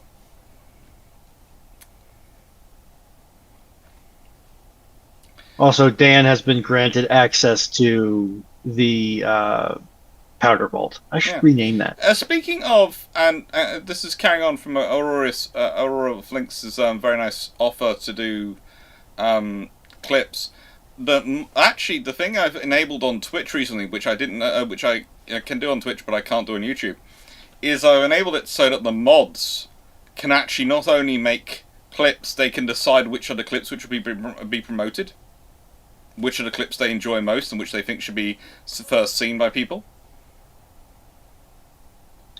I did that entirely because I thought, well, I trust my mods, and I think they could have fun with that. So I think you put too much trust in your mod team sometimes. My theory is I trust people. When I give people my trust, I trust them until they do something which shows me I cannot trust them, and then they don't get any trust ever again. So I'm quite happy to give you a lot of rope, and I will see if you fashion a noose or a pretty bowline out of it. What if instead of a bowline, I tie a bra? It still works. As long as you don't make a noose for yourself, it's fine. Digital cookie for anybody who gets that reference. Now,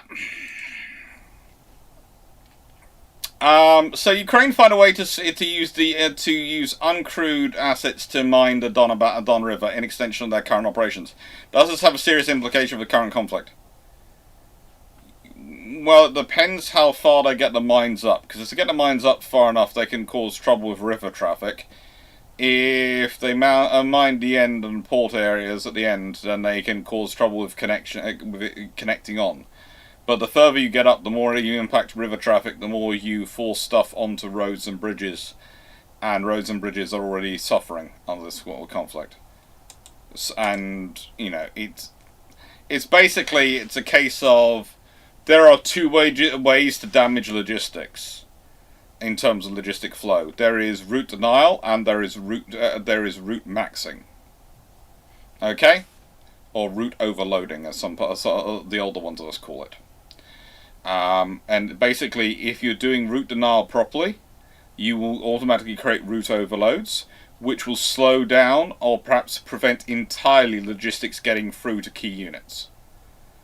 And there are numerous areas because Ukraine really, especially, and this is going to sound terrible, especially the parts of Ukraine which the Russians are currently in, is not exactly infrastructure rich in terms of roads. Because the people who were building the infrastructure never thought they'd actually be fighting a war in it. So there are lots of places where there's only literally 1 or 2 routes to go through. And that's not what you want to be fighting over.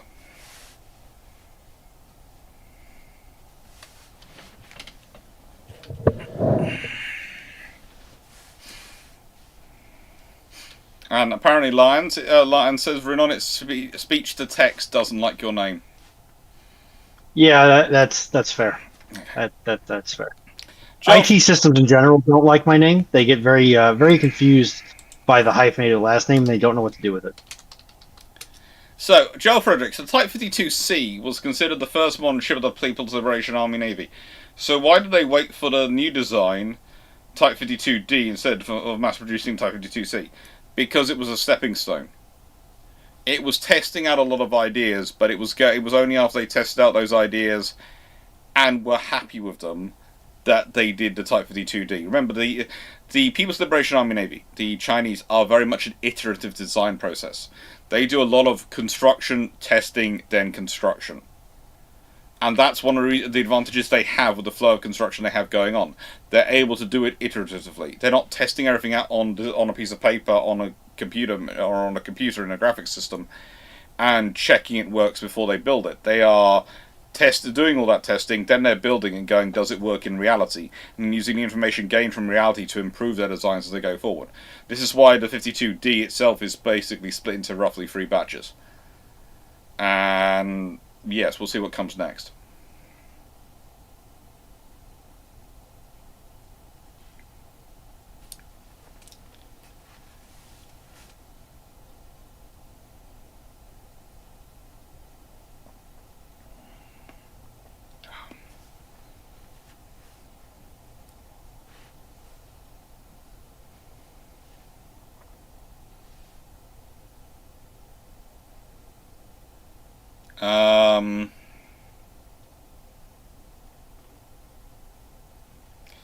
The Canadians had gone full Dominion status and were. It wasn't emotional. It was a strategic reason not to break away from the British Empire. The British Empire, until after World War II, was a very stable place to be economically and security-wise. It allowed the Canadians to barely spend any money on their own defence. Because the whole point was, if you actually end up in a war with us, you'll end up in a war with the whole British Empire. So basically, the British Empire, at a certain point for Dominions, and by them I'm talking about the South Africa, Canada, Australia, New Zealand, by a certain point in the 1900s, becomes more a method of collective defence and cheapening out on spending on defence in themselves and being able to reduce government expenditure than it is necessary about loyalty to an ideal of a British Empire. Okay, and on a political frank note, they are on their own. They are not a very powerful nation, and they've seen what happens to those in the 19th century, and they don't want to be in that scenario. But as part of the British Empire, they run their internal affairs pretty much. They have a very great degree of strategic and economic autonomy, but they are militarily and foreign policy linked into this larger group, which means they are secure. And that is it. And sometimes it is. People like to look for more spiritual or better reasons or subjugation reasons or other things, but sometimes it is just literally that level of realpolitik. I.e., we don't want to spend this money on defence. We want to spend this money on growing our economy, on improving our infrastructure, all the other things we want to spend on. We don't want to spend on that. If we stay as part of this group, we have this security.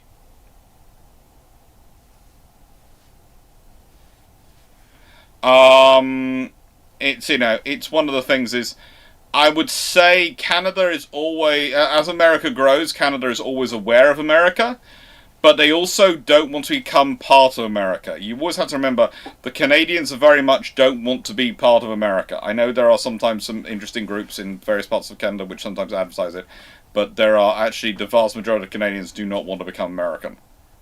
And their reason, they are a very distinct culture in many ways from the Americans. And that's not a bad thing, again, The nicest way, nations are allowed to be different and allowed to want to be independent. And one of the founding myths of Canada was literally they didn't want to be America. They didn't want to rebel. When the 13 colonies rebelled, the colonies in Canada were richer, more economically useful, and more economically important than the ones rebelling, and they didn't want to rebel. They stayed British. Very solidly British. But realistically, Canada only transfers more towards American leadership or working for America after World War II. But there are lots of people who are willing to write books which will go, hang on, look at this green shoot earlier and this green shoot earlier.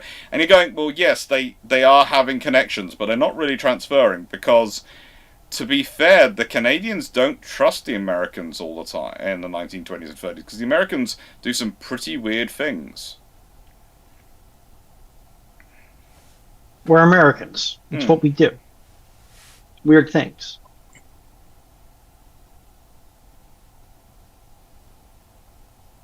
We do weird things to our cars. Yeah.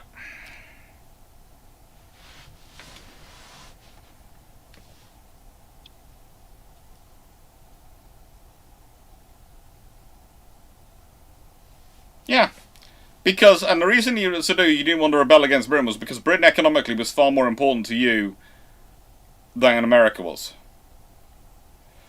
So, yeah, in the end it comes down to economics. It all comes down to money. Exactly, like ban alcohol consumption. Yeah, that was a really big thing. That was actually a really, really big thing for Canada at one point. Listen, the powers that be decided that we needed to have a robust and thriving organized crime economy. Yeah, don't get me started on that. Stafford Thompson. Ho Chi Minh gains Vietnam independence during the Treaty of Versailles. How does this affect American history and the culture in the 1960s and 70s?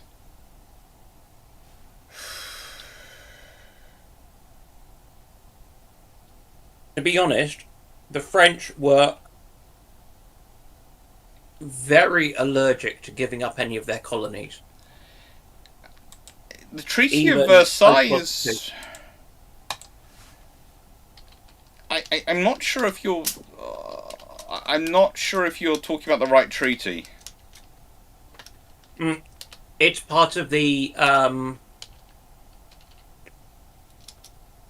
that there was a thing about kind of giving independence and things. It was part of the excuse, I think, for breaking up the Austro-Hungarian Empire and, to some extent, the Ottomans.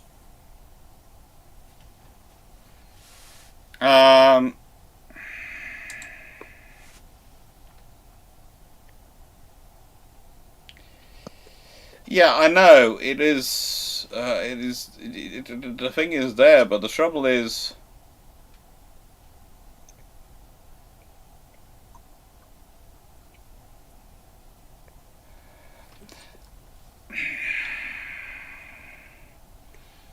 You see, the Treaty of Versailles. You're inspired by Woodrow Wilson. That was the thing, but the Treaty of Versailles was not about colonial rule.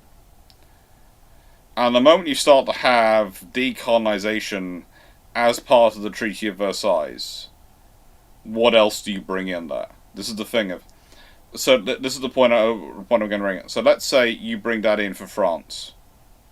And you're going to also have to have the exception of equality which Japan is demanding. You're going to have all sorts of different... You're changing the treaty fabric quite dramatically. And there are, if you consider what happens with the League of Nations afterwards, and the setting up of nations which are, being basically wards of other states. If you have Ho Chi Minh, or as he was known at the time, Nguyen, wasn't it Nguyen? I forget what his surname was, Nguyen. If it's accepted, it's an interesting scenario, but in the nicest way, you change so much before you get to the 1960s that, because again, if you have this as something going through that treaty and that's agreed, then what happens to the British Empire? Does the British Empire sign up to it, or the bits of the British Empire taken off? Because does India gain its independence on that's right, which is probably in a far better position to go independent than Vietnam at that point. Burma, Malaya, Singapore. Do you break up the world's empires? In which case, that can change it dramatically. What happens next? Also, French Indochina also had Cambodia and Laos. Yeah. Or what are now Cambodia and Laos. So, are they part of Ho Chi Minh's New Vietnam? Greater Vietnam? Or are they separate independent countries? Or do they stay French? I mean, the bigger impact into the kind of going forward is going to be, if it's not French in 1940 into 41, then are people going to care as much if the Japanese move in, but are the Japanese going to move in? Yeah, and there's the Dutch East Indies as well, and there's the Philippines. There's all sorts of questions. That's the thing, stuff that you've asked. It's an interesting question, but instead of there being an answer for it, it's just such a big change it brings in. Because I was sort of thinking, that's what I was sort of thinking when you brought in. You see, if you linked it maybe to the League of Nations, or maybe to the French going down a dominionization of their empire, so them trying to copy what the British are doing, rather than going down the concentric road, there is a potential option for it. I mean, if you just actually had them granting independence post World War II. Stafford, this isn't even a Patreon question. This would be let's put it this way. I couldn't get up to the 60s and 70s. Because under the rules I follow with alternate histories, right? I will go with as far as I can within logic, but not to the point to which the logic is building upon logic, building upon logic. So I'll basically go 2 steps. So I'll do the logical consequence of this question, the changes, and the logical consequence of those changes. I won't go to the next step. In this scenario, you are pre what would happen with World War II. You're basically talking German Empire, instead of getting given his mandates, becomes self-governing territories on this one, including Africa. You're talking the empires either break up, or maybe don't sign the Treaty of Versailles. Maybe it's not just America which blocks out the Treaty of Versailles. In which case, how does it work if there is no Treaty of Versailles, if this breaks up?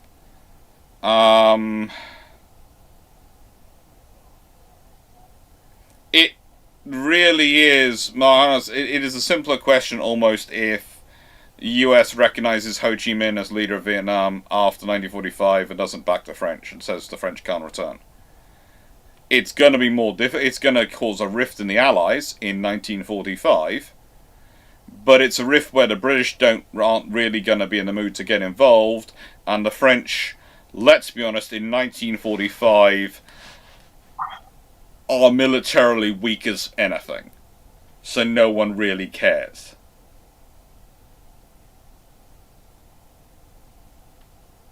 But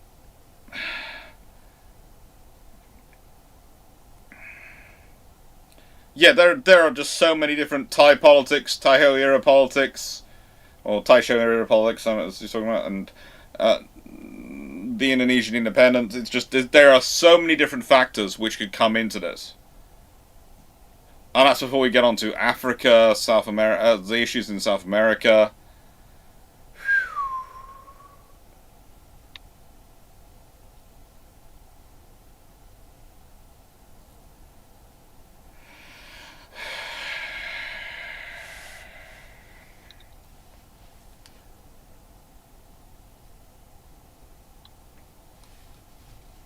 It's an interesting one. Right then. There's a question coming up for Dragon and Foxo. Are they here? Do we have both my do we have both my tame fire breather and my and my probably a very very cunning thief? The fox is currently doing basic donuts around a parking lot. Donuts. That's continuing to prove the stereotypes of white BMW drivers. What? That she's watched too many episodes on Fast and Furious, Tokyo Drift. Yes.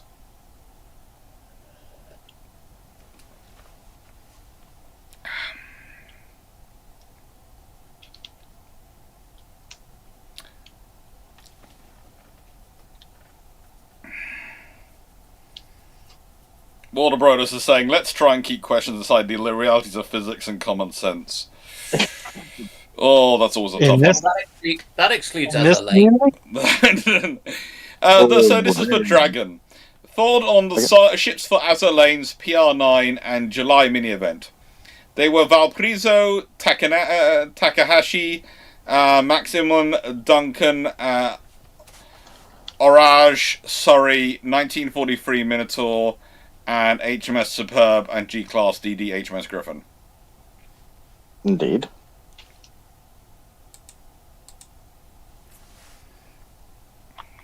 Was there a question there, sorry?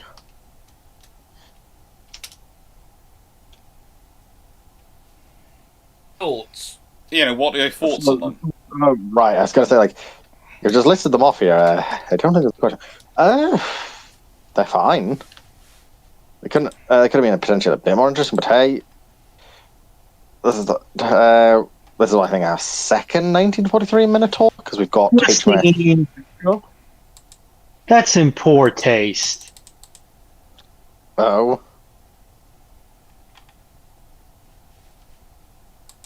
What's Paul Taste joke happening now? It's in over YouTube.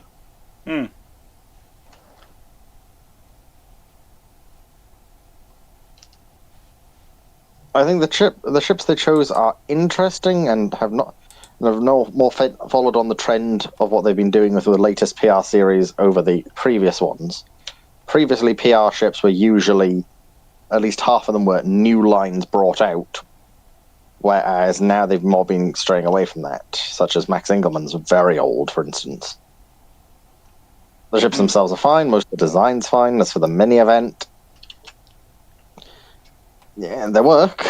Might have been nice to have a different type of cruiser, potentially, but have a Minotaur or something else and then the Destroyer, but... Also, this is yet another G-Class Destroyer, so I guess I could have been a better one to swap out with something else. The Royal Navy has a lot of Letter-class destroyers that they could go with instead. Yes, they do. Something like that could have been nice to see. Perhaps one of the late war C-class could have been interesting. With their modified single 120s.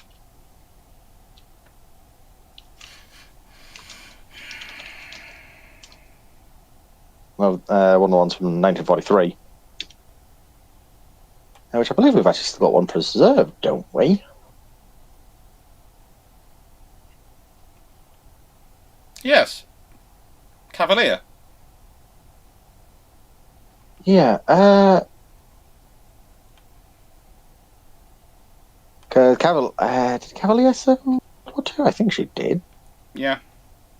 Yeah, she did. So, honestly, something like HMS Cavalier, I think, is a much more interesting one for them to go with. Yeah. Thank you, True Minecraft Watcher, for the posture check and the stretch. I was sort of sitting there thinking and looking at the ships and going, the hydrate will happen in a second. And I was sitting looking at these ships and going, they're nice. As you all know, my policy is anything that gets people in naval history is something I will push.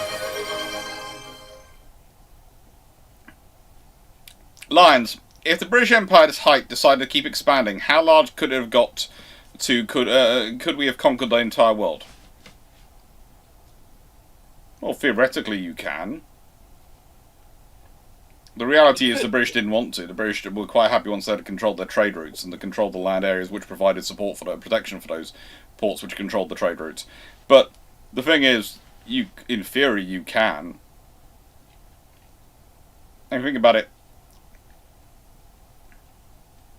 What do you next need to conquer if you've got India? Probably China. And then if you've got the resources of China and India in terms of the troops you can produce from those two nations, you can probably start conquering, you can probably start mopping up the rest of Asia. Especially with your ability to logistically support it in terms of shipping. And then once you've got Asia and chunk of Africa and most of Africa, then it's South America sort of looking at you in the nicest way. The South American nations are mostly client states anyway, so converting them into, let's say, proxies is not going to be that particularly difficult under those circumstances. And then you end up with some European nations in America as the holdouts. And it's a case of you can do things about it. But the question is, do you want to? Because that's going to be an awful lot of administration and an awful lot of control and an awful lot of force needed. But then you unite the world under one government.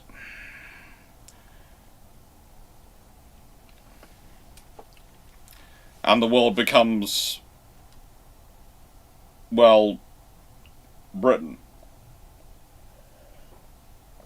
The thing is, at a certain point, empires either have to retract because they're expensive, or they have to grow. And if you take over the whole world, then the whole world becomes your tax base. And then you've got to come up with some form of unified. At that point, Britain would probably have to go for some sort of federal government to run the world. And there would be a world capital, would probably become London would become the world capital, the world economic centre. And, you'd be running it that way. So you'd be trying to run the world from one capital city. Who do you exploit? March Madness, who do you exploit? Everyone. At that point, you've ended up with a unified planetary government. The sheer amount of resources such a government would have at its disposal would be near enough endless and infinite. The entire global economy.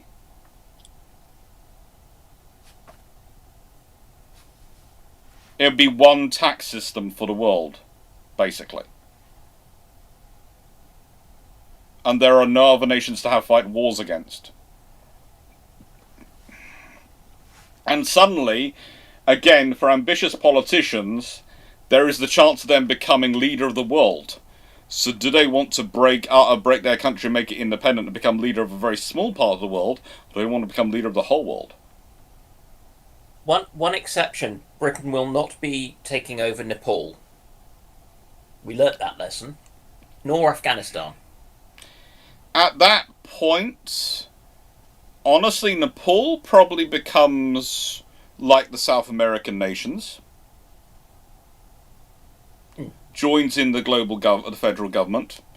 And Afghanistan probably gets ignored quietly.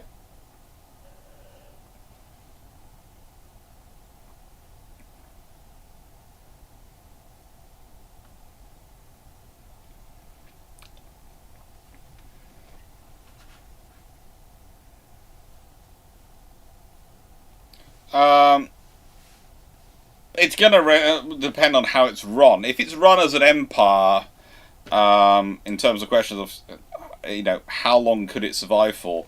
If it's run as an empire where people are basically being oppressed, it's not going to survive for long. If it's run as a federalized dominion system where there are local governments dealing with the local issues, and then there's a sort of federal level government dealing with the global issues,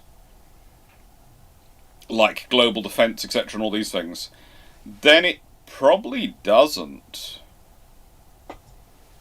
Because the thing is, what are you rebelling against? Foreign policy? Well, no one has a foreign policy. You're all part of the same same state, same global government system. Basically, you've changed. Basically, okay, so we want to fight. What we want we want to go to war. So we have the ability to go to war if we want to.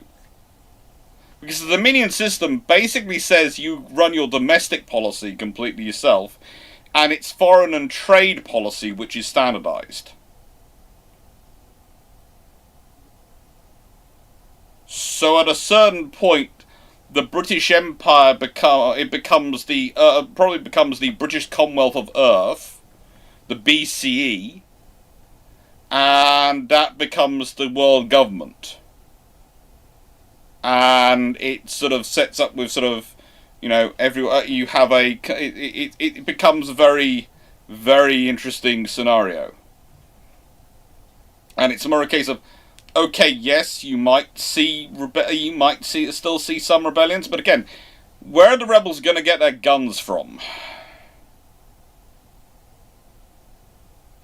Where are the rebels going to get their supplies and support from? You think about the Boer War. That only works because the Germans are prepared to supplying guns and all sorts of things to the Boers.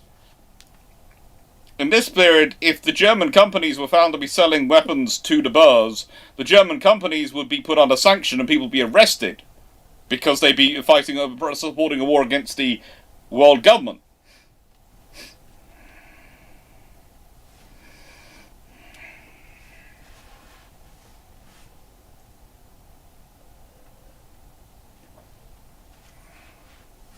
I'm just crying at the amount of seasoning we're not going to be able to use. Would a global or British Empire have internal conflicts between the Dominions then? Probably not, because they wouldn't have the armed forces to have the conflicts.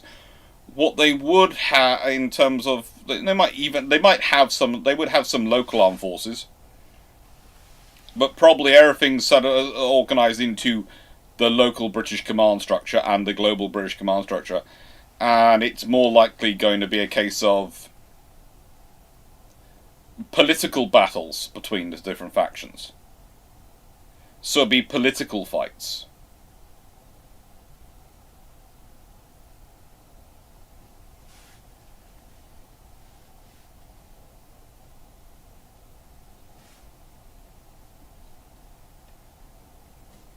Basically, at a certain point, greed does ruin empires, because as you are quite right, but I'm saying is basically if an empire reached the point at which they took over the entire planet, then they cease to be an empire so much as a world government. And if the British were already going down the route of basically forming a federal system with the Dominions, where each Dominions deal with internally, and that's probably what they do. They probably do break some of the states up, though. I do not think Russia would be a single Dominion, or China would be. Or even America would be a single Dominion. Because that also allows them to balance things. So basically you break America up into north, south, east and west, with the two coasts being separate Dominions, and the Southern American state being a different Dominion, and Northern American states being a different Dominion, and that sort of thing.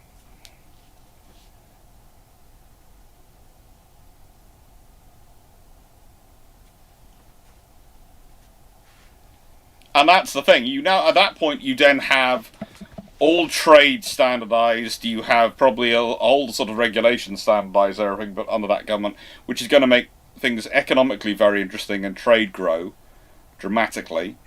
Probably going to see a wage standardization across the earth, which could be interesting. How that would affect things. It would probably take a while for it to work out, but it would be done. Probably there being sort of a Commonwealth minimum wage, and it would probably be called the Commonwealth by this point, and then individual dominions could actually add on to that and raise it higher if they wanted to.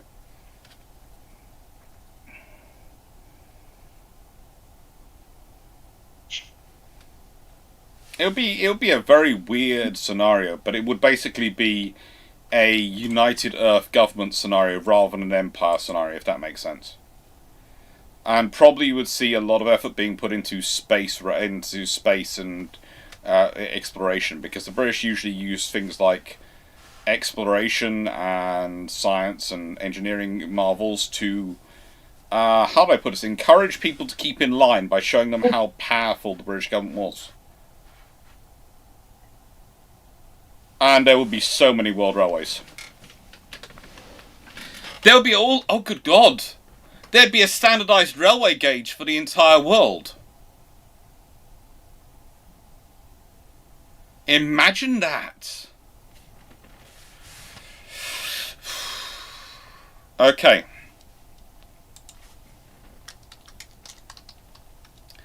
Chandler, opinions on Admiral Pascal Cavalry-Tupt, and how excited are you for his coming to World of Warships?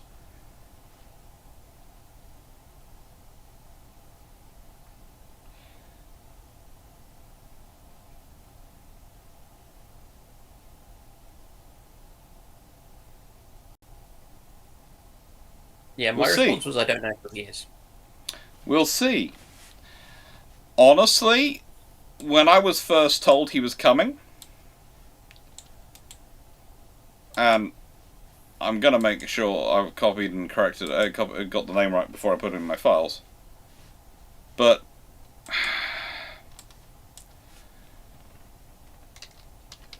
I was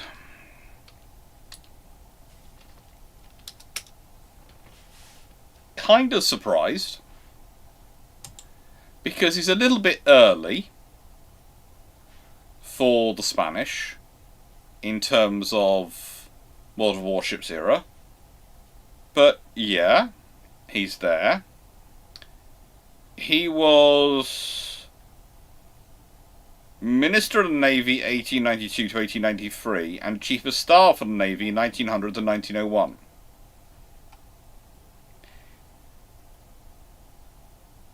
He did take part in some successful actions, and he was a capable officer,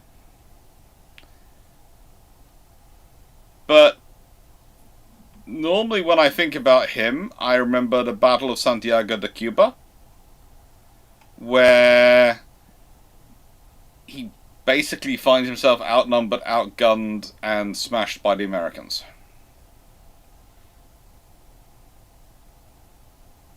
And he quite literally loses 4 armoured cruisers and 2 destroyers. And the Americans basically lose nothing.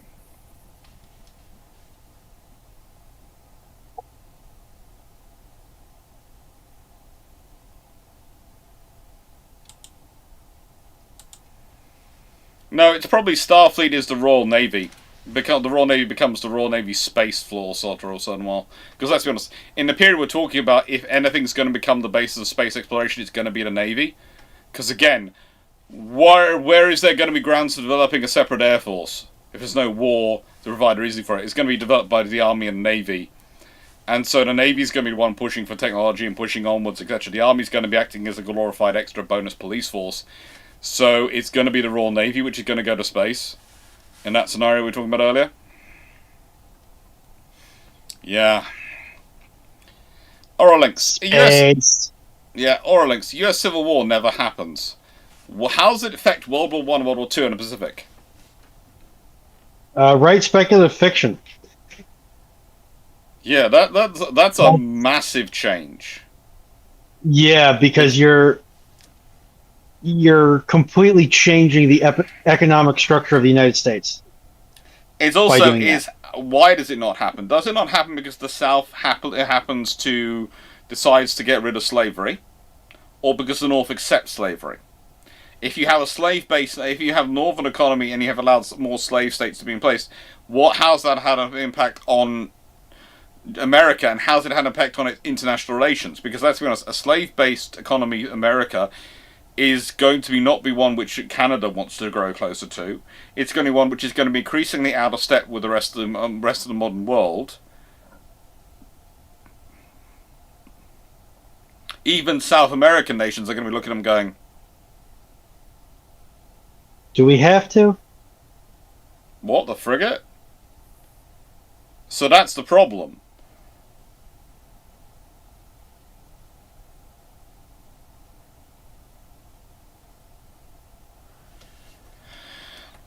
You're also going to have a lot of industrialization that historically did happen in the South. Reconstruction and forward now isn't going to happen.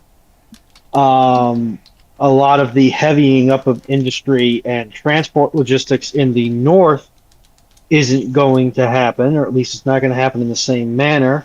I would say for both, it's not going to happen in the same manner. It will probably still happen long term, but you're also going to have effects on Britain as well, because let's be honest, on the British economy, because part of the reason why the Indian economy grows so massively is because the Americans, the cotton stops being exported.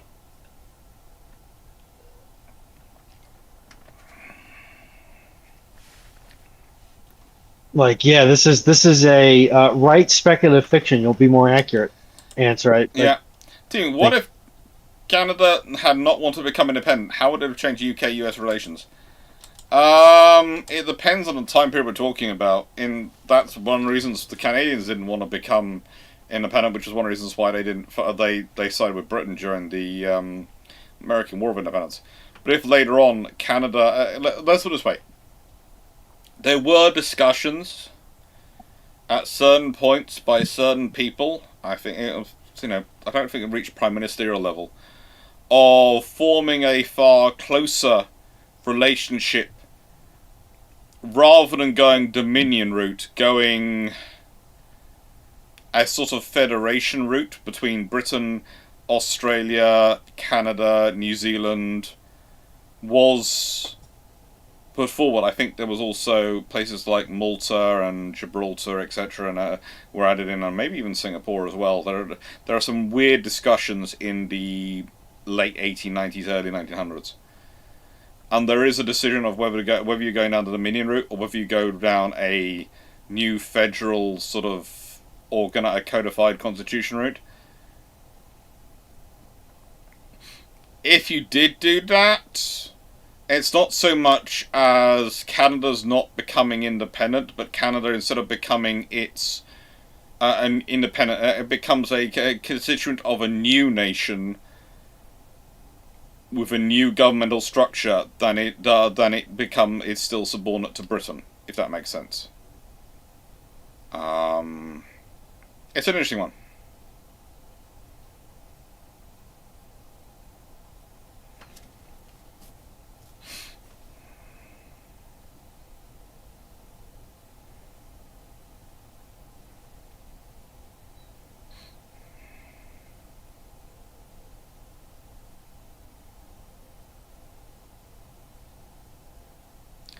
The two, if America is north and south and they have separate fleets, the odds are the northern fleet is the more technologically advanced and is the one which the British and everyone else worries about.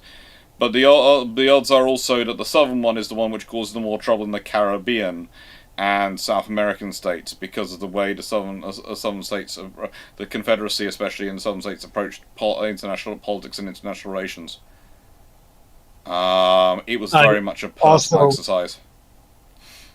I also question the notional CSA's ability to sustain itself in the long term as a nation, because the USA is going to embargo the ever loving bejesus out of the CSA for as long as they can handle it.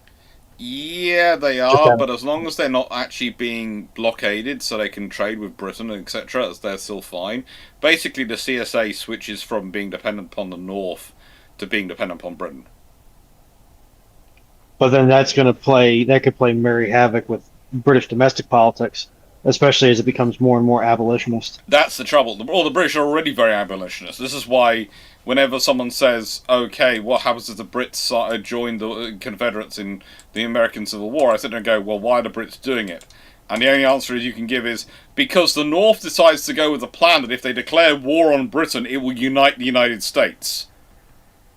And if they do go with that particular plan, that's the only scenario where you have the Brits siding with the slave states and going, "You declared war on us, right? Enjoy it."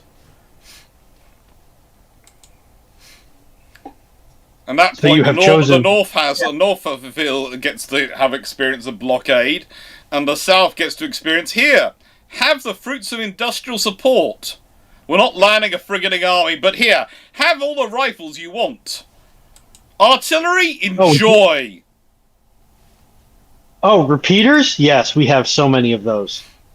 Would you like them with walnut stocks or oak stocks? That was Seward's basic idea. The idea was if we can create a war with Britain, it will cause the Confederate nations to reunite with us to support the honor of the American flag. And I'm very glad to say that Lincoln basically looked at him and said, "So, have you been chasing the dragon recently, or what have you been smoking?" And where can I get some? And can we give it to McClellan? Because maybe if he gets a burr in his butt, maybe McClellan will actually do something useful. Confederate sustainability would have been an issue. Yes, it would have been an issue, but basically the only way they get independence is that scenario. The Union, for some reason, declares war on Britain and ends up fighting a war on about a dozen fronts.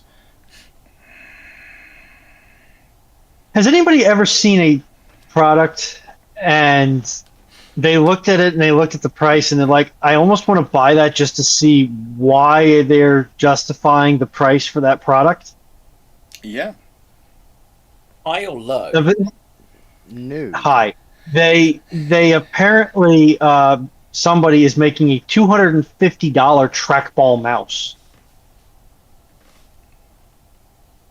Now, I am actually quite satisfied with trackball mice because they fill a very useful role and function in certain applications with a laptop. But I have a $25 Logitech trackball mouse, and it works just fine. And I'm not certain how you could make a 10x improvement on a trackball. That's a good way to lose your money. Yeah. Shakiest gun in the Ozarks. Hello. Might I suggest finding a suitable perch to stabilize your gun before using it? Otherwise you might not hit your target. Were there plans for contra-rotating props on a Yamato or their successor class?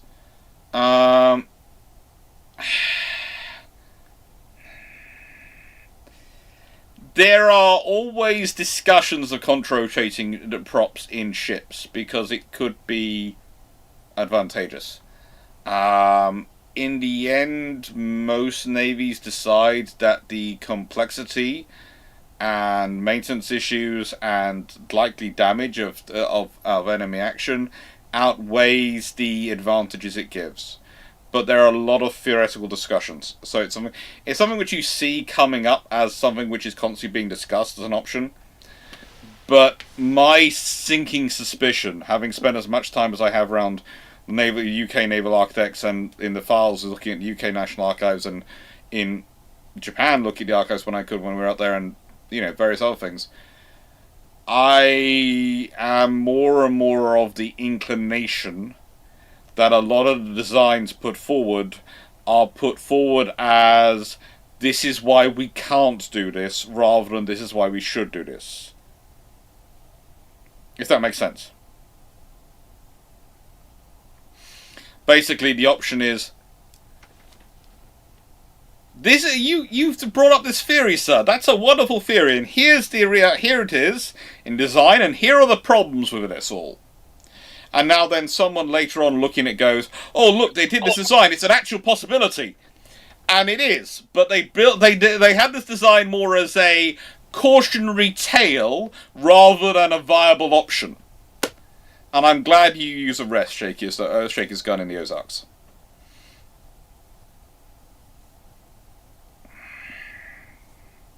Yeah.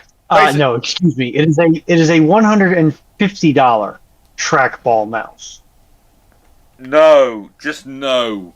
You can treat yourself to a nice dinner for that. It's more value for money.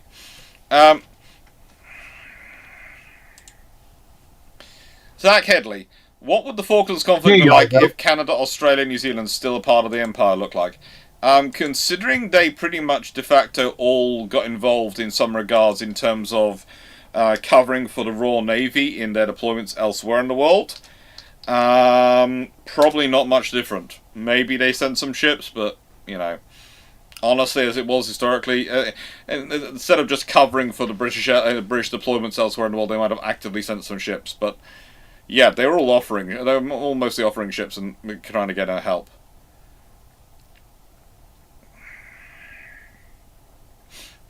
When will questions be open again? We're at midnight, and technically Dan will be off to bed soon, but I might open questions and do a bit longer myself. I might not. I've got a whole load of family arriving tomorrow, as long as some builders.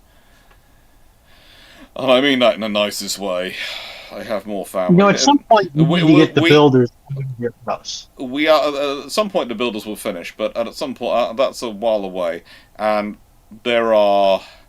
we're building up for a big family party, so they're starting to arrive, and over this week, I think by the end of this week there'll be something like 130, 140 of the side of the family from Mum's side of the family gathering in Cornwall. As well, that's just the ones coming from outside of Cornwall. There's also the ones there's approximately about 100 of us roughly around in Cornwall itself. So it's going to be quite a big gathering by the end of it. And there's a big event, not this Monday, but next Monday, I think. It's going to be fun. From memory, it's next Monday. It could be next Tuesday. No, I think it's next Monday.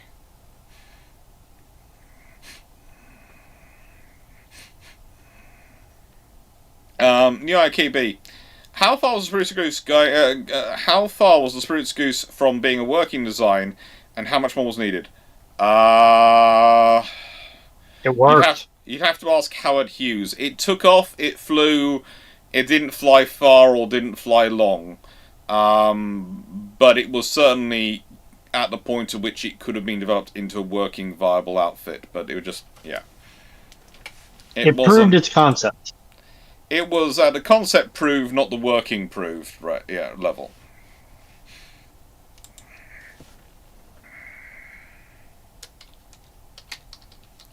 I'm now imagining the Spruce Goose platform being retooled into a long-distance ASW maritime patrol aircraft.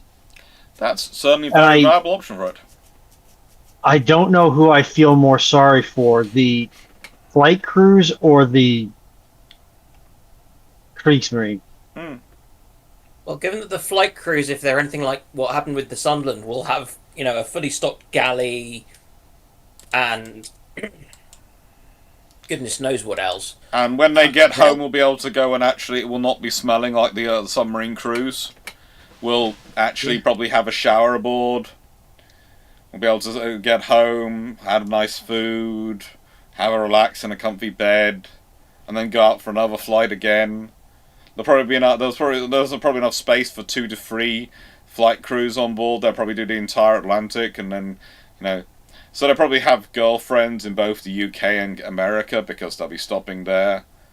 It'll be a hard, terrible life for them. It really will be. It's a hard knock life for them. Yeah. Sadu, could someone please explain why sticking air defense missiles on submarine is a bad idea? And yes, I already know this, but I just want someone with a degree to explain it. Okay, so here's the thing. If I have air defense missiles on my radar, how am I aiming them? If I stick a radar above the surface, that's actually the actual... People are going to detect the radar a lot further away than I'm going to be able to detect targets with the radar. So that's going to reveal my position, which is going to stop me being stealth. So let's say I use the other method of using it. I'm listening with my sonar to listen for aircraft. I'm trying to listen to aircraft, and they do this with helicopters. They listen for the rotor wash. They listen for the effect on the water. Is that going to provide me with accurate enough data to aim the missile? And I have to fire that missile from underwater. It has to get up in the air, and then it has to track in on the target.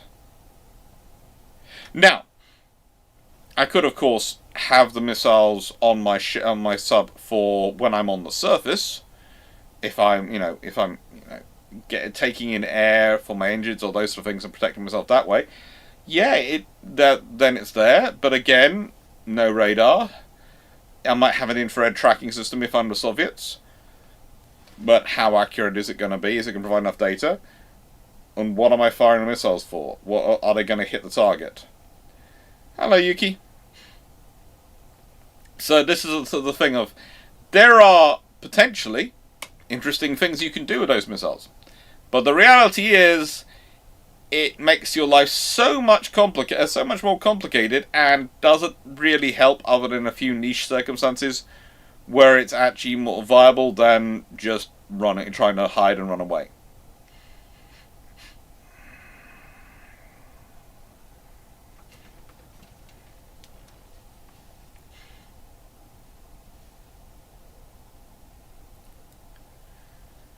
Right then. You don't get points for trying in submarine warfare. No, you don't.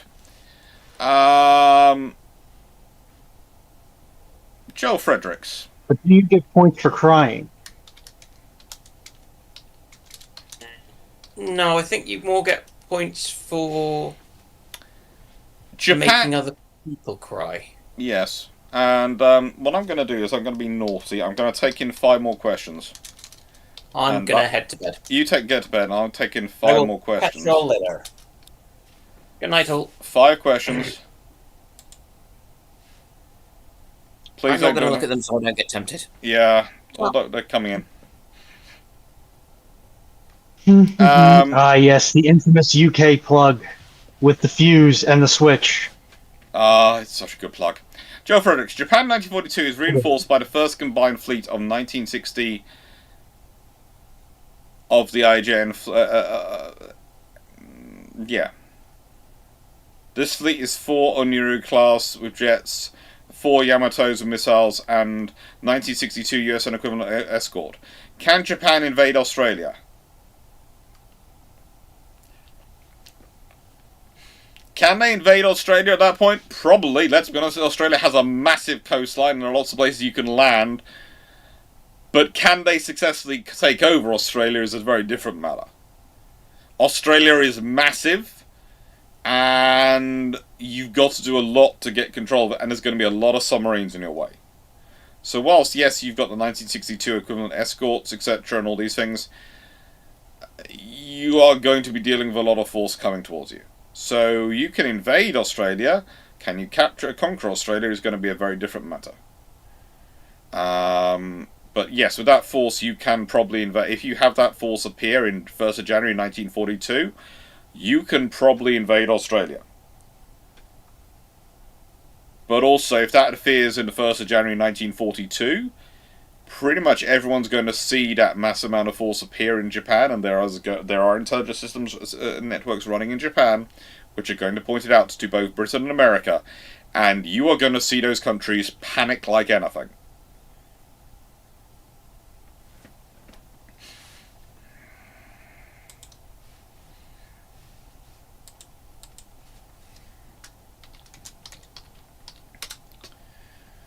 And also, to invade Australia, you have to basically go around the Philippines and Indonesia, and it's going to be a long route.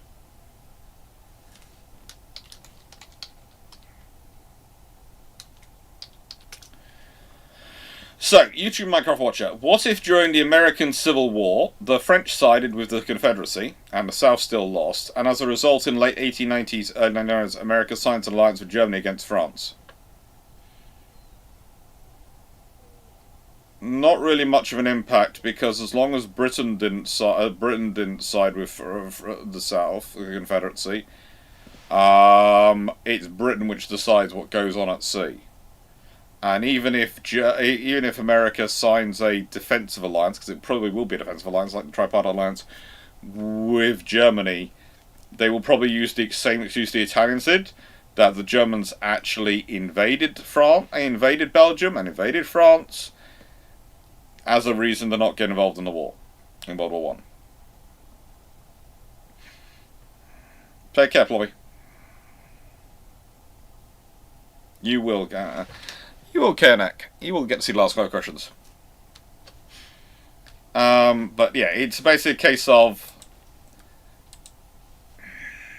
the Americans, unless they build up a massive navy, are not getting involved in that fight. Even in and remember, a lot of their big building up a navy doesn't happen until 1916. They might start it earlier, but the nicest way getting Congress to fund a navy is always bloody difficult. Excuse the French. It's always difficult.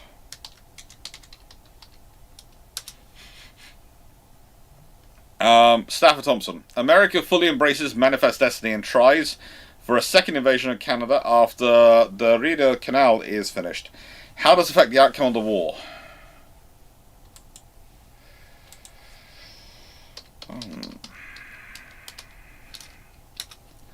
Just checking the exact date of the Rideau Canal completion, because I wish I remember I could say the date off by heart, but I can't.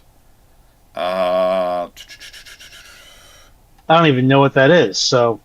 Oh, it's the canal which goes from Ottawa to Kingston. Basically, it's a way of connecting with the into the Great Lakes. If that happens in 1832, if America decides to open up a second war with Britain in 1832, a second run of the American the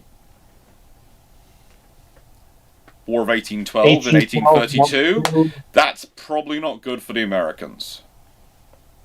This seems like a great way to die. There is a lot of... They are not in a situation they're going to be later in. They have a lot of potential, but in 1813-2, they haven't started to really deliver on that potential. And that's the problem. Because sometimes you sit there and look at America and go, but it's massive! Yeah, but its population that period is very spread out, and whilst they do have some concentrations, they are mostly very close to the sea. They do not have a massive army. They do not have a lot of those capabilities which they're going to have later on. They don't have the infrastructure and industry they will have later on. And so, yeah, in 1832, they probably end up fighting the British, and it doesn't go well. Not welcome back to the Empire. I don't think the British want the Americans, but in nicest way, it probably doesn't go like the War of 1812. There might be bits of America which are taken back into Britain, or at least given to Canada. Yeah. My condolences to the Canadians. Let's be honest.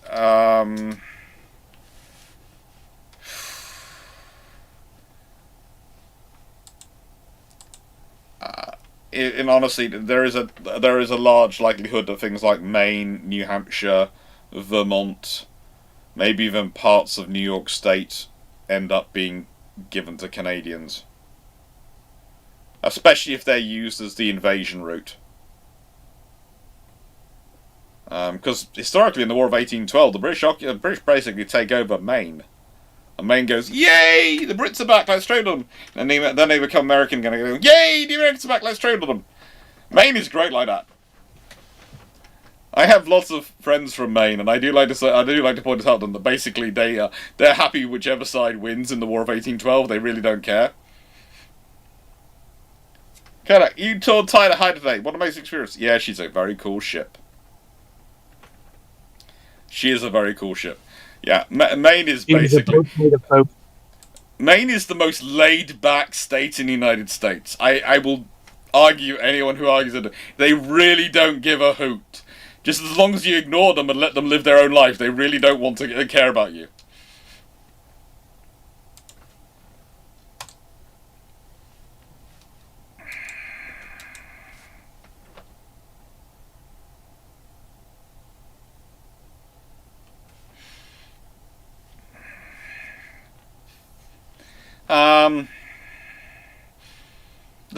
The real thing is, of course, is that what Canada really deserves is to get the US government's conspiracy as a state.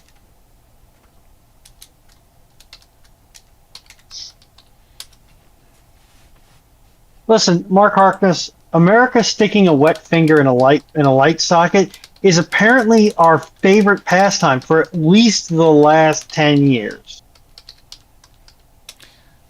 At least. And I'm being optimistic when I limit it to 10 years. Let's be honest. If Canada ends up getting as far as Wyoming and gets Wyoming as part in this sort of scenario, there are big losses done to the Americans, because that means they've got Montana as well and the Dakotas.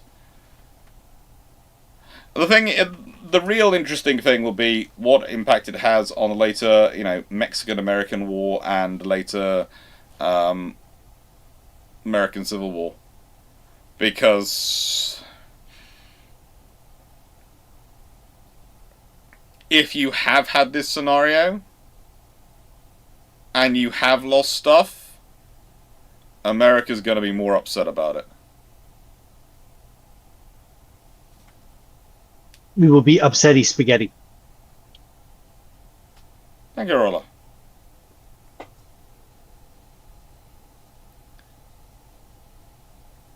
I'm glad.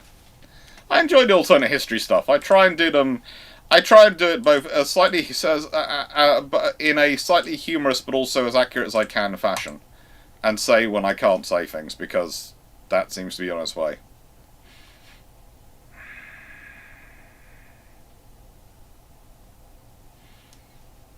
Right. There's a question for Dragon and Foxo.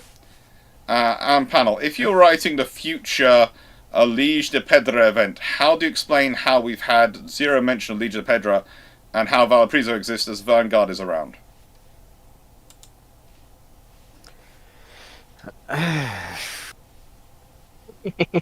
Just say that the South make it, instead of it more than just a Chilean faction, make it all basically a united South America faction, and basically say that they've been busy.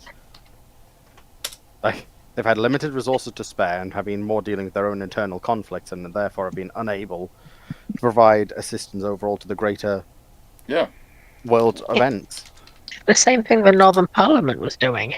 Yeah. They had a siren threat in the High North that they couldn't, that they were all hands on deck dealing with. Yeah. Until after they're dealt with, do they join the other lane? That's very easy to do. And last question, and it's glad we've got Foxo for this, because this is going to be a fun one. Starting in 1960, how would you covertly prepare the Argentina Royal Navy for the Falklands War, with your only knowledge being that the one will start in about 20 years? I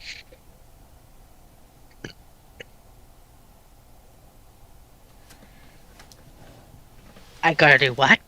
I've got to covertly prepare either the Falklands, over the Royal Navy, or the Argentine Navy for the Falklands War starting in 1982, with the knowledge that it would start in 1982 and there will be a war in 1982.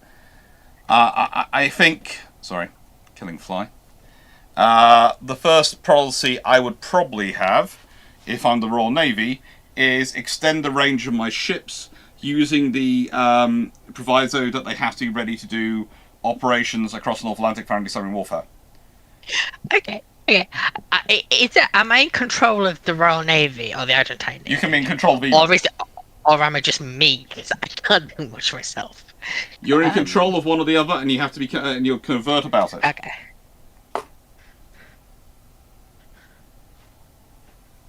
I think if I'm being covert about it, I build the bigger Invincibles. I don't build. I would love to build the CVA ones, but then war's not going to happen. That's the best thing. Build CVA ones so war doesn't happen. But if I have to be covert about it and I can't prevent the war from I'm not allowed to change that war, then I make the Invincibles bigger. If I'm going to be covert about it, I would look at Tiger and Blake. Look at what the Americans pulled off with ships like the Albany. Yeah. And go, can we do something like that to Tiger and Blake, please? Ooh, interesting. And maybe see if we can get the Americans to finance part of it, given that they would be deployed on Allied efforts. On Allied efforts, air defense cruisers in the North Atlantic. And then even if they're just running around with Rim 66 by the time the Falklands War, something like that would be a force multiplier. Also, Significantly. if you think about it, you have in 1960s you still have HMS Lion. You could theoretically get all three of them. Yeah. God, I mean, I think if you gave Blake or Tiger their 6-inch guns and a Rim 66 launcher, Yeah. they could go 1v1 against the Belgrano, and you can effectively shut down the threat of the Belgrano.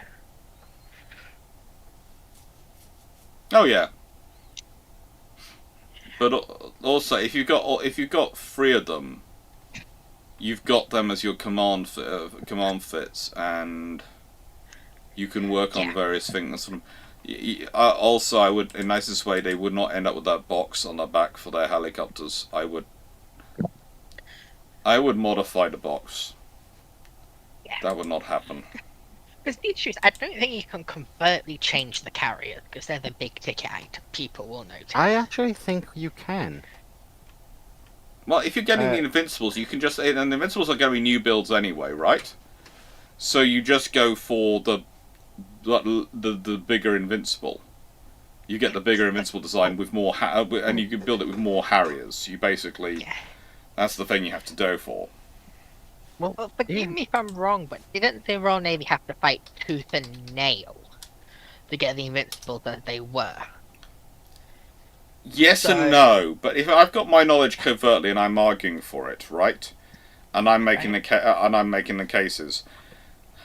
Honestly, I'm going to start altering some of the studies of the Soviet force structure to make my case for the naval force needing it and naval coverage.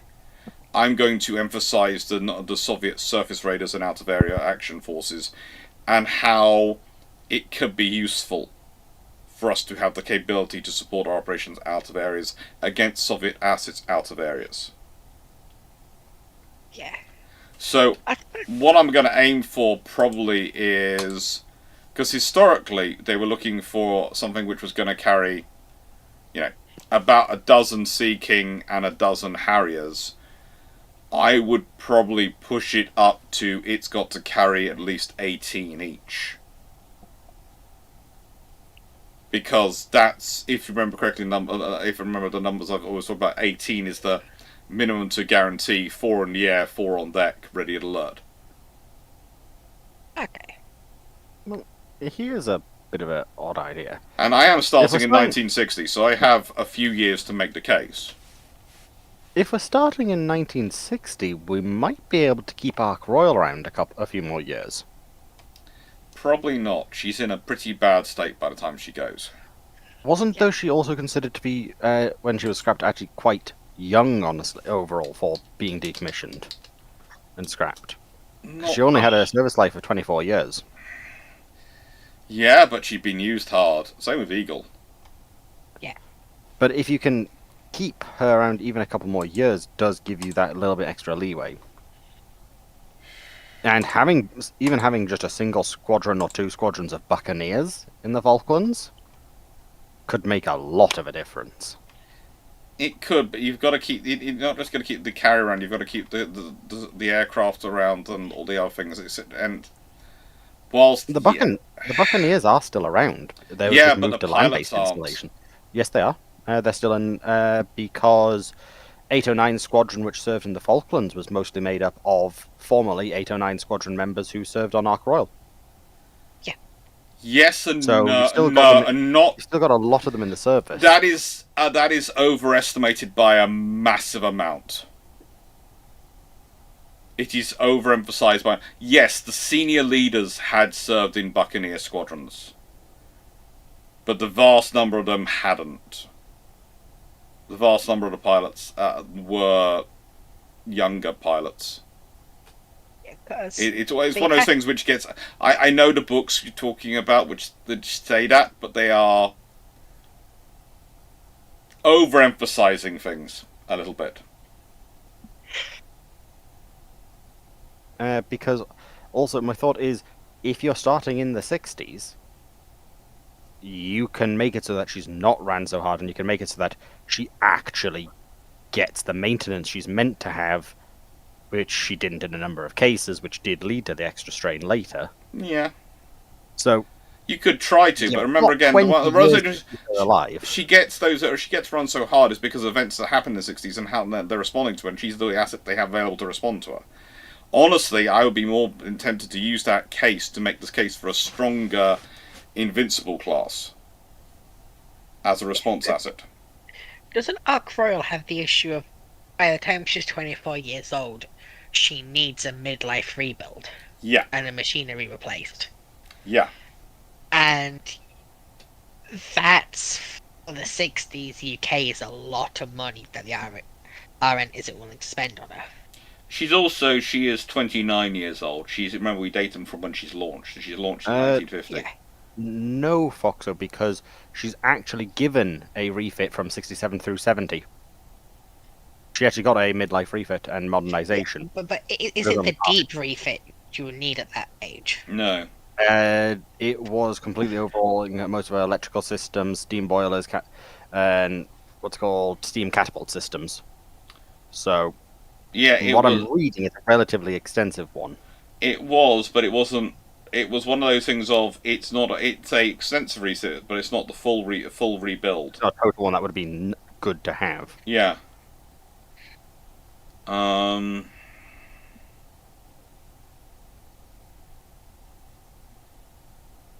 Because my thought is that it's a bit lacking, but the Royal Navy has, to a degree, the aerial force it needs at the Falklands. Hmm? What it's lacking is a lot of the surface combat assets. Yes, but I would say actually the biggest thing it's lacking is airborne early warning. Yeah. I mean, fair. And I could fix that quite easily by just getting the things actually built. Because remember, they actually have all the designs and all the developments of the all the developments of the airborne early warning Sea King actually are done well before the Falklands War.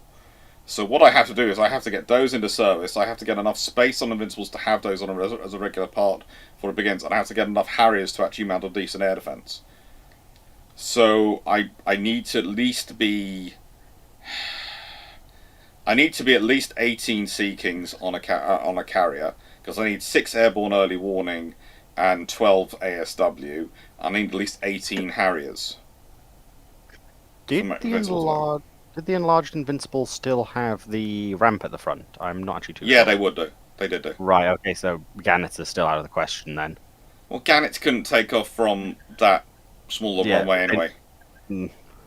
I know there's a theory they could have, and they could have when they were first made, but by the time we're talking about the age they would be at this point, in 1982, you're better going with the Merlin. It would better mean me going with the Sea King.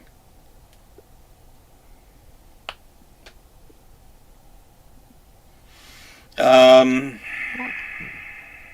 don't know what they're called. I think I'm going to emphasize Spearfish Torpedo as well.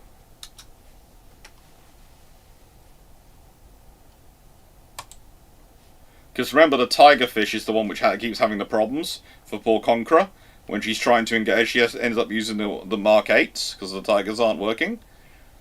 So I think basically have to do a lot more effort on trying to get the Spearfish into service. Although that historically doesn't get into service isn't produced till 1988. So maybe fix the Tigerfish, but that's going to be interesting. Random question. Wait. Go ahead, so. But could you have expedited batch 2 of the Type 42s? So they're ready, batch 2 and 3. So they're ready before the Falklands War instead of after it. Ooh, that's the thing. I could get the Because Type 42 design, which has the which has Seawolf on it as well. Yeah, I put it because I'm thinking, put through. if Sheffield's going down there with 5 other Type 42s, that's an air defense net that it's going to be much harder for the Mirages with Exocet to get through. You could try and expedite at least batch 2. You could probably expedite. I'm not sure if you could manage to expedite batch 3 as well. But you could probably expedite batch 2 and get them in service. They're all mostly commissioned. Batch 2 are actually... Well, no, batch 2 are all... Exeter and Southampton are both commissioned before 1982, the Falklands War. Liverpool's commissioned in 12th of May 1982, just misses it out. And Nottingham's December 1982. Manchester's November 1982, so maybe you could actually get Manchester through. And then the other, York, Gloucester, and Edinburgh are all 1985. But the thing is, you could potentially get them pushed on. But what you could do, because you're going to be around at the beginning of the Type 42 program, is you could get them put Seawolf on them as well as a Sea Dart. Yeah. I mean, that's not a particularly massive sea change. But Also, having 4 Type 42s down there... Yeah. And basically you get the satellite system moved. How do I do it for the Argentinians? I'm not sure. You need to do quite a lot of effort on the Argentinians to get them... Basically you need to give them giving them a decent sub-force is basically the starting point. Also...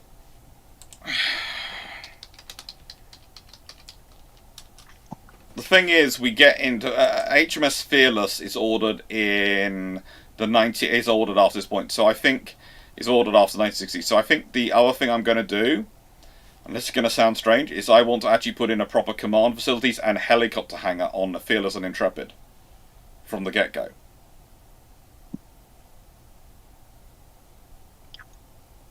So I would try and make the case for that, so they actually have a command facility. And they have also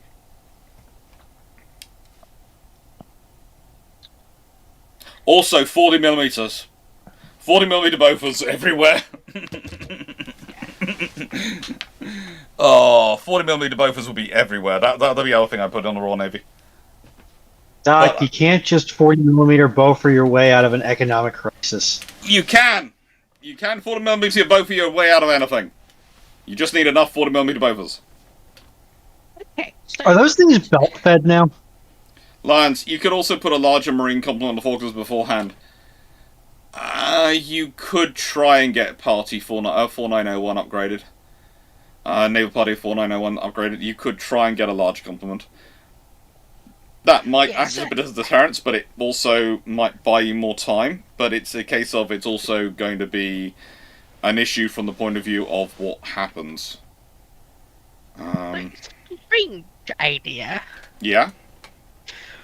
Could you try and get your hands on 1 to 2 more container ships, or a pair of bigger container ships from the Conrad line?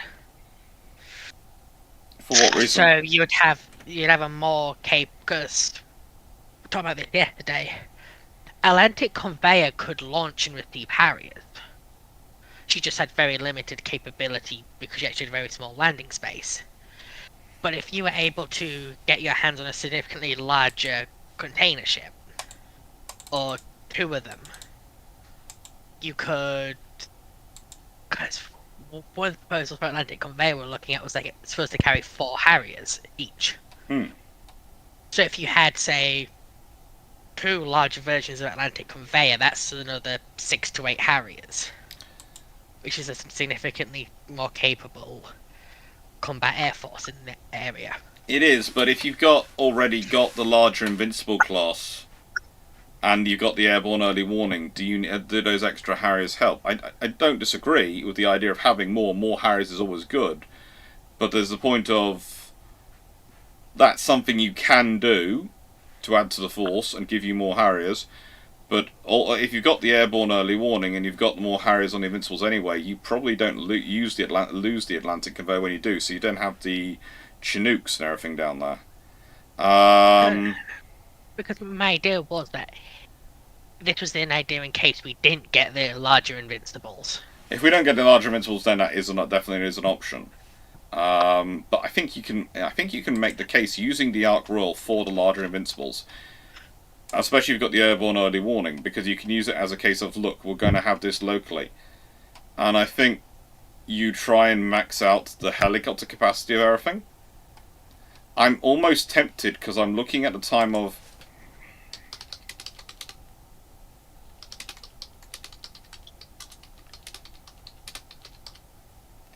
Because I had this idea.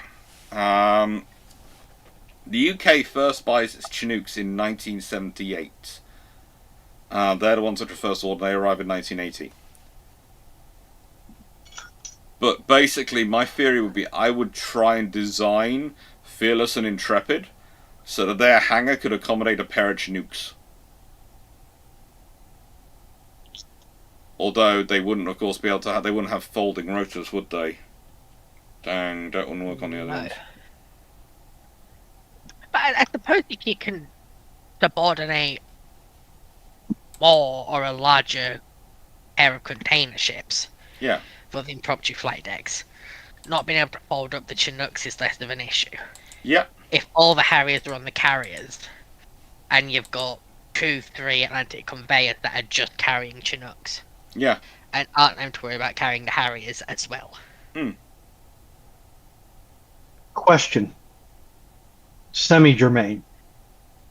Is there any point where the British government could have, I should say, where you could reasonably change events to make it so that they invest in early Greyhound program? So E2As, C2As? Not really. If you're not going to have an Ark Royal style carrier, if you're not going to have CVA-1, that's not really going to happen. Okay. That's the problem. I do love the fact that apparently the King and Queen of Spain apparently decided to go watch the World Cup final in the cinema. And they just... literally, the pictures of them are... He's sitting there, he's standing around in jeans, and the Queen is actually ordering from the kiosk. And he's trying to figure out the kiosk to order the tickets. Based. And just sit there and go, yep. That is life. There is always in a relationship the one who stands still while the other one is dealing with the kiosk. That is in any relationship that is divided down. One will deal with the kiosk and one will be standing there going, I'm also here.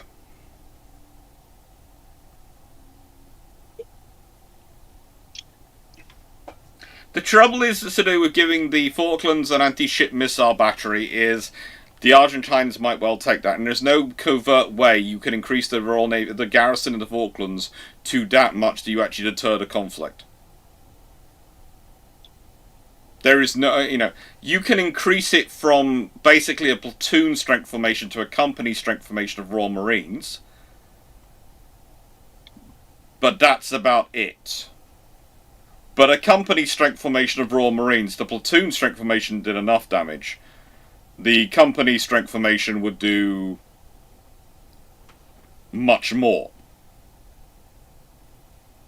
Because it wouldn't be a platoon trying to cover a whole town and the governor's house. It would be a company, probably with the heavy weapons section sitting in the...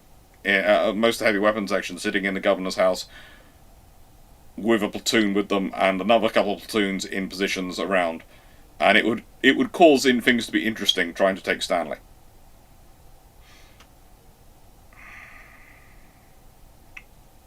Let's look at chat.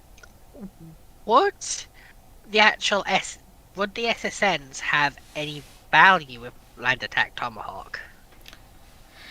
They would do, that but would make them vulnerable and rather do what the fleet's already going to do. Unless they're escalating it by attacking mainland targets in Argentina. But the trouble is, the submarine-launched Tomahawk doesn't come into service until 1983. Fair. So you'd have to basically manage to work on the Americans to get it into service earlier, and the British to adapt it to. Let's be honest.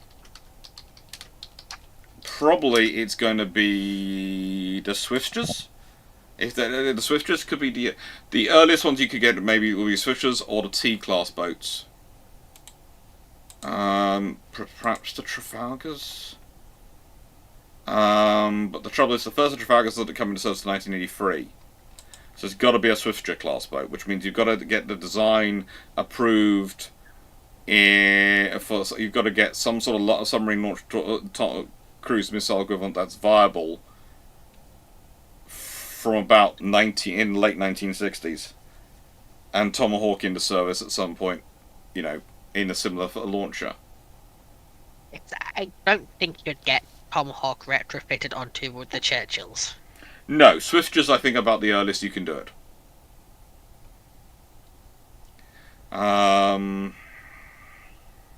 But so if we say hypothetically they get Tomahawks and submarine-launched Tomahawks, what would that show to do with them that the fleet can't already do? That wouldn't escalate the conflict out of hand. Honestly, you could do so in nicest way. You've got the submarine-launched Tomahawks. You've got a strike capability, which you can use to to long-range hit things like the carrier, or long-range hit things like, carrier Operation Paraquet without actually having to send troops down there. You can take out the entire Argentinian forces sitting down in the St. George down in the Sandwich Islands. No, it's not Sandwich Islands. It is the Sandwich Islands, isn't it? Down further south without even actually bothering to go and see them. And you could do runway strikes on mainland Argentina with them. It's a very low risk option for you to do because there's no chance of anyone capturing your pilots doing it. But as people said, if you've got CVO-1, there's no Falklands War. If you've got fully worked up air carrier groups with CVA-1s at the centre with airborne early warning and strike aircraft, there's no Falklands War. The Argentinians aren't that stupid.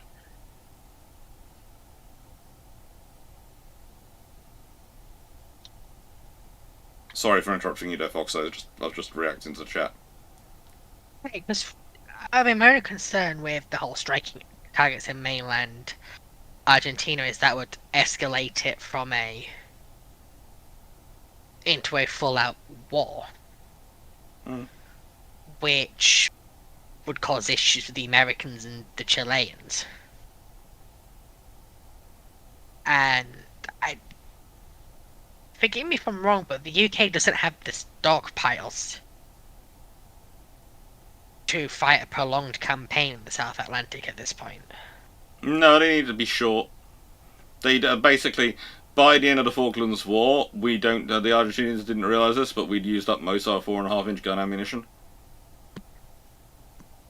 Waterboroughs, the question is, what would you, if you're put back in the 1960s and you're given control, and you of course know there's the Falklands War's coming.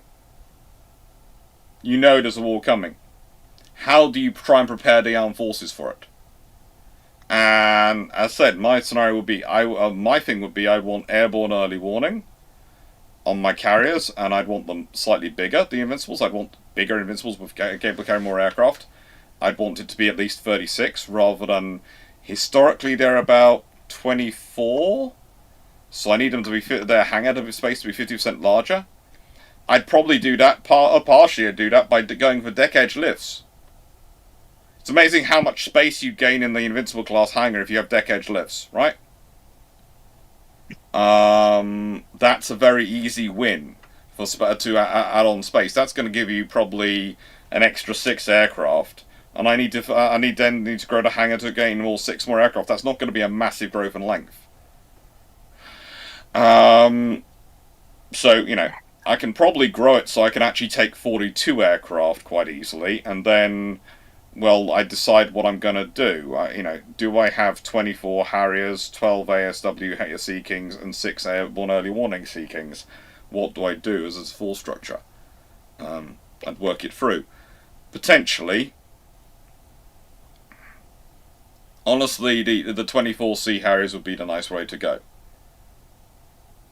But 24 Sea Harriers, 12 ASW Sea Kings, and 6 Airborne Early Warning Sea Kings, that is producing a little carrier which is going to be a very interesting asset to have. Also, the argument is going to be to try and get 4 of them and try and get them earlier, so I can go south with Hermes, Invincible, and Illustrious. Can I just quickly answer a question from Blakestein? Yeah. The thing about the SAS raid on Argentina and the threat of escalation with that is there's kind of a difference between a covert raid that the Argentines don't find out about until the Royal Navy has retaken the Falklands and the war's over, then the escalation jump of we fired a whole bunch of cruise missiles at your mainland, which is very explicit and not particularly covert. And the SAS was supposed to A, make it look like an accident if they did anything, and B, were mostly going in there for intelligence gathering to watch the airfields. Yeah. To provide us with data, basically.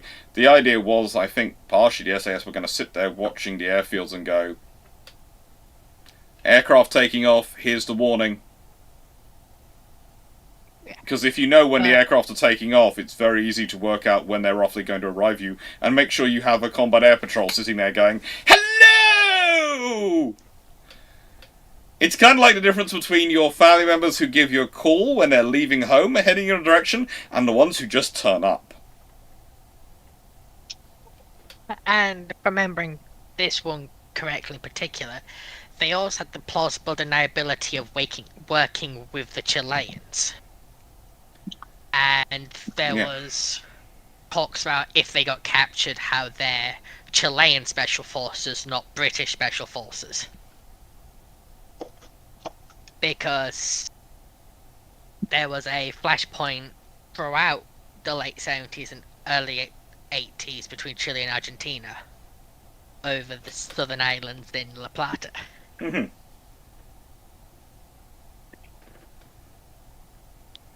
And so, How do you beat? Go ahead. And so the SAS had plausible deniability. Tomahawk strikes against land targets on mainland Argentina don't. Especially since one of the airfields they'd be hitting is right outside Buenos Aires. Fixing the Tigerfish torpedo is probably a better option. Yeah. But if the British have the CVO-1, it basically it stops the Falklands War happening. I said to Kingdom. And Walter, you guys are turning a soccer loss into a real fantasy here. Not really. I said it's an interesting question of, okay, what happens if I'm back there? Well, I'm going to make cases for different things. In the nicest way, I'm going to try and get my Invincibles to have both Sea Dart and Seawolf. I'm going to get my 42s to have Sea Dart and Seawolf if I can. I'm going to try and get multiple Bristols completed. And basically, I'm going to probably put forward a force structure which is based on we build 4 Invincibles, we build 4 Bristols, we have 12 to 16 Type 42s, and that's our kernel of our group, and then we have add-on 6 anti-submarine warfare frigates, and that becomes our surface combat action groups, and we have 4 of them, so we can guarantee we can give one. We have one available from to support amphibious forces, and one available to carry out operations in the Atlantic at any one point in time. Yeah, because I mean, if we talk about the bare minimum you could do to secure victory, it would be making sure Tiger and Blake are in condition to send down. Yeah. Because they've got, if I remember correctly, they still have some of their medium caliber anti-aircraft guns in the 3-inch. Yeah.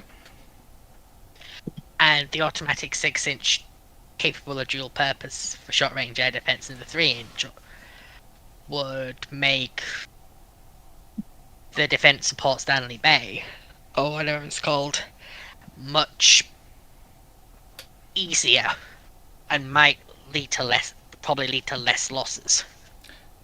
Zach Italy, you can't call an Article 5 in NATO. Article 5, NATO doesn't. Article 5, the treaty areas of NATO are defined as such. They don't include the Falklands. Basically, when the Americans were involved in and the treaty was being put together for NATO originally, the Americans really didn't want to be included in any of the imperial policing operations for the empires. So it was written very strictly so that they couldn't be dragged into them. Why not Sorry, Karen Foxer. Hence why the NATO treaties define what Europe is. Yep. And it's why Turkey's classified in Europe nowadays.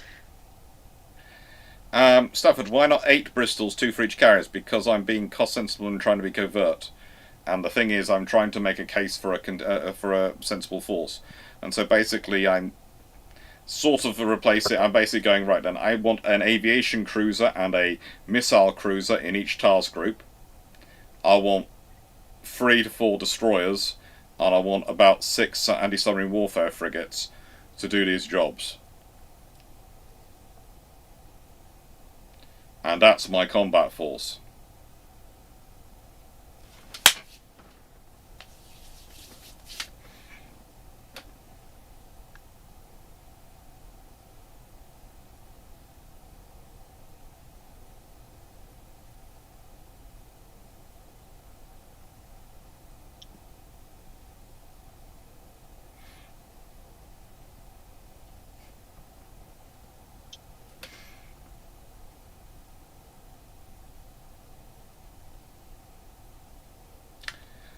If you didn't have to be covert, the British would get their own IR equivalent. Well, that's called HMS Vanguard, and again, it's trying to keep that budget, get that budget.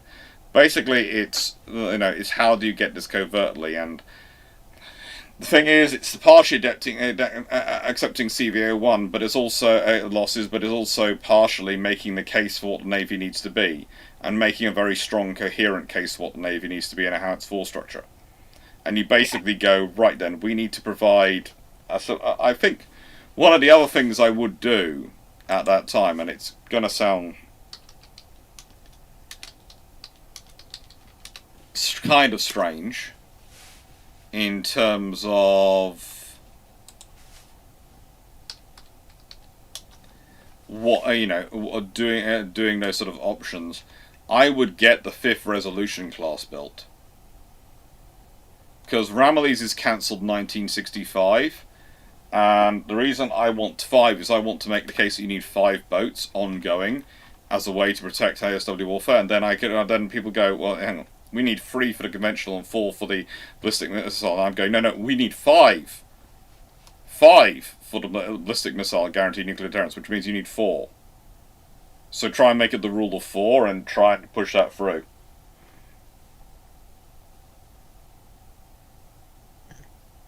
I the NATO thought about this actually. In the 60s and 70s, make sure early 70s, make sure Henry Kissinger has an accident in the Russian style. That's terrible. And why would you need to do this? Because he's the head of the Hydra when it comes to pushing for the US support for a lot of the juntas in Chile, Argentina, and South America. Mm-hmm. So, if he suffers an accident and maybe some of his strongest supporters in the federal government, you might even get an Falklands War, because you might not. There's a good chance you don't get the junta coming to power to begin with. Yep. Which is probably the most covert way of doing it. Yep. But you need knowledge that you may not necessarily have. Which is fair. Like, I'm not disagreeing with you, but you'd also have to presumably get the British government to sign off on a assassination. Yes and no. a lone wolf could be the more dangerous option for that one, but also you could, how do I put this politely?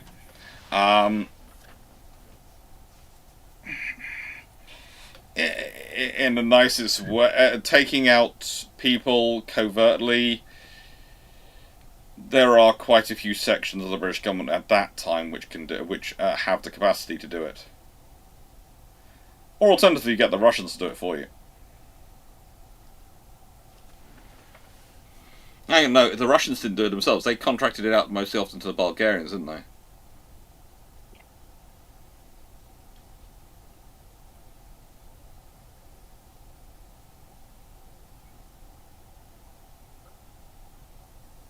So,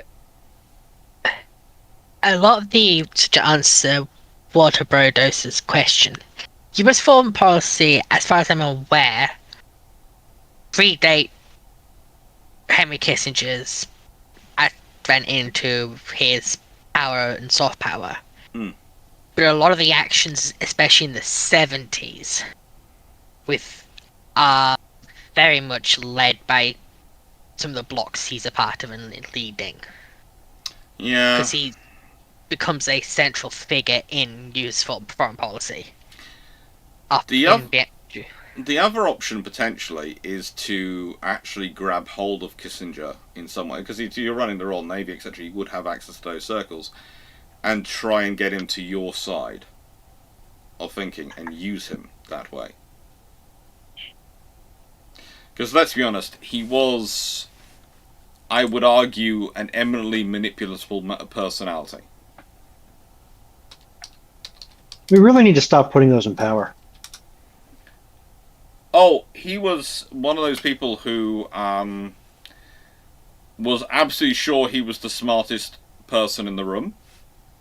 And he was pretty capable at getting people on side. But if you learned that about him and you managed to use that when you're talking with him, and made him feel like he was the one reaching these brilliant conclusions, you could get him to run along with quite a lot. And it's a failing which most academics fall into.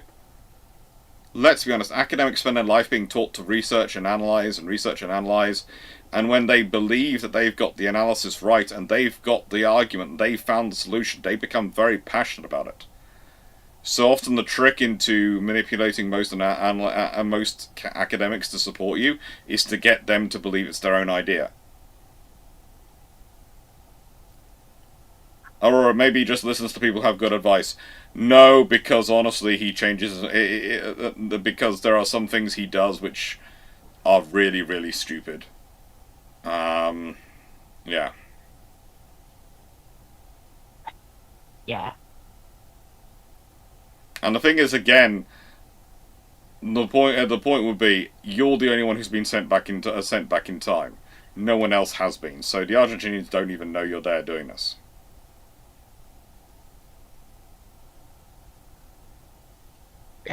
And given the legacy that Kissinger has left across basically everything that we consider to be the third world, I don't think he was getting good advice, or at least not what I would hope to have considered He good. was a very big fan of the simple solution that often involves strong men.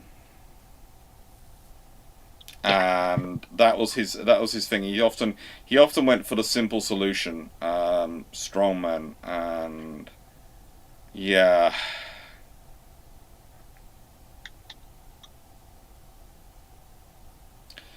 I'm not saying he necessarily is bad. But I think sometimes he does make decisions based on who's just told him he's really, really smart, and B, based on expediency rather than necessarily long term. But there again, there is at a whole level of diplomacy in the Cold War which is expediency based.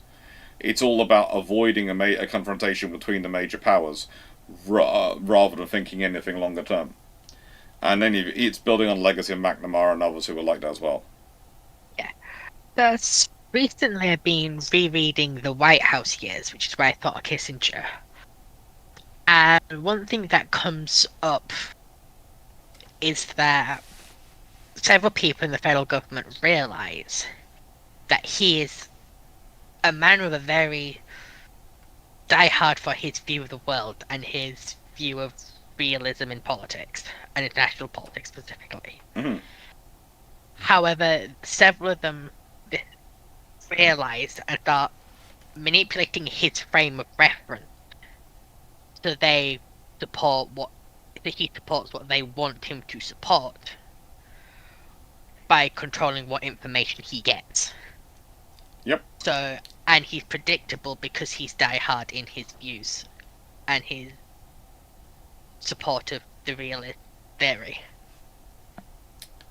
Well, that's the trouble. It's when realism is treated as a theory rather than realism means looking at the world as it is, not as you necessarily want it to be.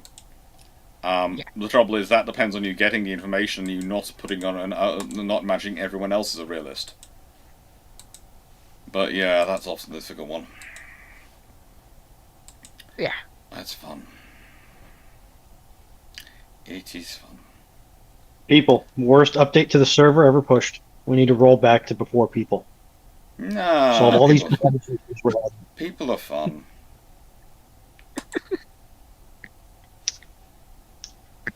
Yeah, you laugh, Foxo, but you said much the same. She's probably laughing because she agrees with you. Probably is laughing because she agrees with you.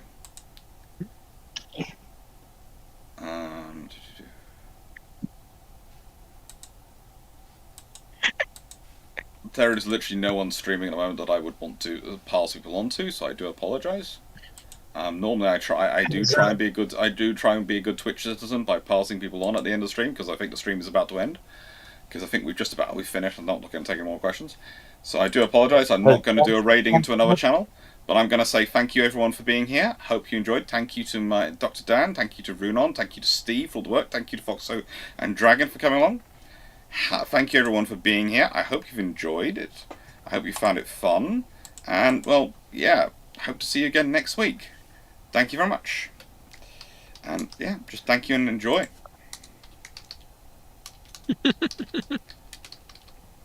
We all know Foxo's views on the French, yes. We managed to skip past that though, so I'll just say thank you everyone and we want to go. I can't tell if Foxo is laughing about population control or about the fact that the French are in 4th place. Aurora, if you want to send that through to me on Discord, I would love to look at it, but I might not get to it till tomorrow because apparently I have just been told I need to build a couple of temporary beds so they're ready for when family members arrive tomorrow. So in the room which I just cleared, because there's going to be building in there next week, I've got to now set up temporary beds. Wish me luck. Fun times. Runon, I wasn't laughing at the question.